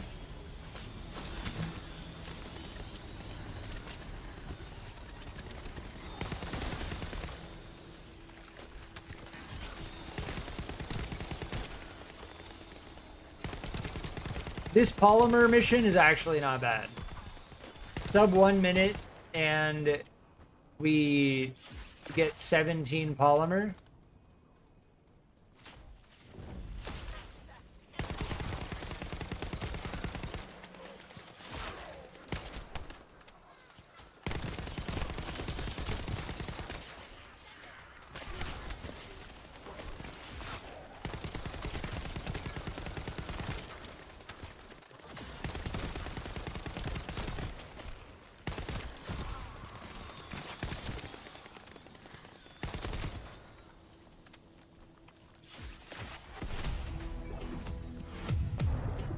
Yeah, exactly 1 minute, 19 polymer, 4 organic, both of which we absolutely need to balance out the absurd amount of monomer void shards that we have.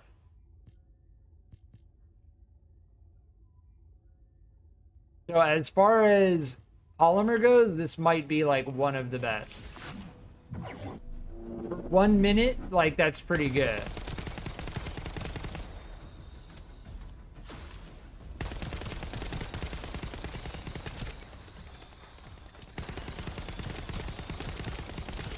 I really do think that Cold Snap Watch on VSA is really good for farming, because as far as this module goes, having it remain for a certain period of time allows it to be like an AoE. And if enemies run into it, they get slowed and then they die. Great.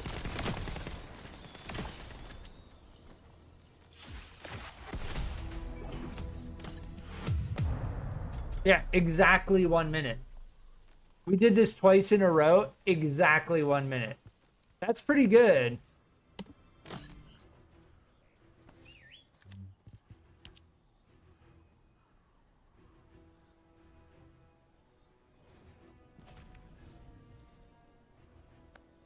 I think a lot of people got the Fiesta cosmetic. I think it's called like the Crow. This is the Crow cosmetic. I don't have it painted. This is the default color. I think a lot of people got this cosmetic and then painted it.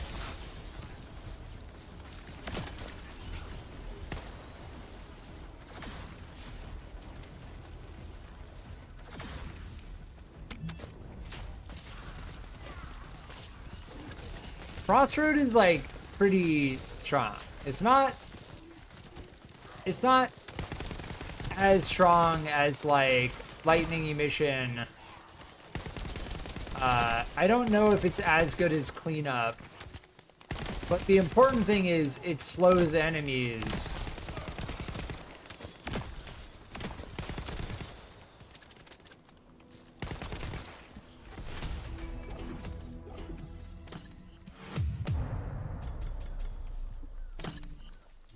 This is the supply shop that I'm talking about. This one. The Crow body skin for VSA. As far as getting the last 43 supply coins, that's gonna come from the next like 3 weeks of challenges. And as far as using a beam weapon goes, I mean, I could be using a beam weapon right now. I don't know if I really...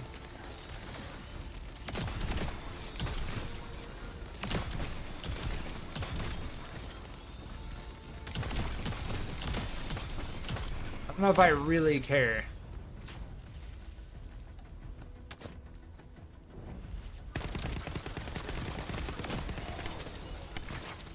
I probably could. I might, after this run, I might switch over to a beam weapon, because we should be able to get that done just over time, you know. If I had one, I would just switch to one, but this doesn't drop. I'm gonna need to go back to here. I think I can access my...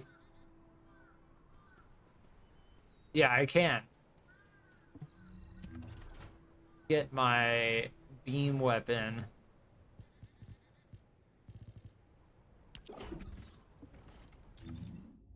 I actually like the beam weapons in this game.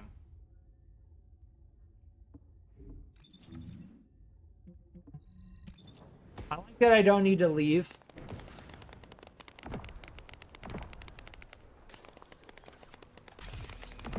Switch to a beam weapon and then leech off of your farm? No, I'm just kidding. I mean, kinda.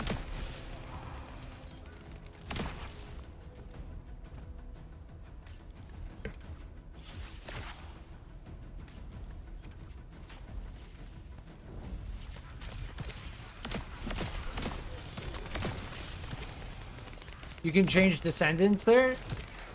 Nice. Yeah. I remember that. I always go back to Albion. But yeah, thank you for reminding me, because as far as like jumping back and forth, like if you have a good farm party going, like we have a Valby and a Viesa,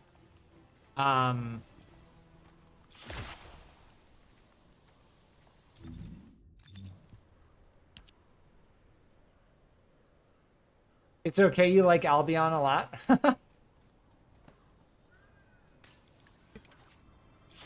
It's interesting that we have a Valby here, because Valby's not going to be getting any of the void shards. I really do like the beam weapons in the game, but they feel a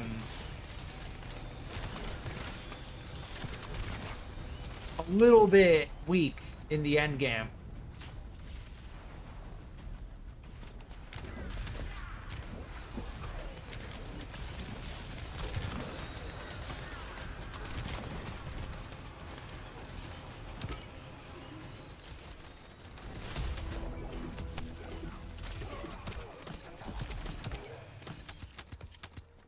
I haven't seen any meta builds that use the beam rifles.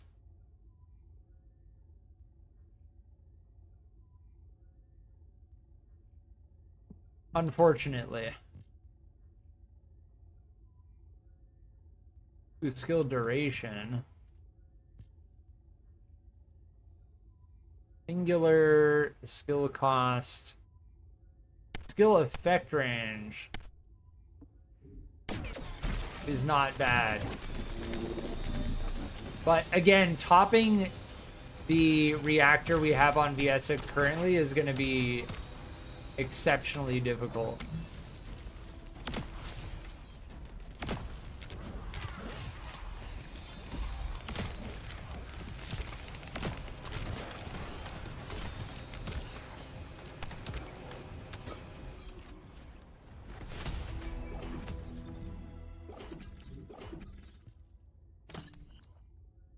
Yeah, the fusion and chill rolls on the one we have, like those rolls alone are gonna make it nearly impossible to find a better one. I'll still check these. The critical hit damage and the skill effect range, but still, I mean,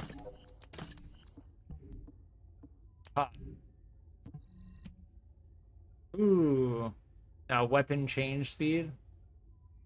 Yeah, we don't care about that.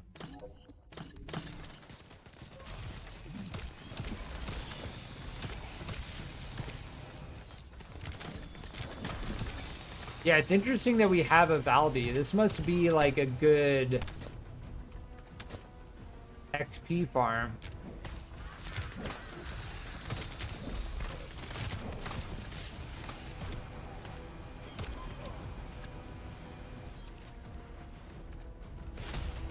To level up ultimate Valby. If they're not, again, Valby is not going to be getting the polymer. This might be one of the better polymer farms in the entire game.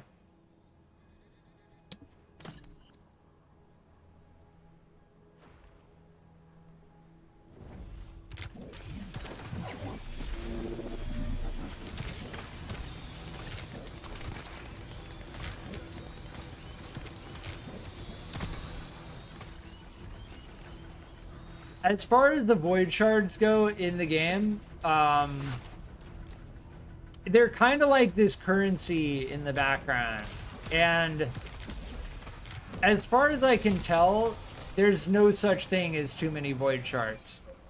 Right as you think, like, in normal mode, you're like, oh, it costs 11? Like, I'm not going to need more than that. Like, you get to hard mode and you realize that it starts costing, like, 30 each time. And then you realize that's the Valby in a bikini in a blizzard. Then you come to realize that it costs 30 and you need to open an insane amount of amorphous material patterns. And then you realize that you just can't have too many. Now, we're balancing our monomer with our polymer right now. Interesting. How did it... Oh, I think you hit it, yeah. It was weird. I didn't see the animation.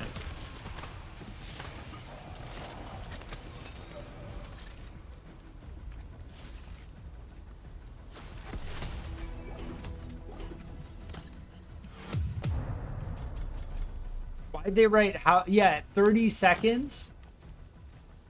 This the new farm? How good? Oh, I don't know what they're asking about. Very good.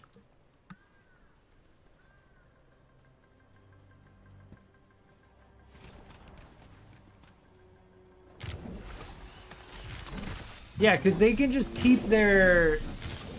They can... Ultimate Valve can just keep their water down. Like, in the area that they spawn... Oh, I missed. Look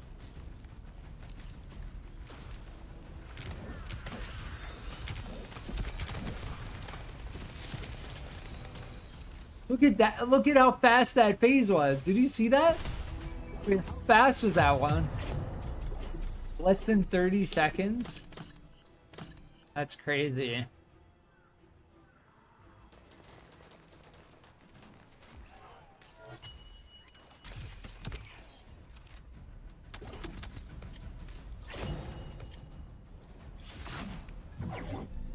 Honestly, I feel like someone should just stay back here and snipe.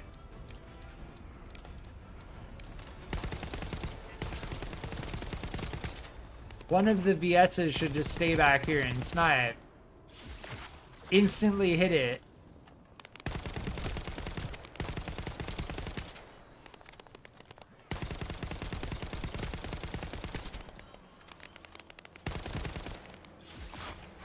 What was the time on that one? 29 seconds. That's hilarious.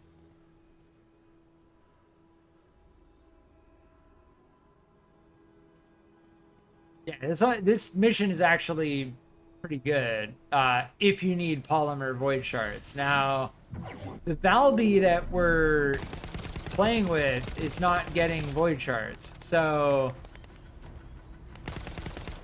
I think they're solely looking for XP farm.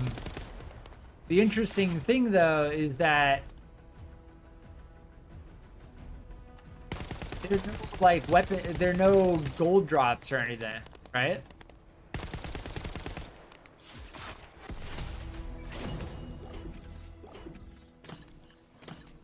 It's just ammo, MP. Yeah, there are no gold drops or Kuiper shard drops. Well, while this Valby is helping us out, we may as well max it out. We're trying to max out the character quickly. I guess this must be like a good XP farm then, right?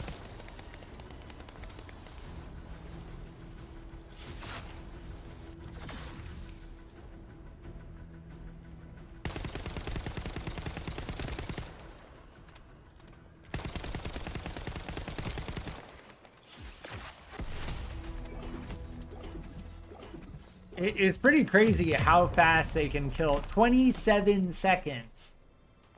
27 seconds. That's crazy. The limit becomes the respawn time. The time it takes for this to respawn. The great thing is you can kind of help by shooting enemies from here.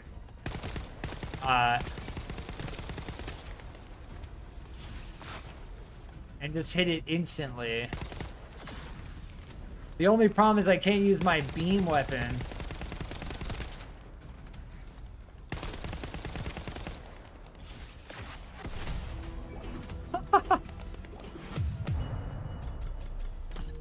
$26 seconds.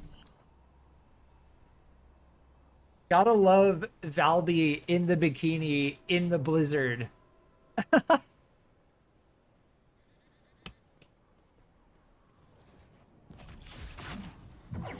The ultimate Valby in the bikini in the blizzard, farming a frozen void fusion reactor or void shard.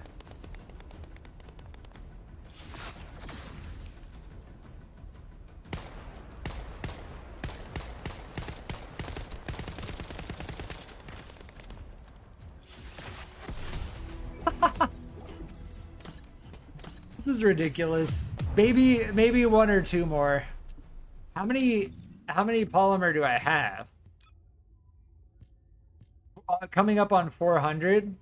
Again, you just can't have enough. Like using what opening one void fusion reactor costs 30. So you want to open 10? That's 300.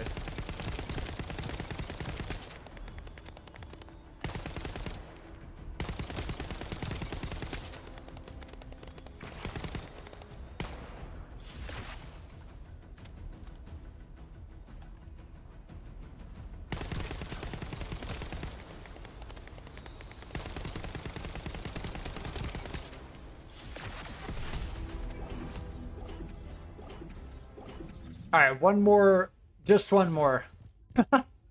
One more after this. We're at 400 now. Stacking a whole bunch of polymer is a very worthy. We're also getting a little bit of monomer too. Or organic, yeah.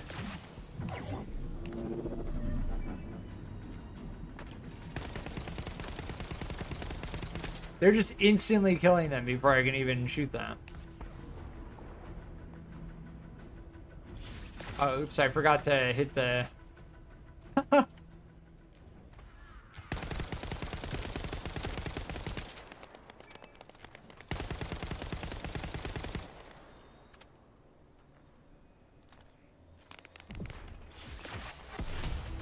Alright, that's a GG. We can help them do this this mission over here.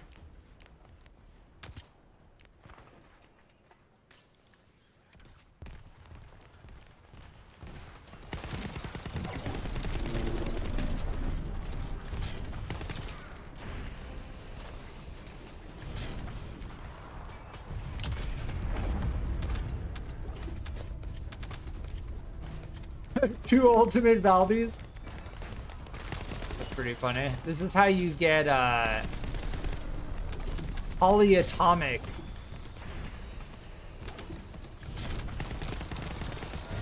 This is the polyatomic mission, which is a core part of the energy activator.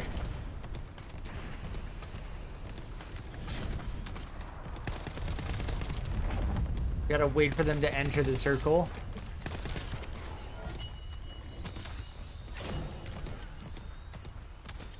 Yeah, they don't always drop it. I don't know exactly why. Be using my beam weapon.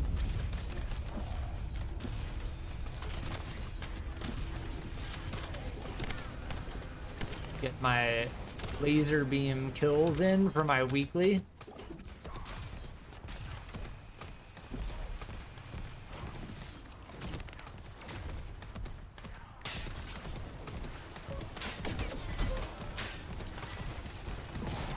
They died.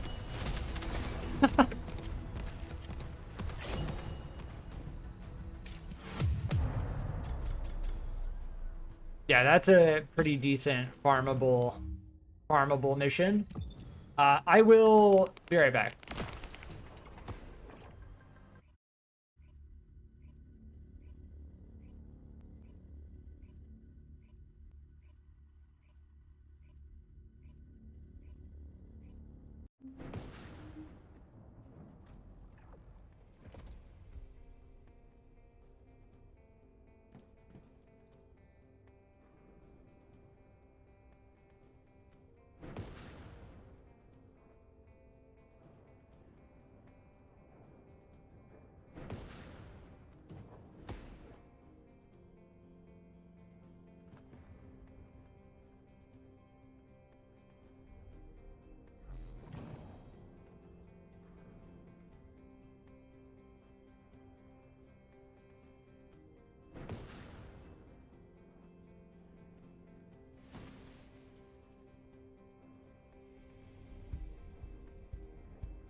All right, I'm back.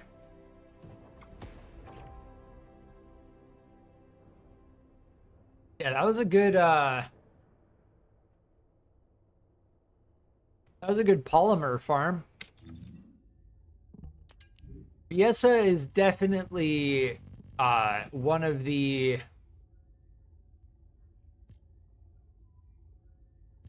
Descendants that I'm strongly considering for my next energy activator.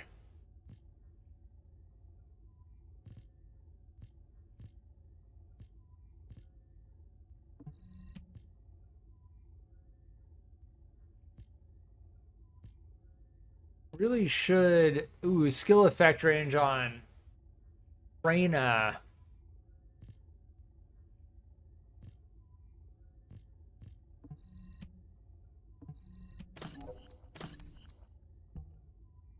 Yeah, this is very good on Viesa.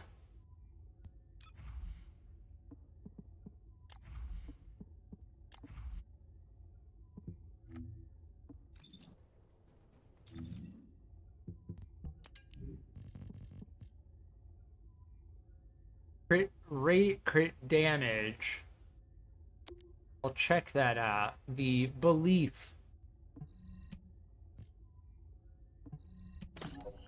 If I roll enough drops of a certain weapon when I'm like farming something, then I'll find the highest DPS one that we find, and then I'll compare it to the other one that we have. I might not even have one of these. I don't think I do.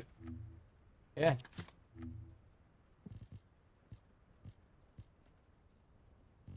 That's the only one we have. Yeah.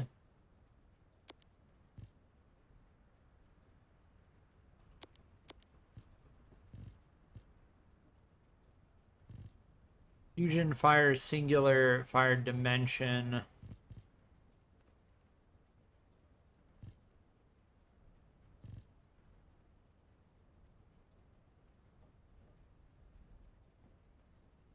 Yeah, although this has chill, it has fusion for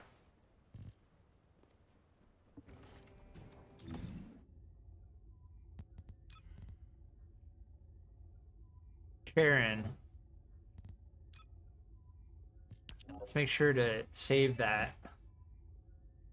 And as far as the beam weapon goes that we're using, we want to keep using a beam weapon. Yeah, 2,000 enemies is a lot. And we're going to need to slowly progress this by using a beam weapon while we're doing other stuff.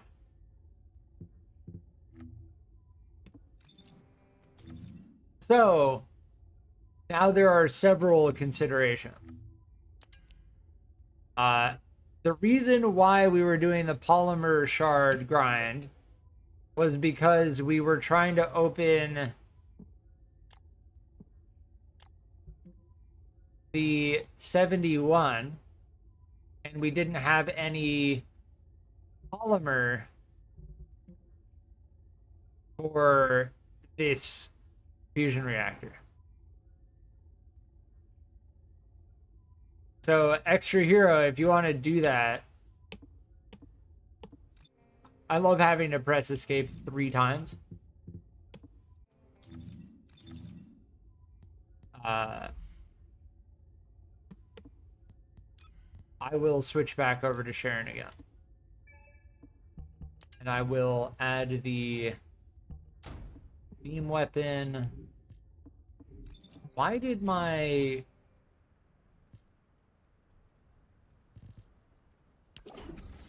reactor... I forgot to save it as a preset after I changed it. That's why. Preset. Save. Good. Good.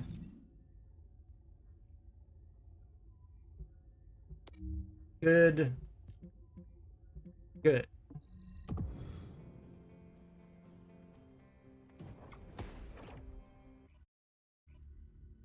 Jumping from one Descendant to another is always like, it feels like I need to make like 3 different checks every time I do it. And it's primarily due to the fact that These don't get put in my storage.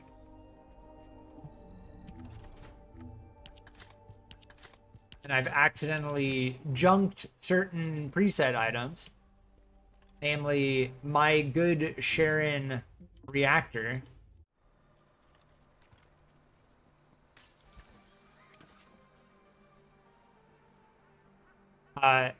Extra hero, if you have polymer, do you have monomer as well? Because you said earlier you didn't have polymer.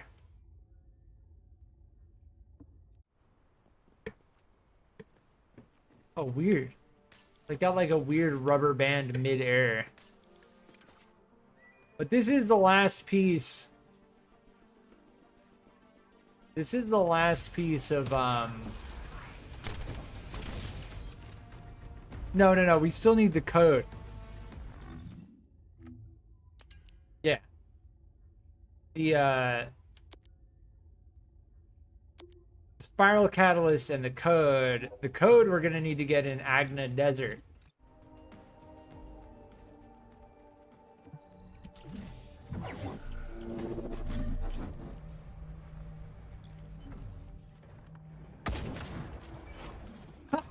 What do you hit them with that does so much damage? Are you using a Forest Gaze or something else? That is a hilarious amount of damage.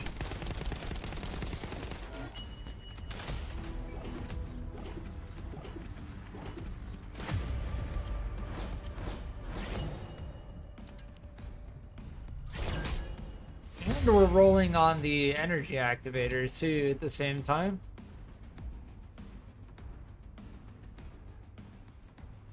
Yeah, that Viessa polymer void shard farm is actually pretty good. Afterglow sword. So it's the combo of camouflage and afterglow sword.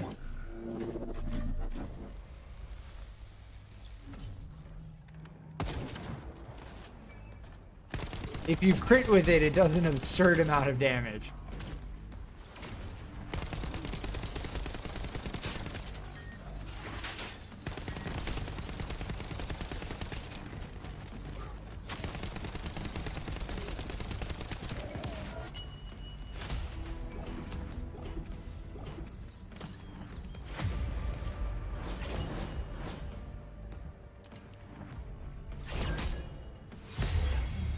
We got another energy activator blueprint. We keep getting the rare drop.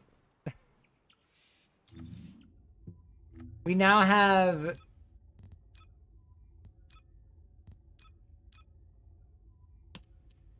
four energy activator blueprints.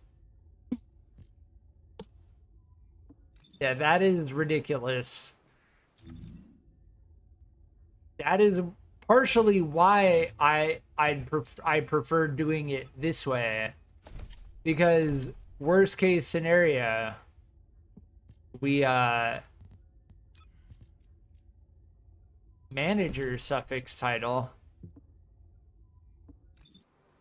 Well, not worst case scenario. There's a chance that we get the energy activator blueprint.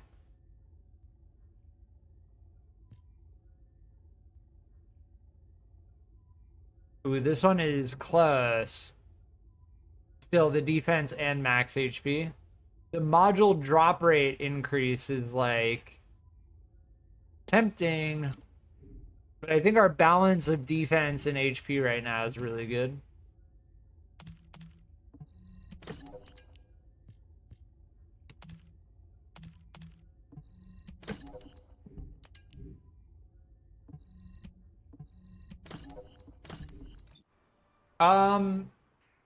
As far as this goes, we could go for the code as well.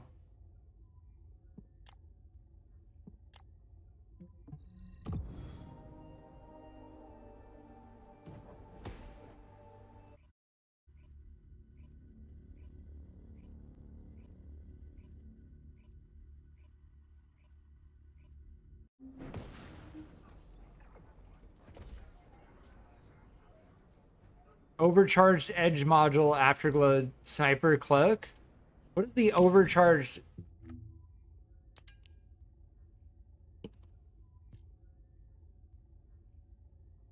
Shield instead of MP. Ambush damage increases by the amount of shield consumed. Oh, nice. So you just, so do you build shield?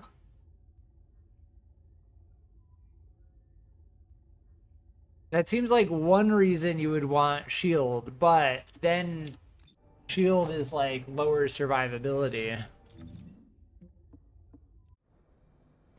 Is it right above us? Yeah.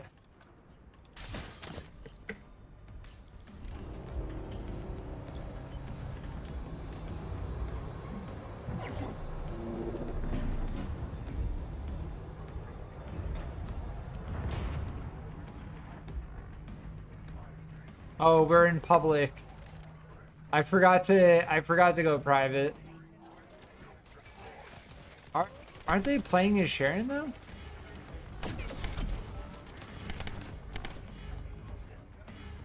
No, they're playing as Glay.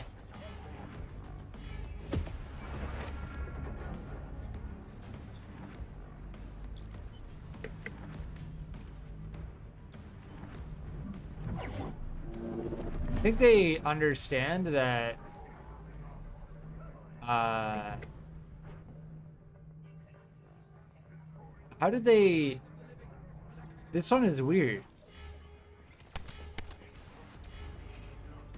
I don't know how they detected us. I was camouflaged well before.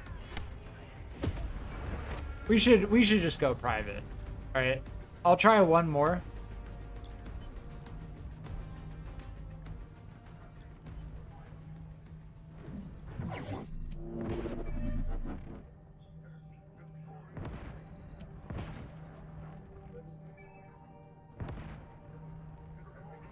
I think we got it.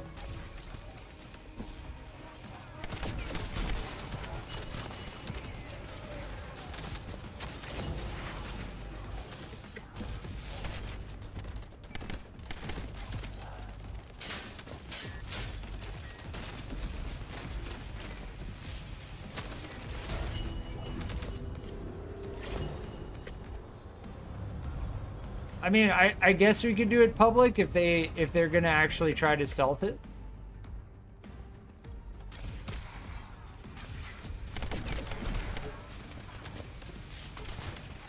This, no doubt, is what people are trying to do to get the. Here you get the 90 and the 91, the 90 mutant.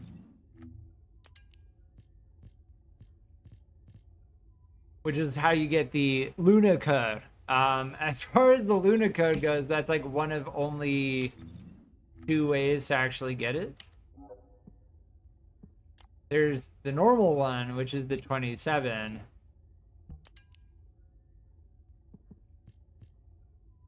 Which is the 3%. Yep, so this is the only way to actually get that.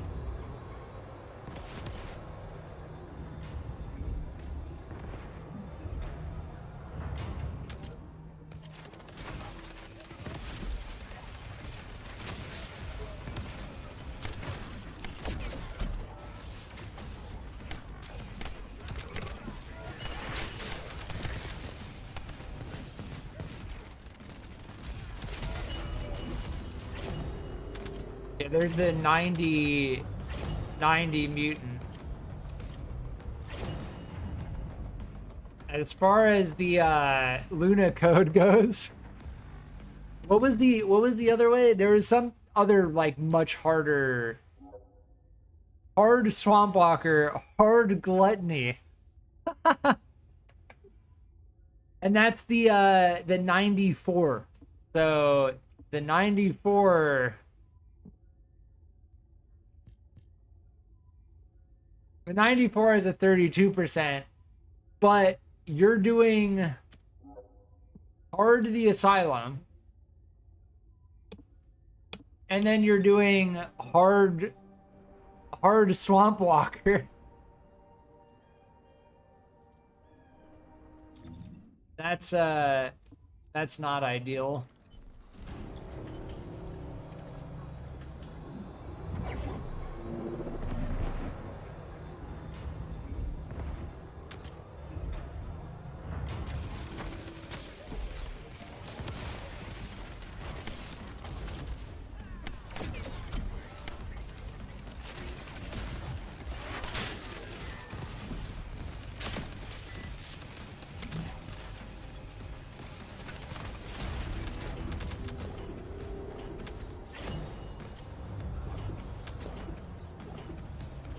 If we get the stealth, it definitely makes it cleaner with 4 people. The thing is, like, with 4 people, it increases the chance that we get detected.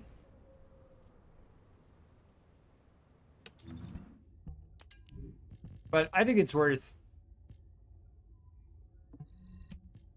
playing together.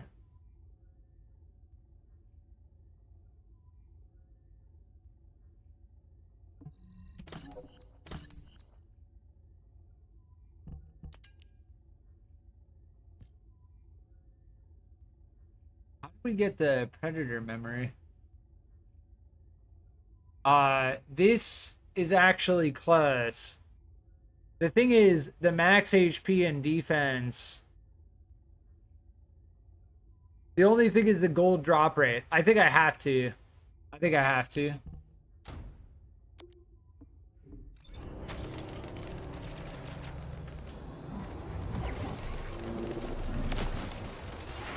No, it canceled my thing again. It canceled my invisibility. I think it's because I joined late.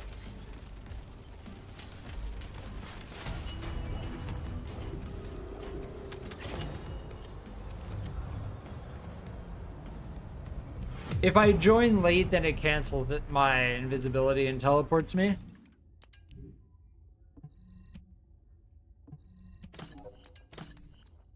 Yeah, that's a tough one. Definitely don't want that. I may not have wanted to get rid of that, but again, yeah, it's fine. I don't care about the electric resistance. I care about that's twice as much, over twice as much HP, and the defense roll is comparable. The only thing is we miss out on the gold drop rate.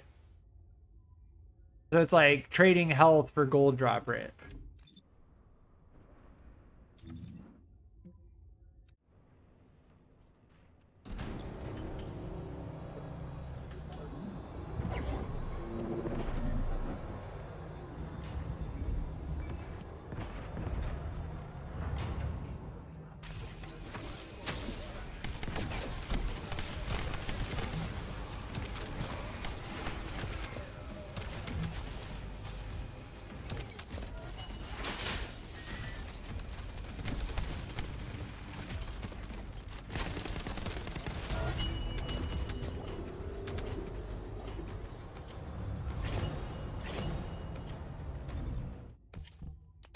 That's really the question, is like, do we trade health for gold drop rate? And I think we do. I honestly think we do.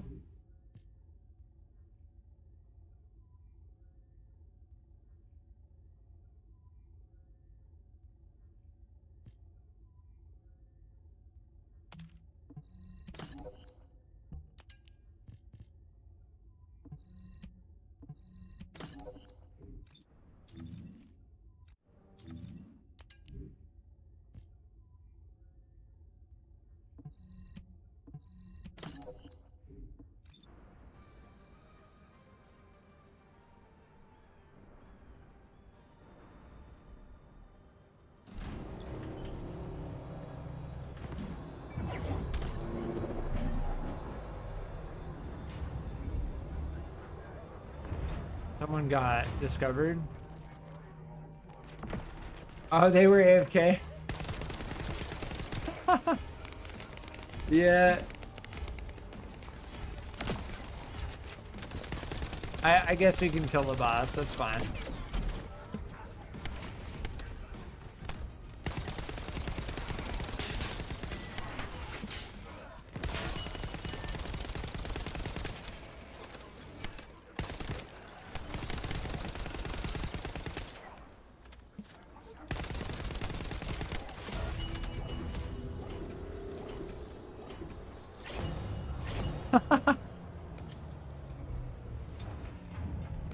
We still got the 91.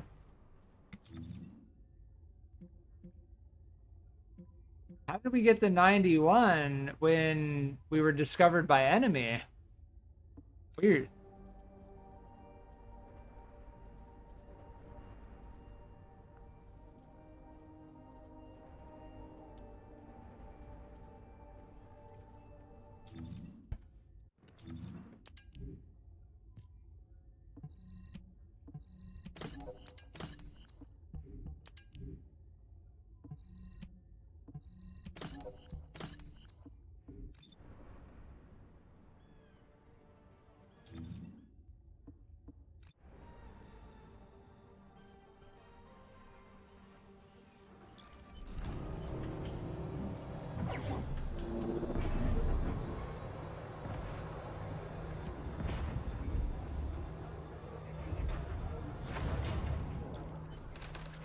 Wait, what? Yeah, that's the second time they messed it up. Yeah.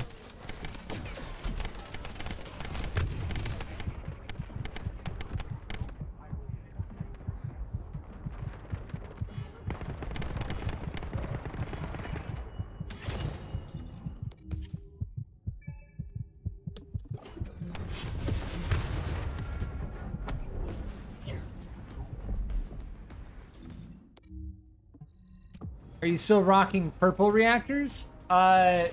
Yes. Because ultimate reactors also, welcome back, Nudwiser. Ultimate reactors require you to be holding a ultimate weapon in your hands in order to get the maximum benefit. And because the only ultimate weapon we really have that's like cranked is the Thunder Cage, which I still do not actually have a I still do not have a energy activator in.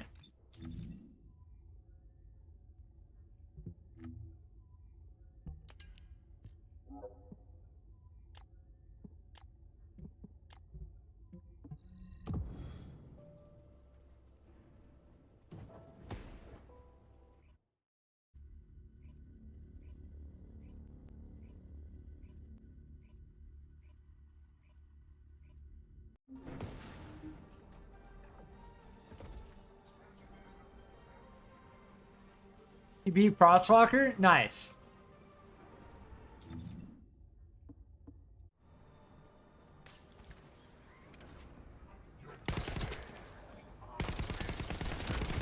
This is pretty much going to be the only way to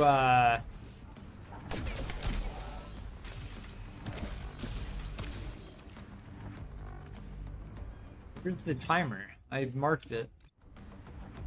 This is going to be pretty much the only way to get Luna code aside from doing hard. I think it's a hard Swamp Walker and a hard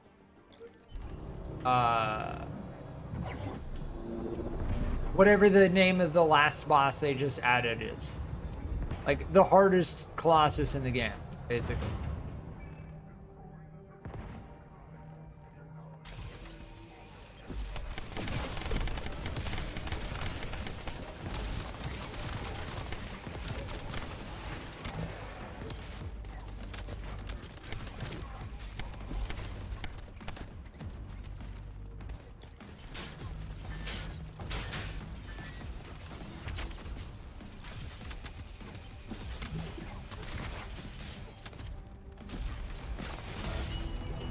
Nice.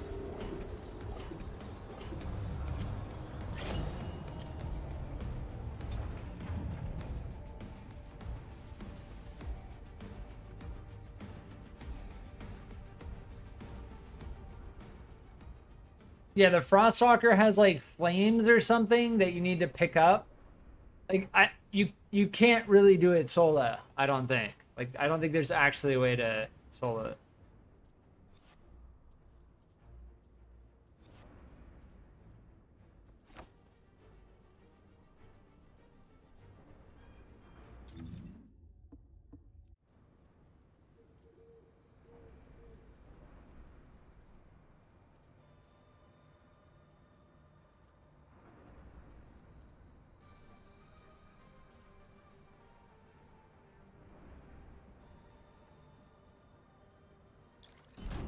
Won't even let you queue those solo? Yeah. I did set out with the aspiration to do the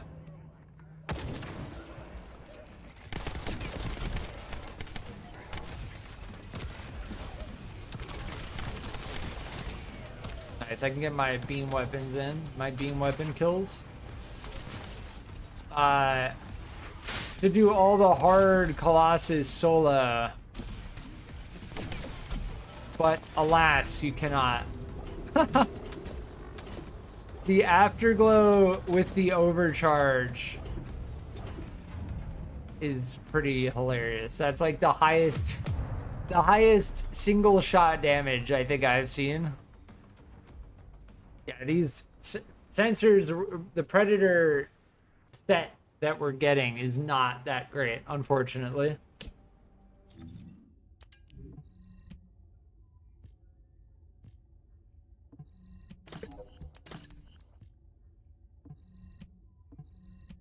But yeah, I left that public after I realized that there was one of the people we were playing with was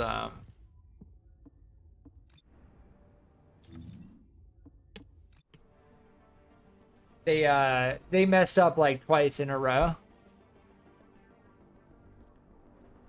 They were AFK, and that was okay. Like if you're checking modules and stuff, like that's fine. Checking reactor drops and whatever, but like they then broke stealth before the last reactor was hacked. And then I just left after that.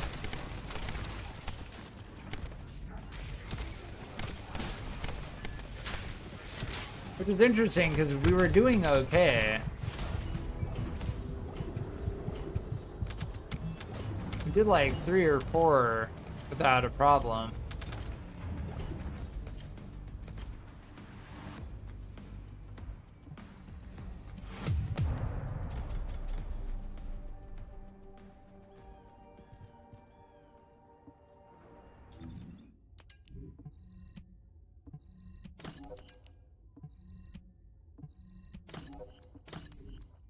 If you see flames, grab them. Leave one flame until 7:30, then grab it and run around. It does not matter if your team goes down. It will not wipe you. You then run over your down teammates and it will instantly revive. Oh, you run over your down teammates and it will instantly revive them. Interesting.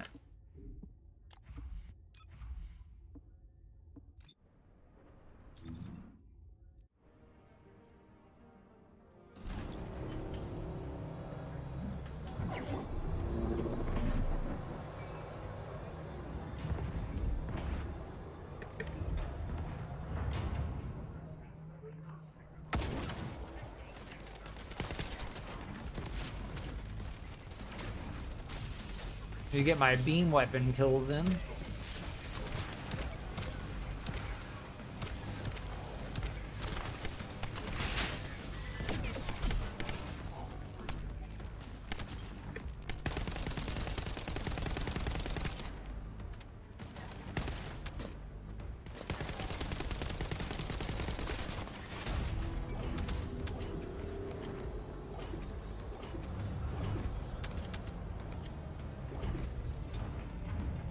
$2,000 beam weapon kills is gonna be ridiculous. We're just gonna need to like try and use the beam rifle over the course of the next few weeks. Unfortunately, the beam weapons, like, I like the beam weapons, but the way that they work in the end game just doesn't feel like they scale as well. I don't know. If anyone knows how to like max out, knows what the best beam rifle is in the game, like I'll start using it.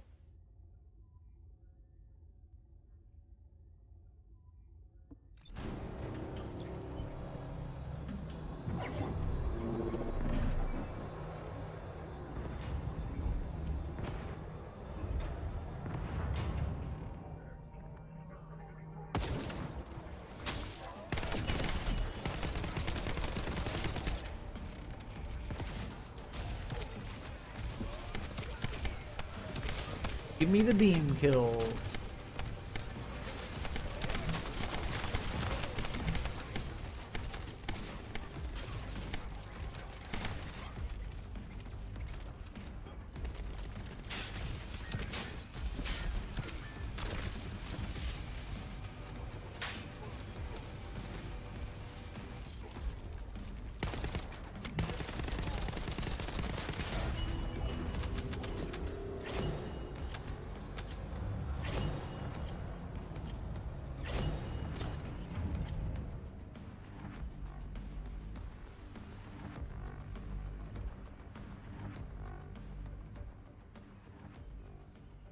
Beam need buff? Yeah, I think it does. Like, nobody actually uses beam rifles.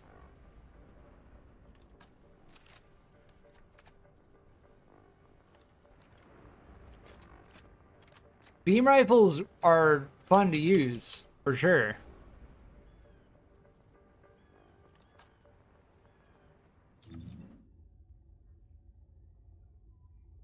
Alright, we gotta crack these 91s. It's gonna take a lot of organic void shards.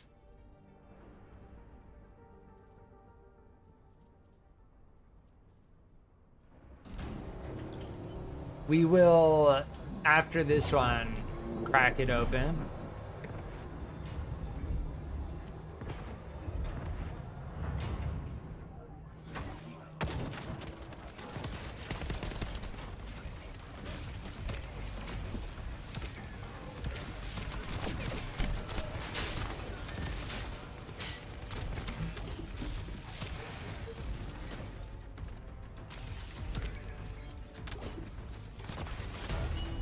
Nice.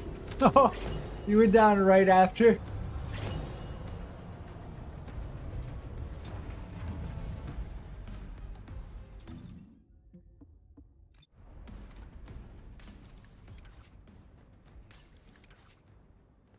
Alright, we can crack it open right over here. You just need a ton of organic, that's it.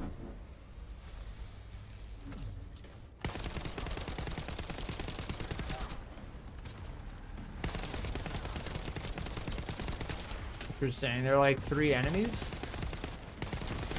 I'm trying to take out one at a time.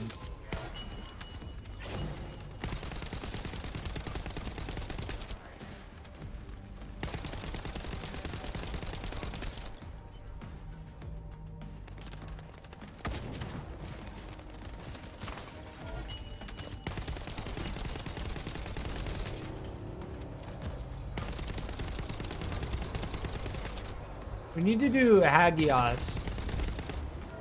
If we want to get all the pieces for the biometal for Luna, we're gonna need to do Hagios. We need to open the 90 mutant AA.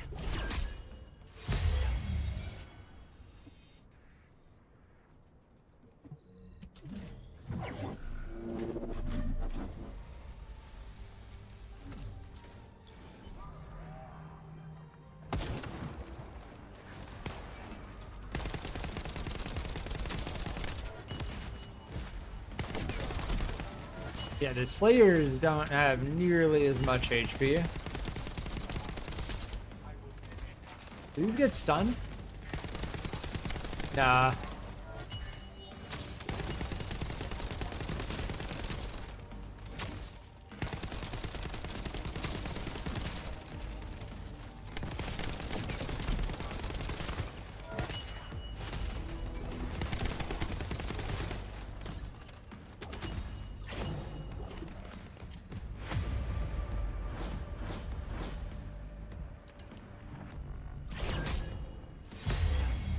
Yeah, there you go. 10% drop on the second try.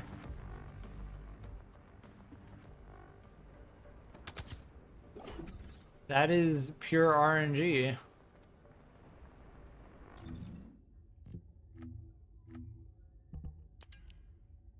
So now we just need the spiral catalyst, which is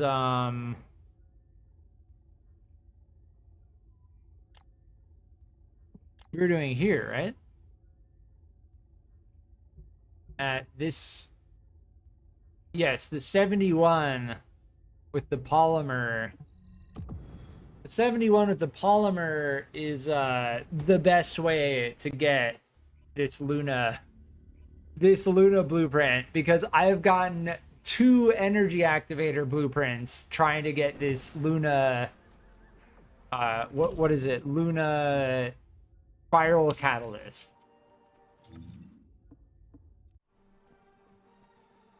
So while you're trying to get the Luna spiral catalyst, you just roll on the energy activator blueprint at the same time. And as far as I know, the energy activator blueprint, the highest drop chance you'll find in the game is 6%. It's not like you're getting a bad drop rate.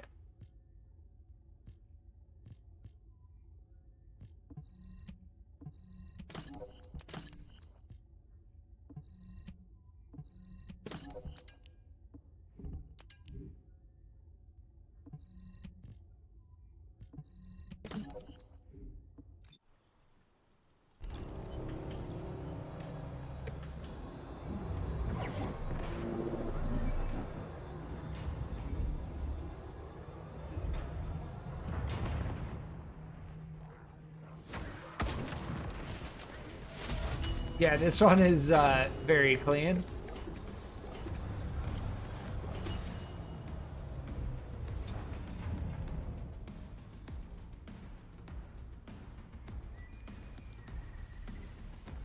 Yeah, Ultimate Glaze definitely one of the ones we're looking to get. I do want as far as our luck goes for today on Luna, our luck has been very, very good.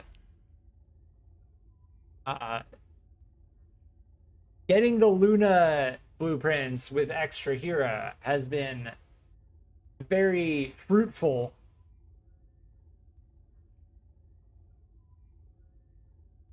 Oh, do you have the spiral catalyst?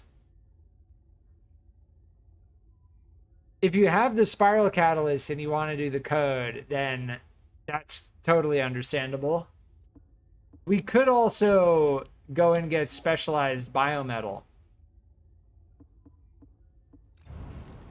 If we can find a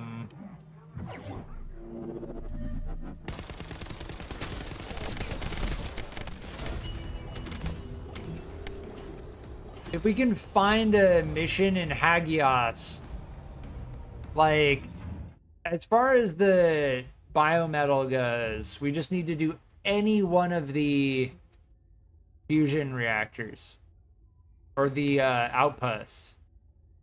110, 111.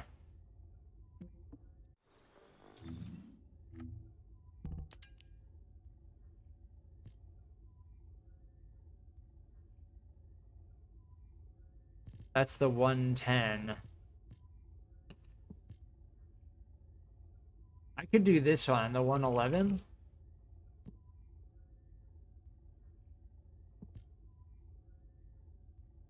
The 111 or the 99 in Hagios.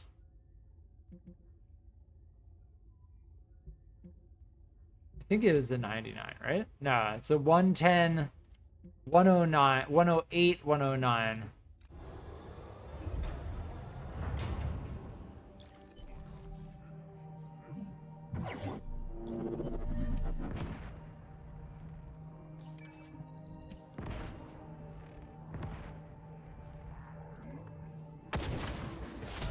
Huh.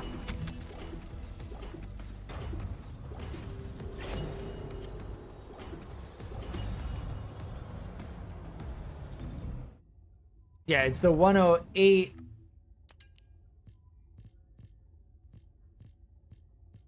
If you have one that you want to get, the 108 and 109 look pretty good to me.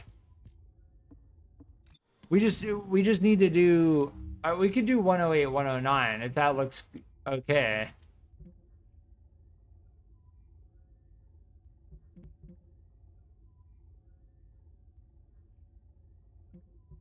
Which is the one that's dropping the... This is dropping the mutant. This one's dropping the mutant AA. So as far as like the mutant AA, I think we're both going to need that anyway. And given the fact that it was only released today. And we need to do this because I'm going to grab this while I'm here. To get the biometal for the Luna piece. So if we're going to do one of these for the Luna piece, it should be...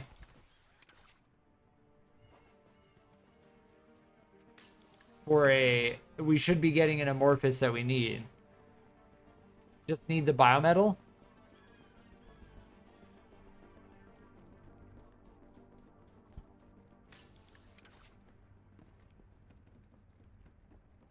Yeah, if you just need the biometal, then we can do any one of the outputs here. Almost have another Python. Crafted the Secret Garden. I almost have Ultimate Lepic. Nice. That does sound like you've been grinding hard.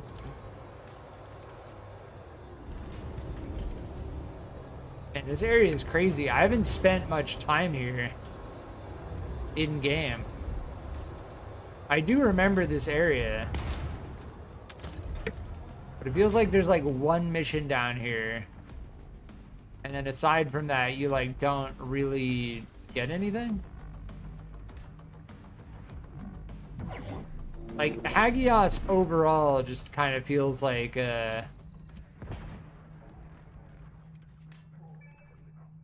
lesser grind area zone. There's one more. I ran out of time. I thought there were only 3.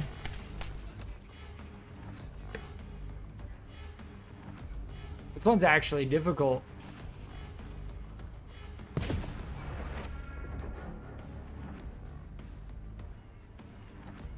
Alt Bunny last, my least favorite character. Yeah, I view Bunny basically as like a tool. I know that may seem like not like negative, but I view all of the Descendants kind of as tools, given the fact that you have Enzo who opens the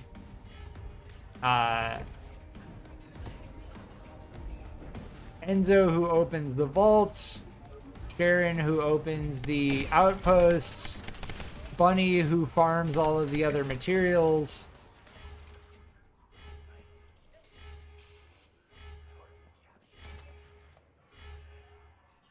I think if we just both start like behind this rocky area, we're good.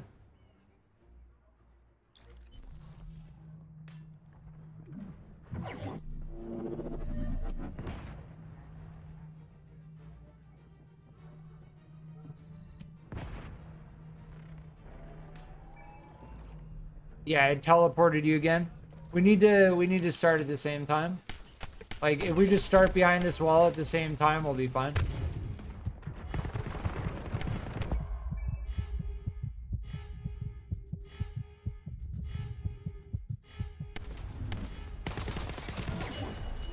Well, Bunny makes it so you don't need to actually aim at anything.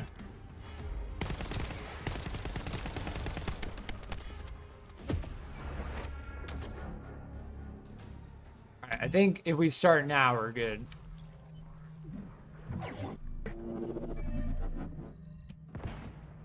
Yeah, there's one over here as well. There we go. This one has 4, and they're all on opposite sides of the outpost. Well, not opposite, but almost.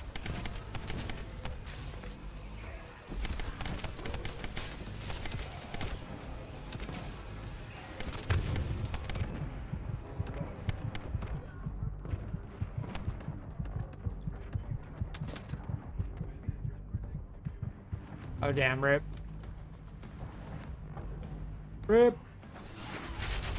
I think we can go down 5 times. It's actually not easy. There we go. Once the orbs were down, it wasn't so bad. Did we get the metal?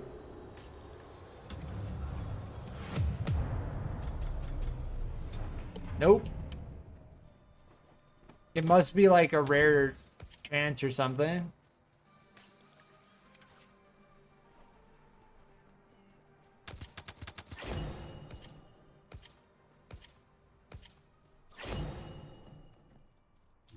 Is there another? Here's another one. The thing is, the metal, it just drops.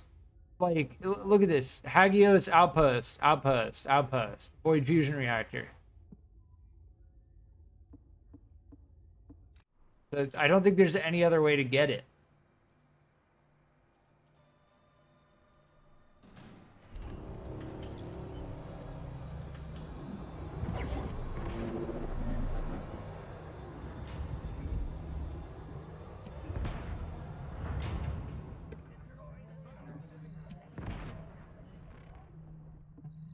Yeah, I can stealth it solo.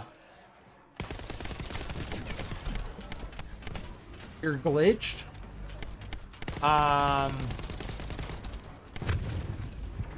Maybe try respawning. You can go to your map and then select the spawn point.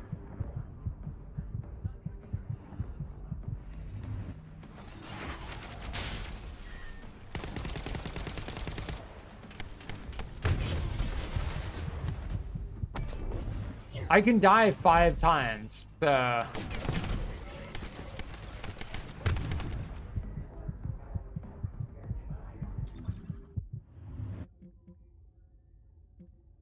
I see you moving up there.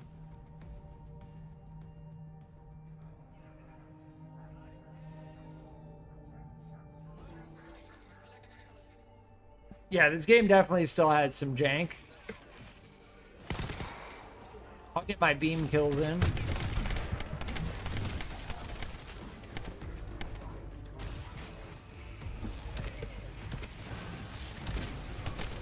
If we don't get hit by the trap balls, we should be fine.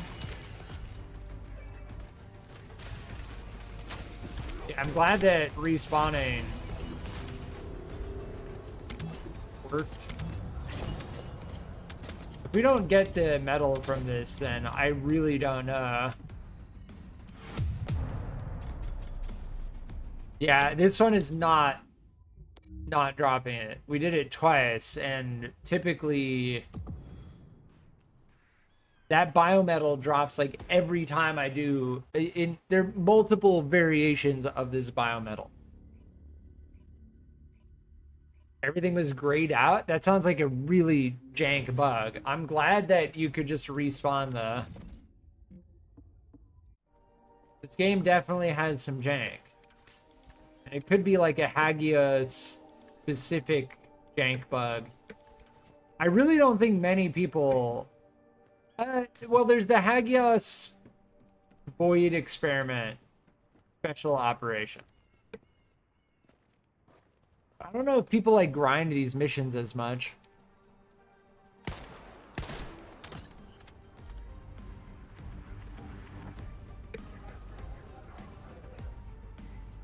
They see me?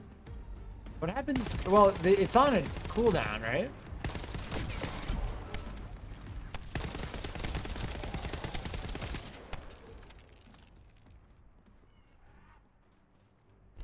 Yeah, now it's on. Now it's active. Never mind. It's so weird how that works. Like, if you get spotted before you go in, then it like there's like an enemy outside of it. Like, what? Okay, that's not the way to come in. I think the way to come in is down here for sure. If I stealth here and then go up here. Yeah, there we go. That side, they're like enemies outside of the area.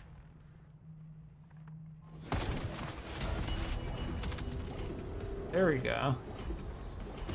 There's the specialized biometal.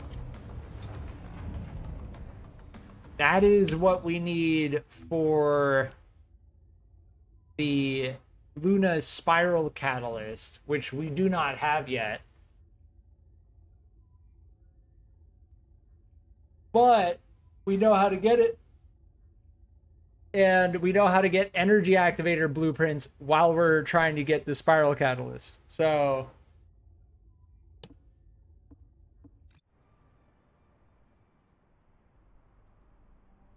I thought that the energy activators would become like the hard bottleneck.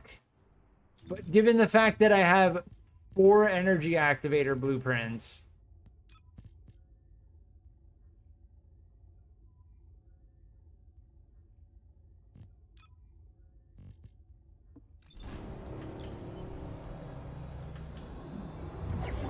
it's kind of proving me wrong a little bit.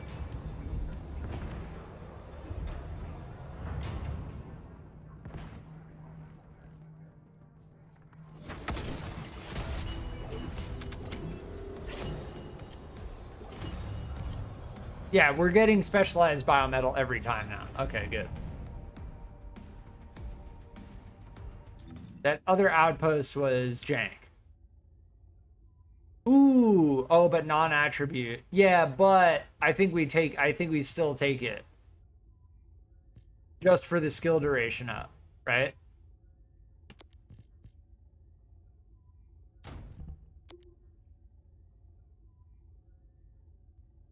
Yes.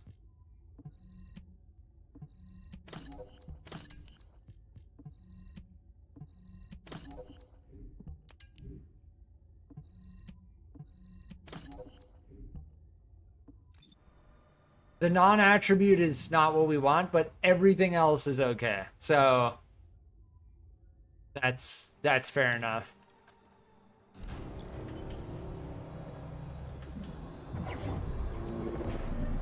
It's electric fusion with skill duration up. I don't care about the non-attribute.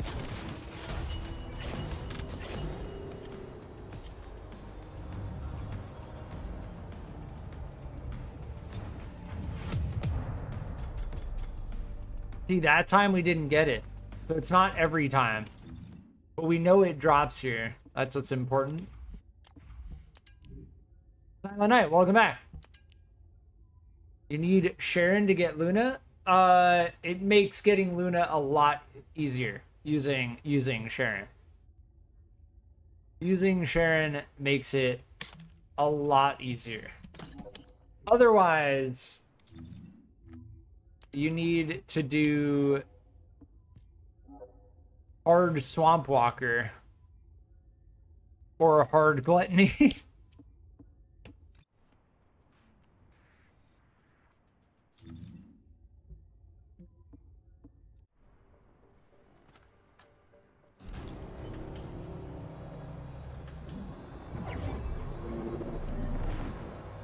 Now, we could get to the point where we could do those,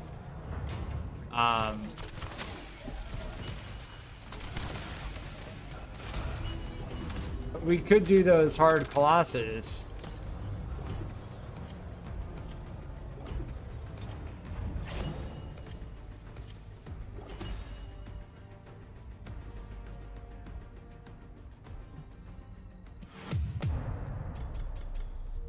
But you also use Sharon to get things like, well, no, you don't technically need Sharon to get the biometal. Like, you don't technically need Sharon to get this.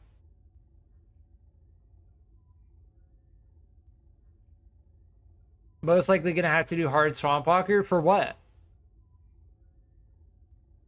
What are you trying to get to do a hard Swamp Walker? I think it's crazy that we've almost gotten everything for Luna in like a 5-hour stream. Playing with you, Extra Hero, has definitely made it smoother, for sure. I do respect the co-op grind. Luna code?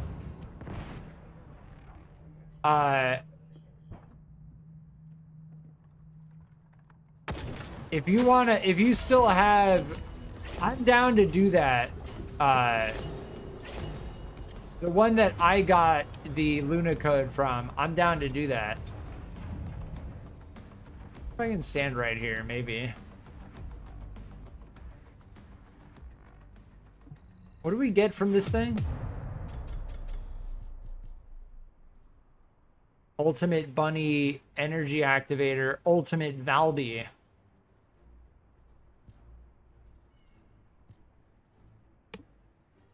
Specialized biometals, definitely a grind zone. You're gonna have to grind with my girlfriend so she can get Old Valby? Okay. Old Valby is gonna be a serious grind as well. As far as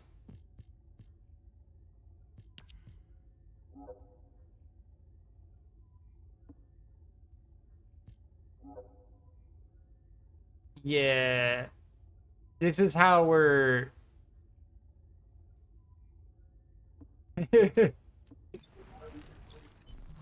oh, they didn't see me. Wait, did they? Oh, they did. This is not a good spot. They kind of like poke out of that front area. And even though I was like right up against the wall, they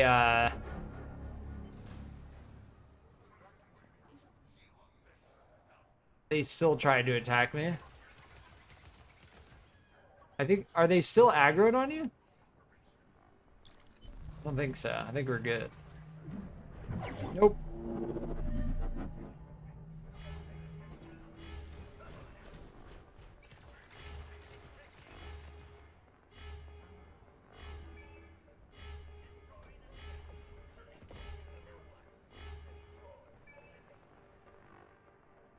All right, I think if we go from here, this is a good spot.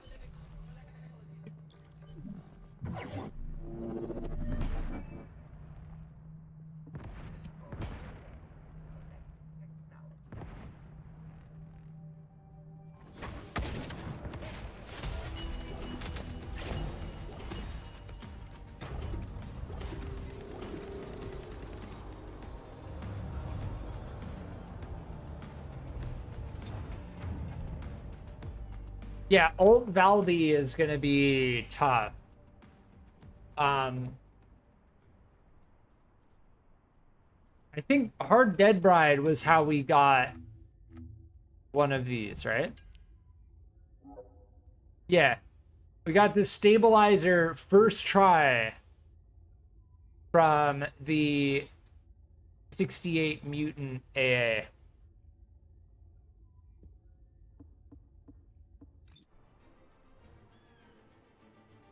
She wants Old Valby and I'm not paying for it, so yep. Old Valby, I think, is the base cost is like 3,000, right? On the shop.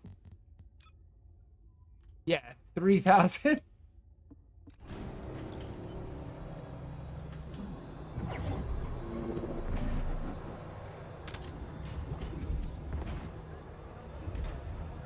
Kind of crazy that the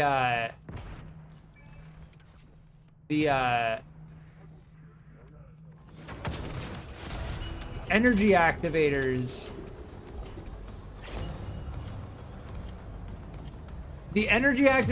on the shop are $25. And I mean, once you get to end game, they get a little bit easier to get. And I get it. I mean, like, you know, every time I pick up an energy activator blueprint,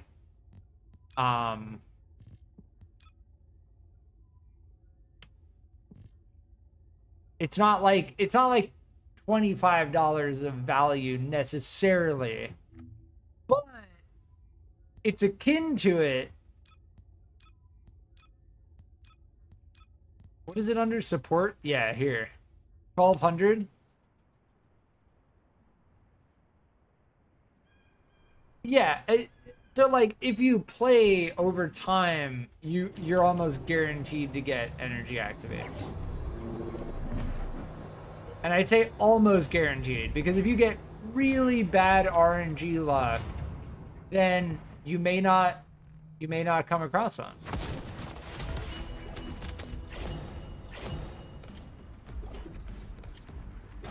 But you would need some really, really bad luck.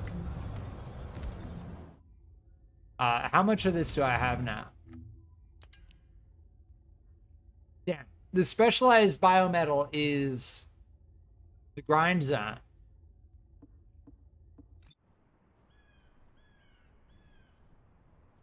Last night spent an hour in normal bosses, got nothing. Yeah, it happens. Like, you know, I had to run the asylum 25 times to get Sharon Spiral Catalyst. It definitely happens.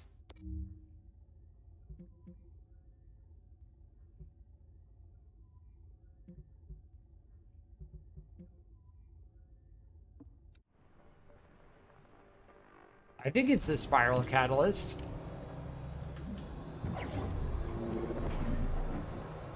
Sharon Spiral Catalyst is a 20% drop chance, by the way. So as far as a 20% drop chance goes, like, you should not need to run that 20 times.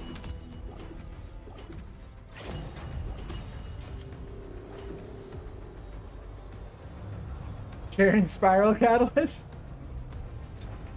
It really makes you wonder, like, is that a 20%? I don't know.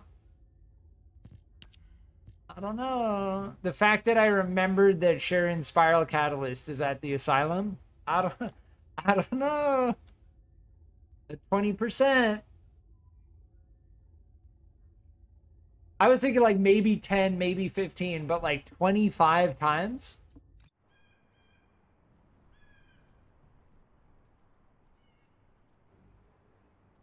Feeling more like a 5 to 10% chance. But then again, it's a pure RNG. So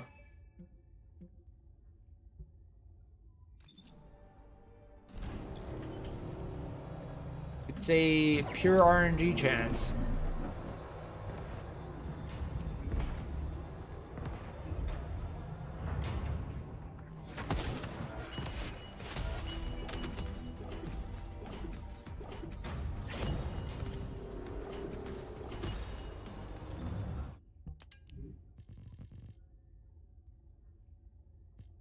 Chill Fusion.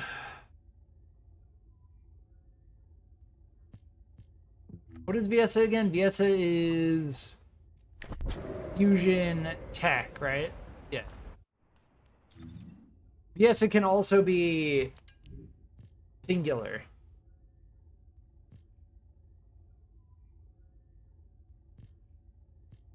So Chill Fusion, that has a fusion. Fusion and singular. I may hold on to that just to see if we can do something with that. Dark Days. You remember the days before you had access to using Sharon to do outposts? Pepperidge Farm remembers.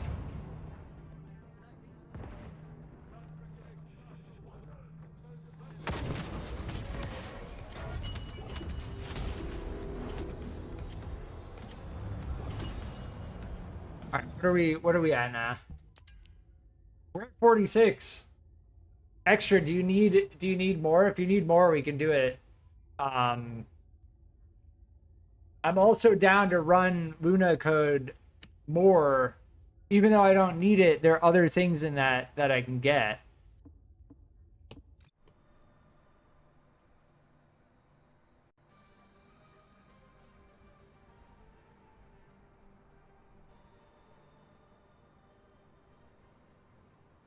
One more? Okay. I got lucky and just got exactly the amount I needed. But we have, with other things, been there before. Where we just needed one more. And we're also rolling on a good amorphous as well. This amorphous is one of the amorphous that drops ultimate Valby.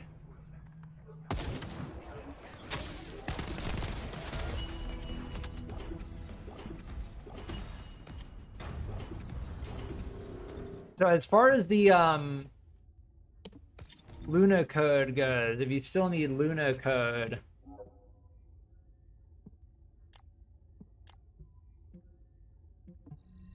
we can go do this.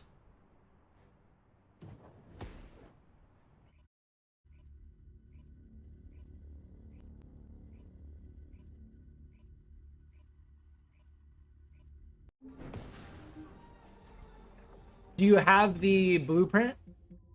Do you have the amorphous for this?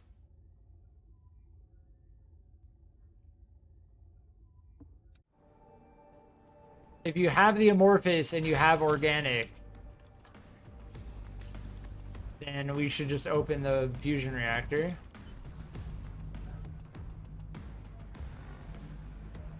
This is on cooldown.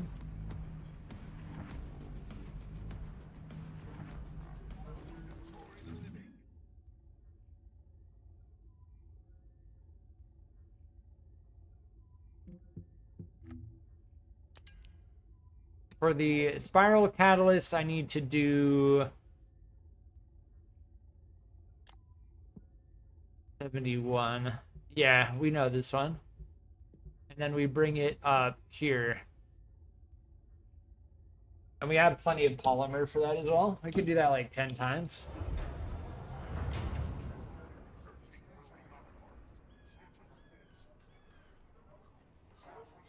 I will be right back.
All right, I'm back.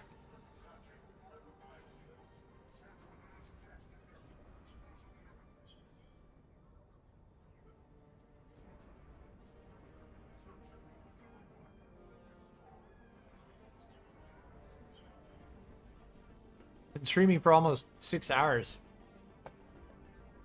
Decent. You have enough for 2 tries? Sure. If you want me to use mine, I can. I've got 200.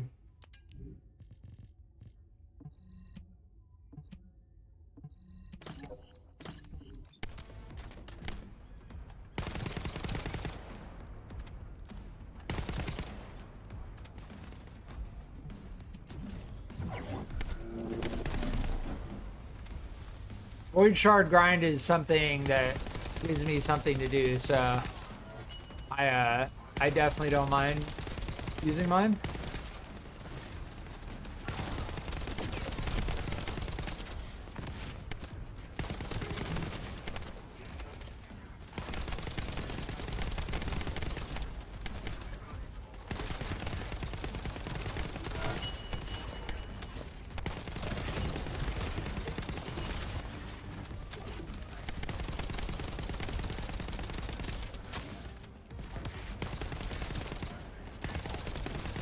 Yeah, this void reactor has some tough enemies.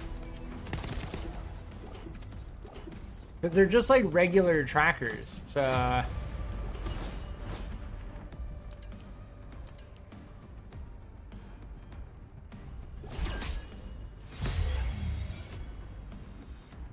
Perforator's not bad.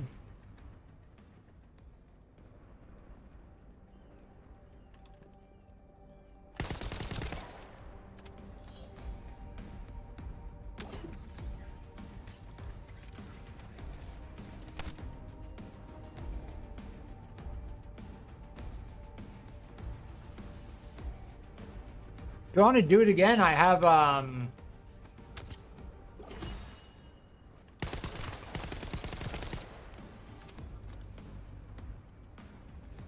think I have like 2 more things here. Yeah, 90 and 91.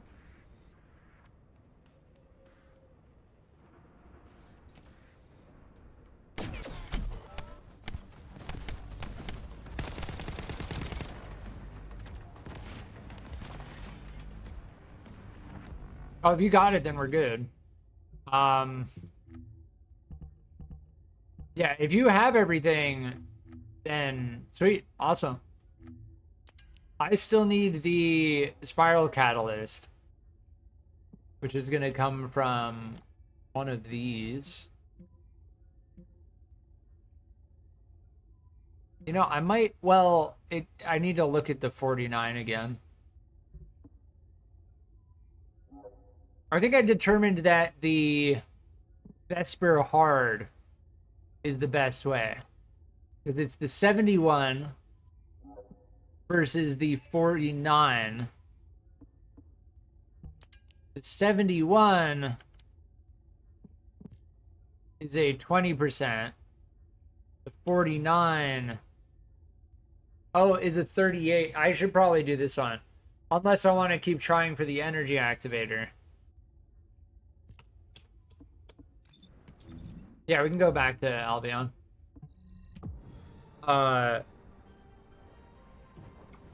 The 49 is going to give us a better chance at the actual spiral catalyst.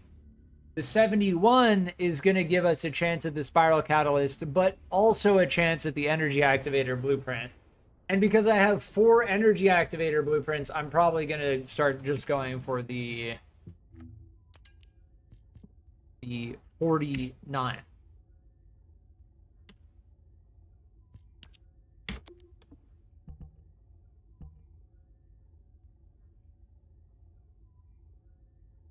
That's right. Is that how you got it? Yeah, that makes sense. If you got the spiral catalyst from the 49, that makes a lot of sense. Because I was trying for the 71, and I ended up getting Did I end up getting 2 energy? I think I ended up getting like 2 energy activator blueprints. But that's probably what I'm gonna work on. Unless you want to do if you want to do like a gold farm mission, we could do a gold farm mission.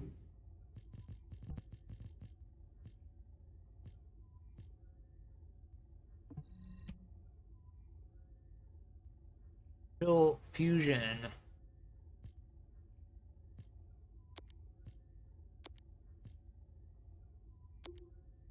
Critical hit damage, chill fusion machine gun. Fusion singular. Yeah, I'm gonna probably just stick with this one.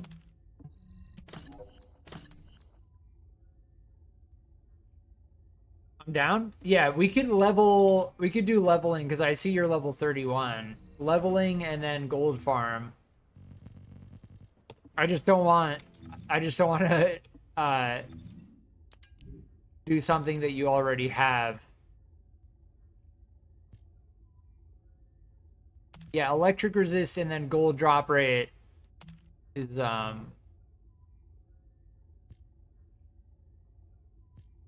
not a good combo. I'm still tempted by this thing. If we're gonna gold farm, then I'll probably equip this then.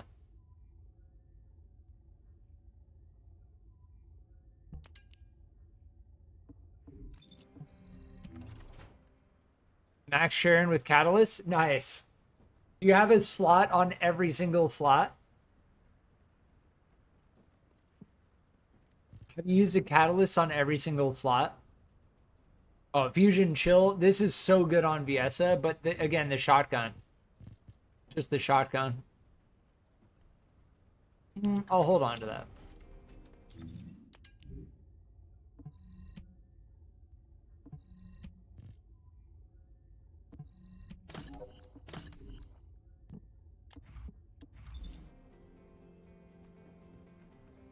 Farming preset on my bunny. If we want a gold farm, there are a couple things we can do, but the best combo that I'm thinking is the case now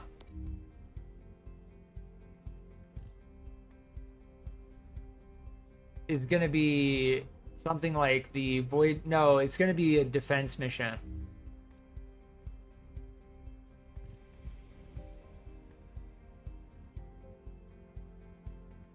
I feel like the best gold farm is going to be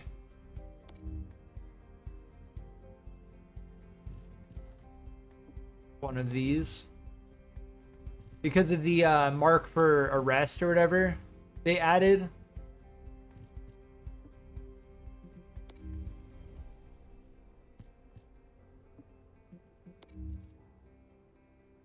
Eugen, Jaber, energy activator.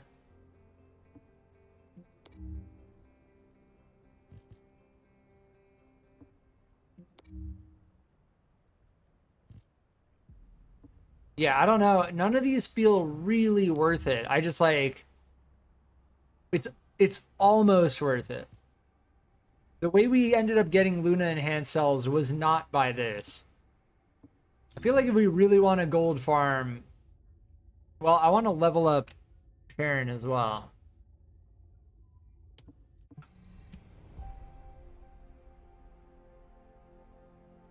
Let's just do Fortress Defense. I think this is going to be one of the best.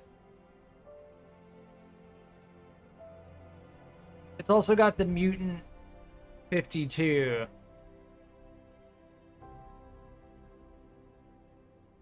This might still be bugged out. If this matchmaking goes to 30, then let's not.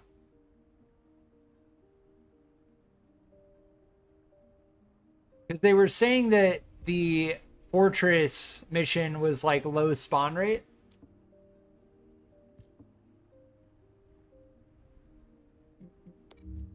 Yeah, let's do this then. Yeah, the instant matchmaking versus a 30-second.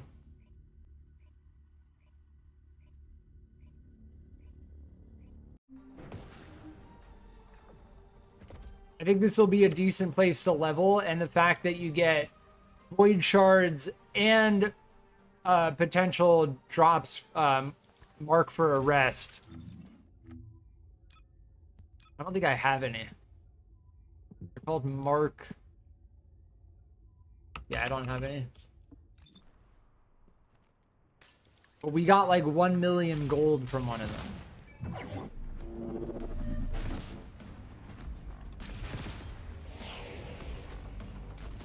Fortress defense sucks. Wait, why?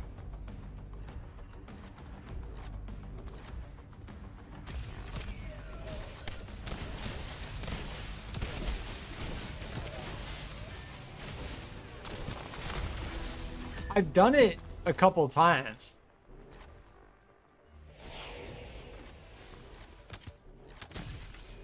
I like the Hagios void experiment way more than the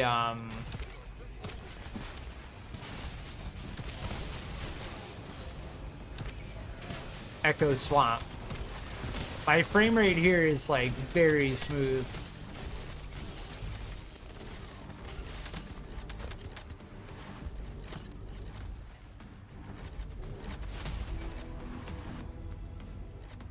I also like the terrain. I actually like the look of Hagios.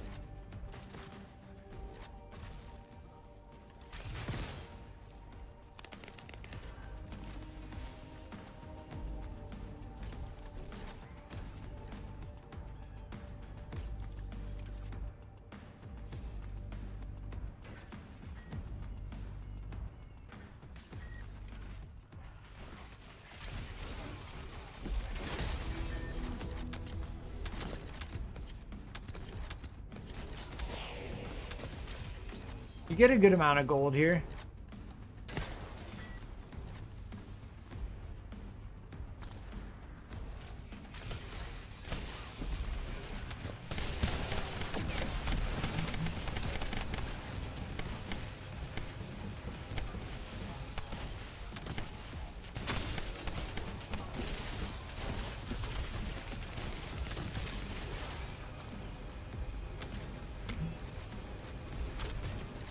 Trying to get my beam weapon weekly. Like we've got to just chunk away at it, because 2,000 kills is like no joke. As far as this weekly goes, yeah, we're at 236. Like that's gonna take several days where I basically focus on using the beam weapon.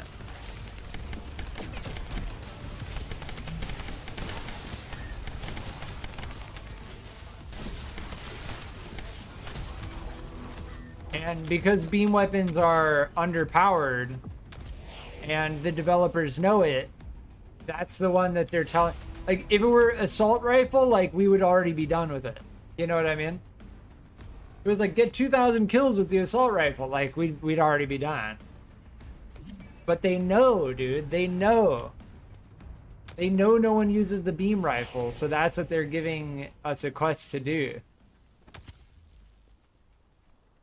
Here's the experiment, the quantum trap ball.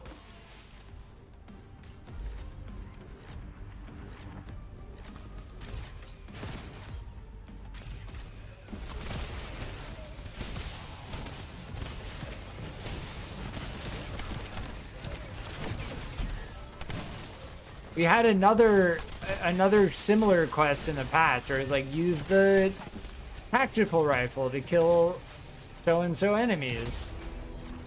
Like nobody likes using the tactical rifle. Everybody is like, please make it so you can just hold down mouse button 1 to make it burst fire repeatedly. And it's like, it's not, that's not what they've done.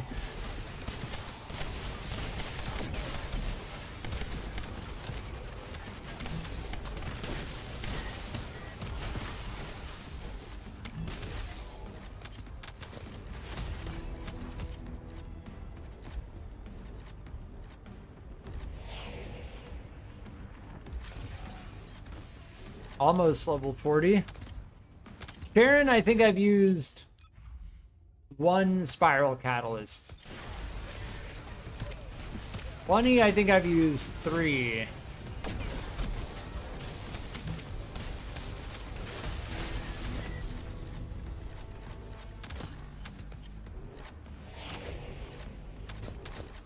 There's an announcement earlier when I first started the stream that Fortress is like bugged out.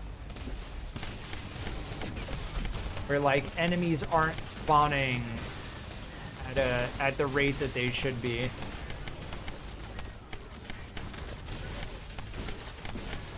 Low spawn rate in a game like this is like one of the worst things that can happen. You're just like sitting around waiting for enemies to spawn. Like, nobody likes that. MMOs do that a lot. Bad MMOs do that a lot. But they're like, go and kill 10 sheep with a sword. And then it's like 1 sheep spawns every 5 minutes or something. You know what I mean? That's content. It's like, no, it's not. It's not content. Don't do that ever.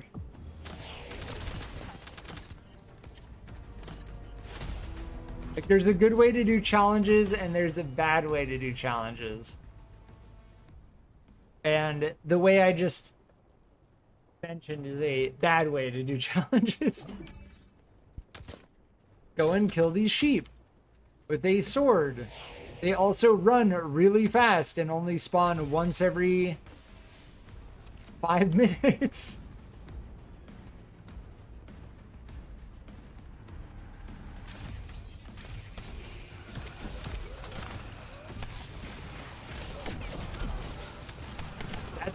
That's not what I'm dealing with right now. That like I don't actually mind using the beam weapons.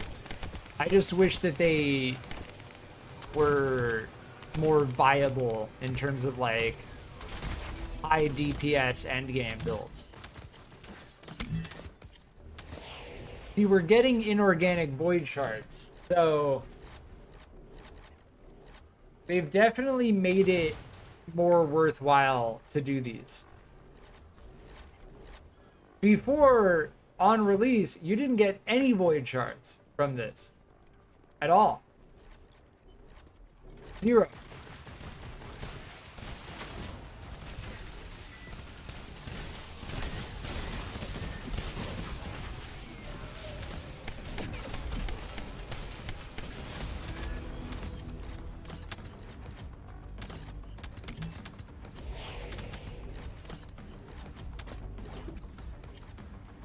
Yeah, and the mark for arrest. Here, this is what I was talking about. 100,000 gold. Boom.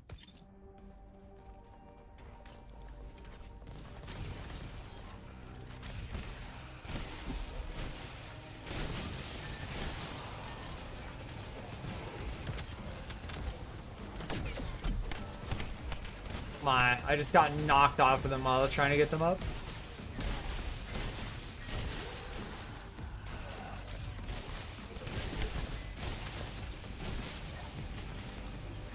The enemies are actually getting difficult. I may switch over to our weapon that actually does damage. I'm coming!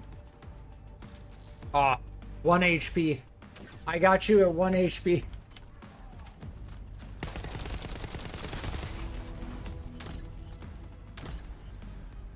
Yeah, these blue drops on the ground are void shards, which is very good.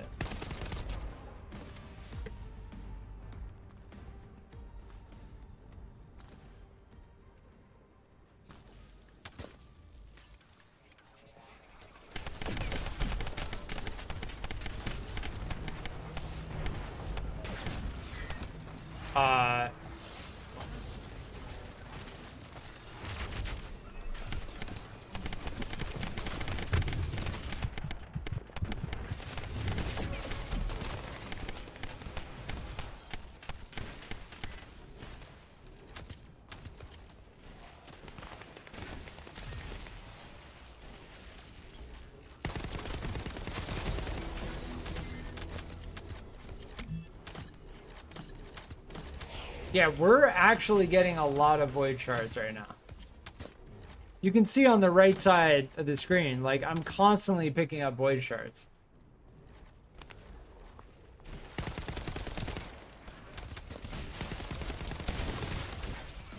I owe you? Nah, that's all good.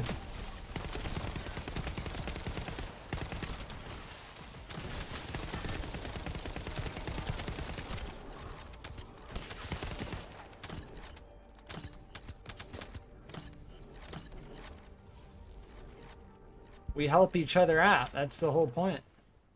That's what I like about this game is a lot of the elements in the game you strongly benefit by co-op. Now, I feel like part of me feels like there should be more soloable things, right? But I like working as a team and the idea of like benefiting by working as a team, right? I like that.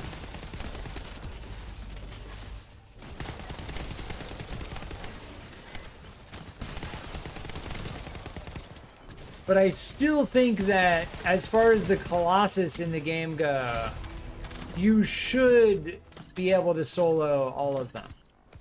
I still feel that way.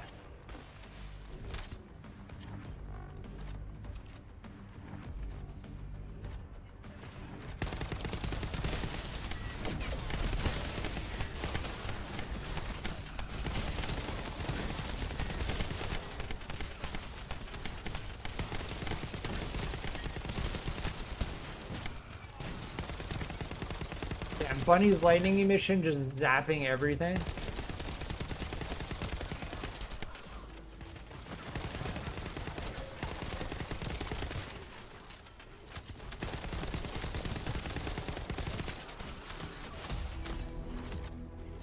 Honestly, my bunny build here would just do absurdly well.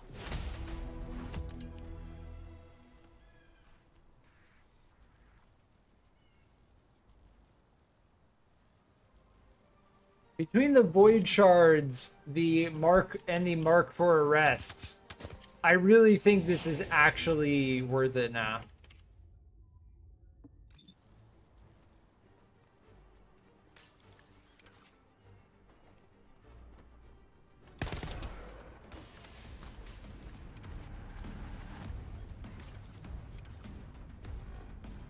These on the ground are all void shards.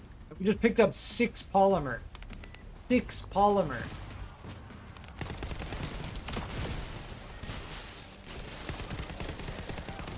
Yeah, at this point the enemies are very difficult. So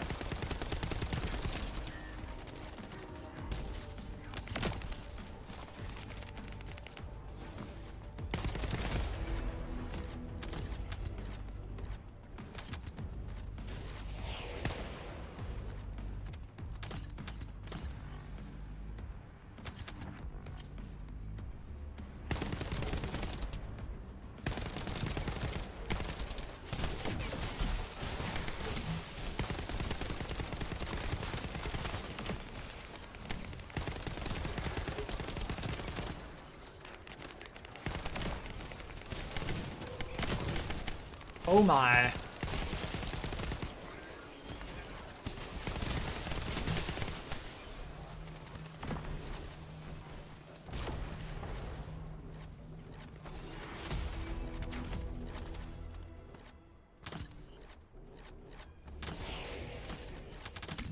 It's going to be interesting to see how many void shards we get, because if we get enough, this is absolutely the best way to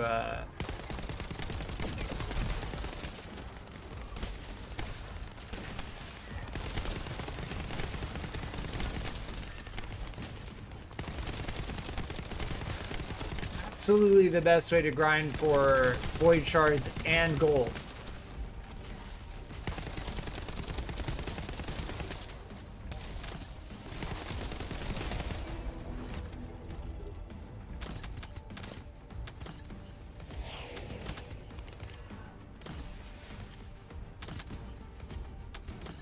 This mission, I mean, I see how many void shards I'm picking up on the ground.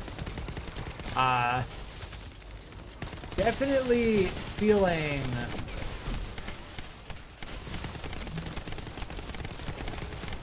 oh my.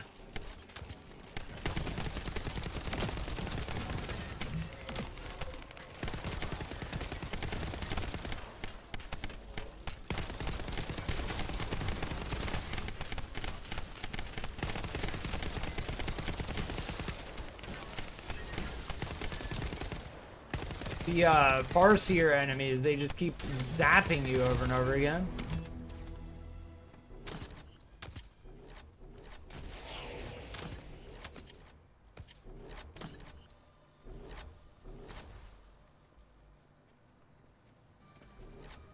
Where's the trap ball? Sometimes it's down here. Oh, it's over there.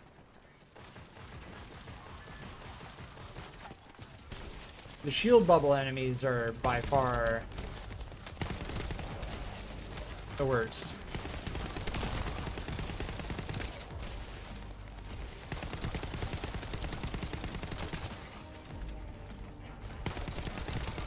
It's a modifier.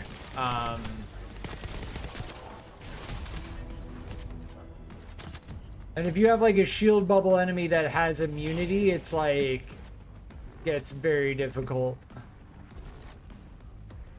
I do like the modifiers though. Like that as a feature in the game is very good.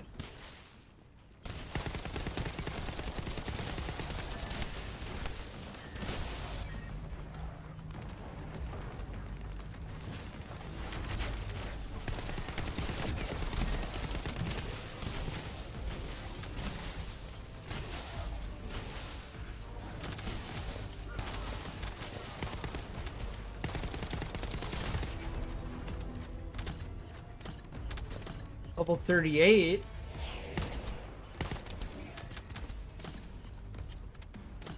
Definitely seems like we're getting a good amount of XP, but this mission is going on for quite some time. Like, these special operations are like the hard gold grind and end game zone.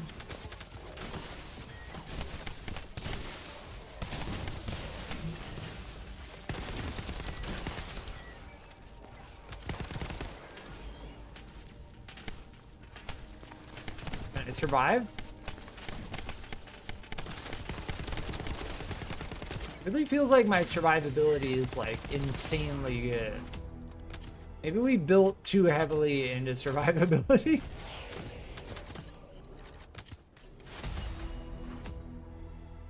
One more?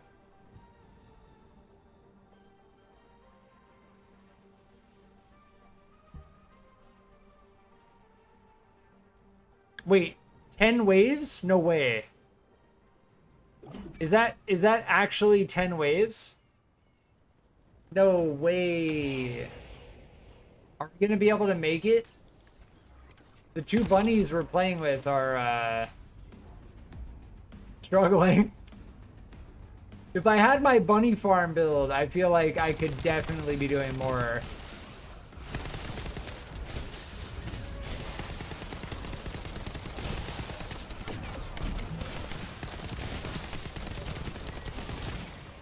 I'm cool just like helping keep the bunnies alive so they can just keep doing their AoE.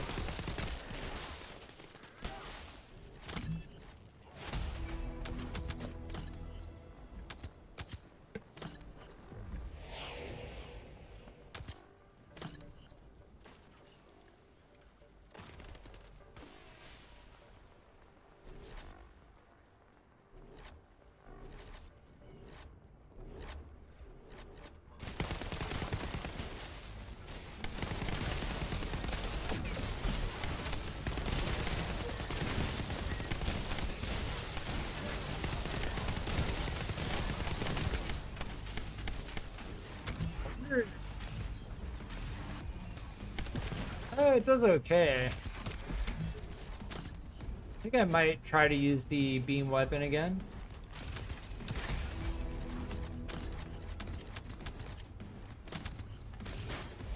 The supply coin grind, doing the challenges is the true, well, a part of the true end game.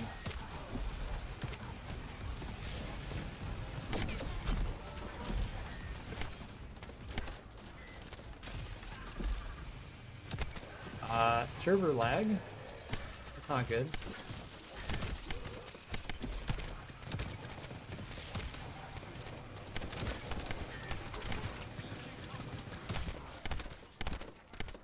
Oh, they sapped my skill energy. Get me out of here. Thank you. Goodbye. Alright, I gotta stop messing with that. Those trap balls do not want to leave me alone.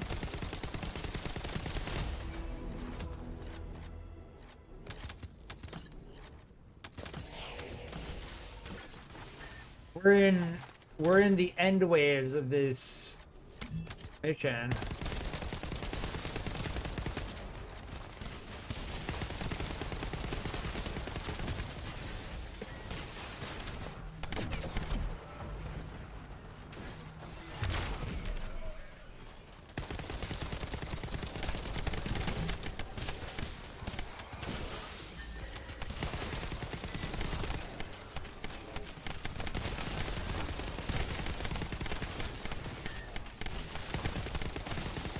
We're just tanking so much damage.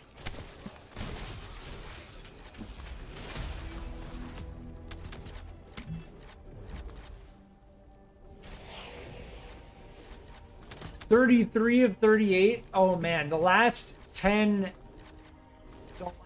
section of this mission, it's not linear.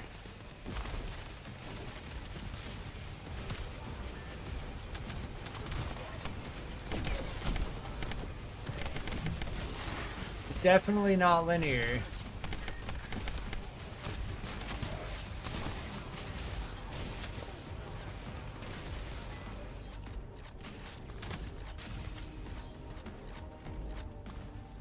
They slam you with what is that, like 10 waves?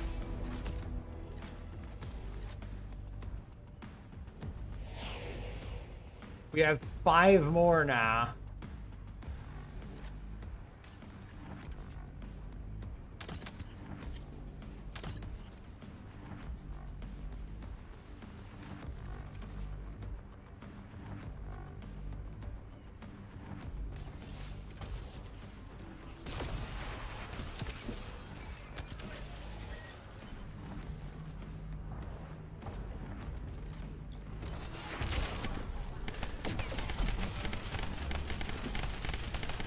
Oh my, the shield guys are absurd.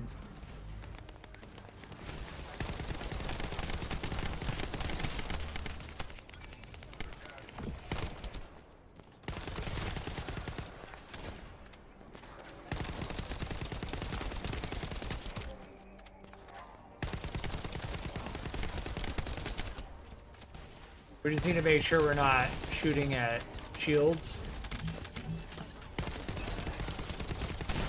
It was a shield, it was a fortress guard inside of a shield bubble. Like, that is ridiculous.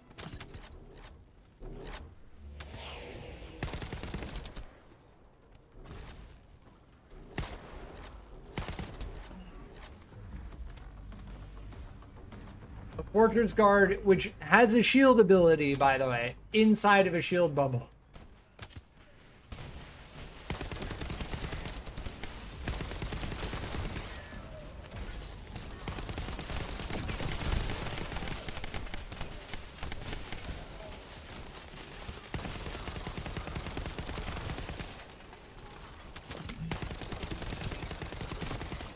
Nice.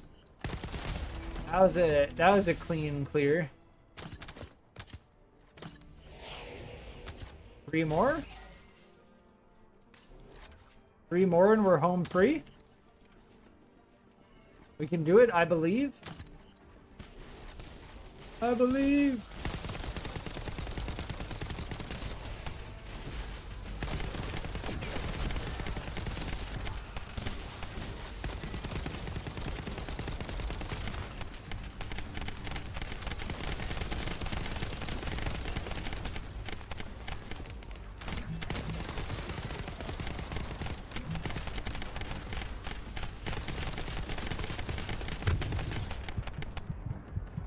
That is too much damage to my face. Please stop hitting my face with that damage.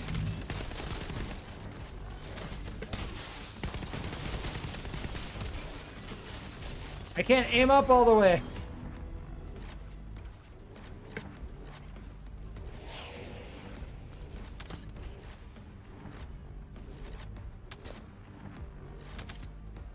All right, this wave and then one more and then we're good.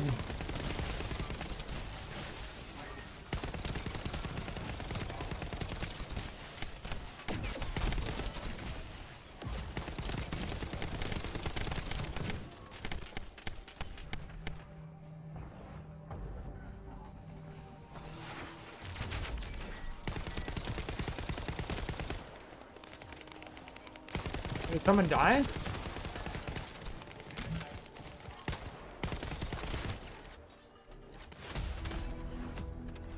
One more wave. I believe, I believe.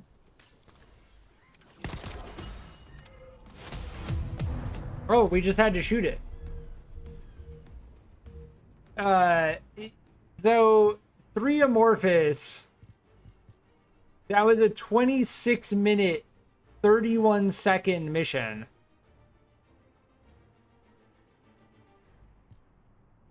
We got 300,000 gold on, so we got 1 million gold, pretty much. 51 monomer, 55 polymer, 38 inorganic, and 43 organic.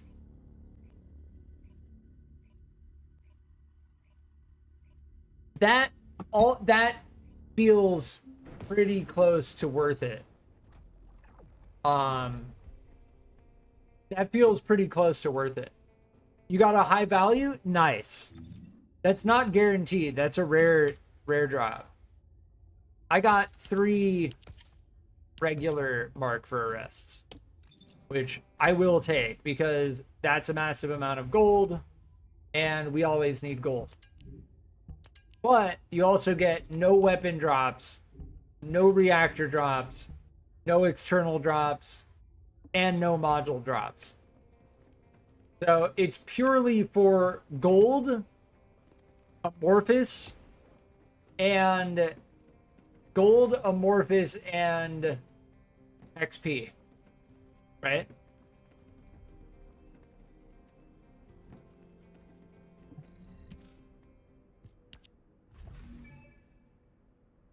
We deserved it for bunny sitting.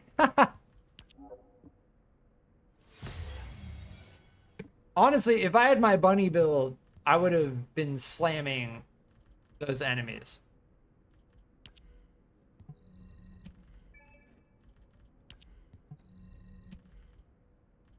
I think most people who use bunny just don't build any survivability.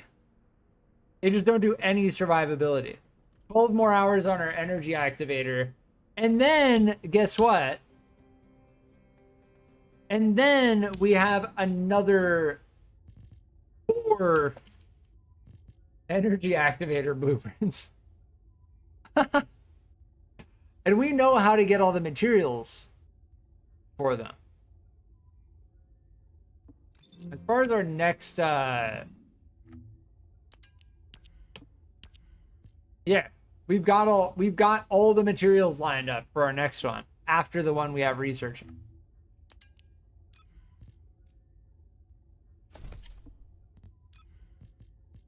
Nice. We got hard recon core. And we're making progress on our weekly, right? Yeah, we're at 300. Like, this is gonna get done over the course of maybe a week or 2. Like, that's gonna take some time.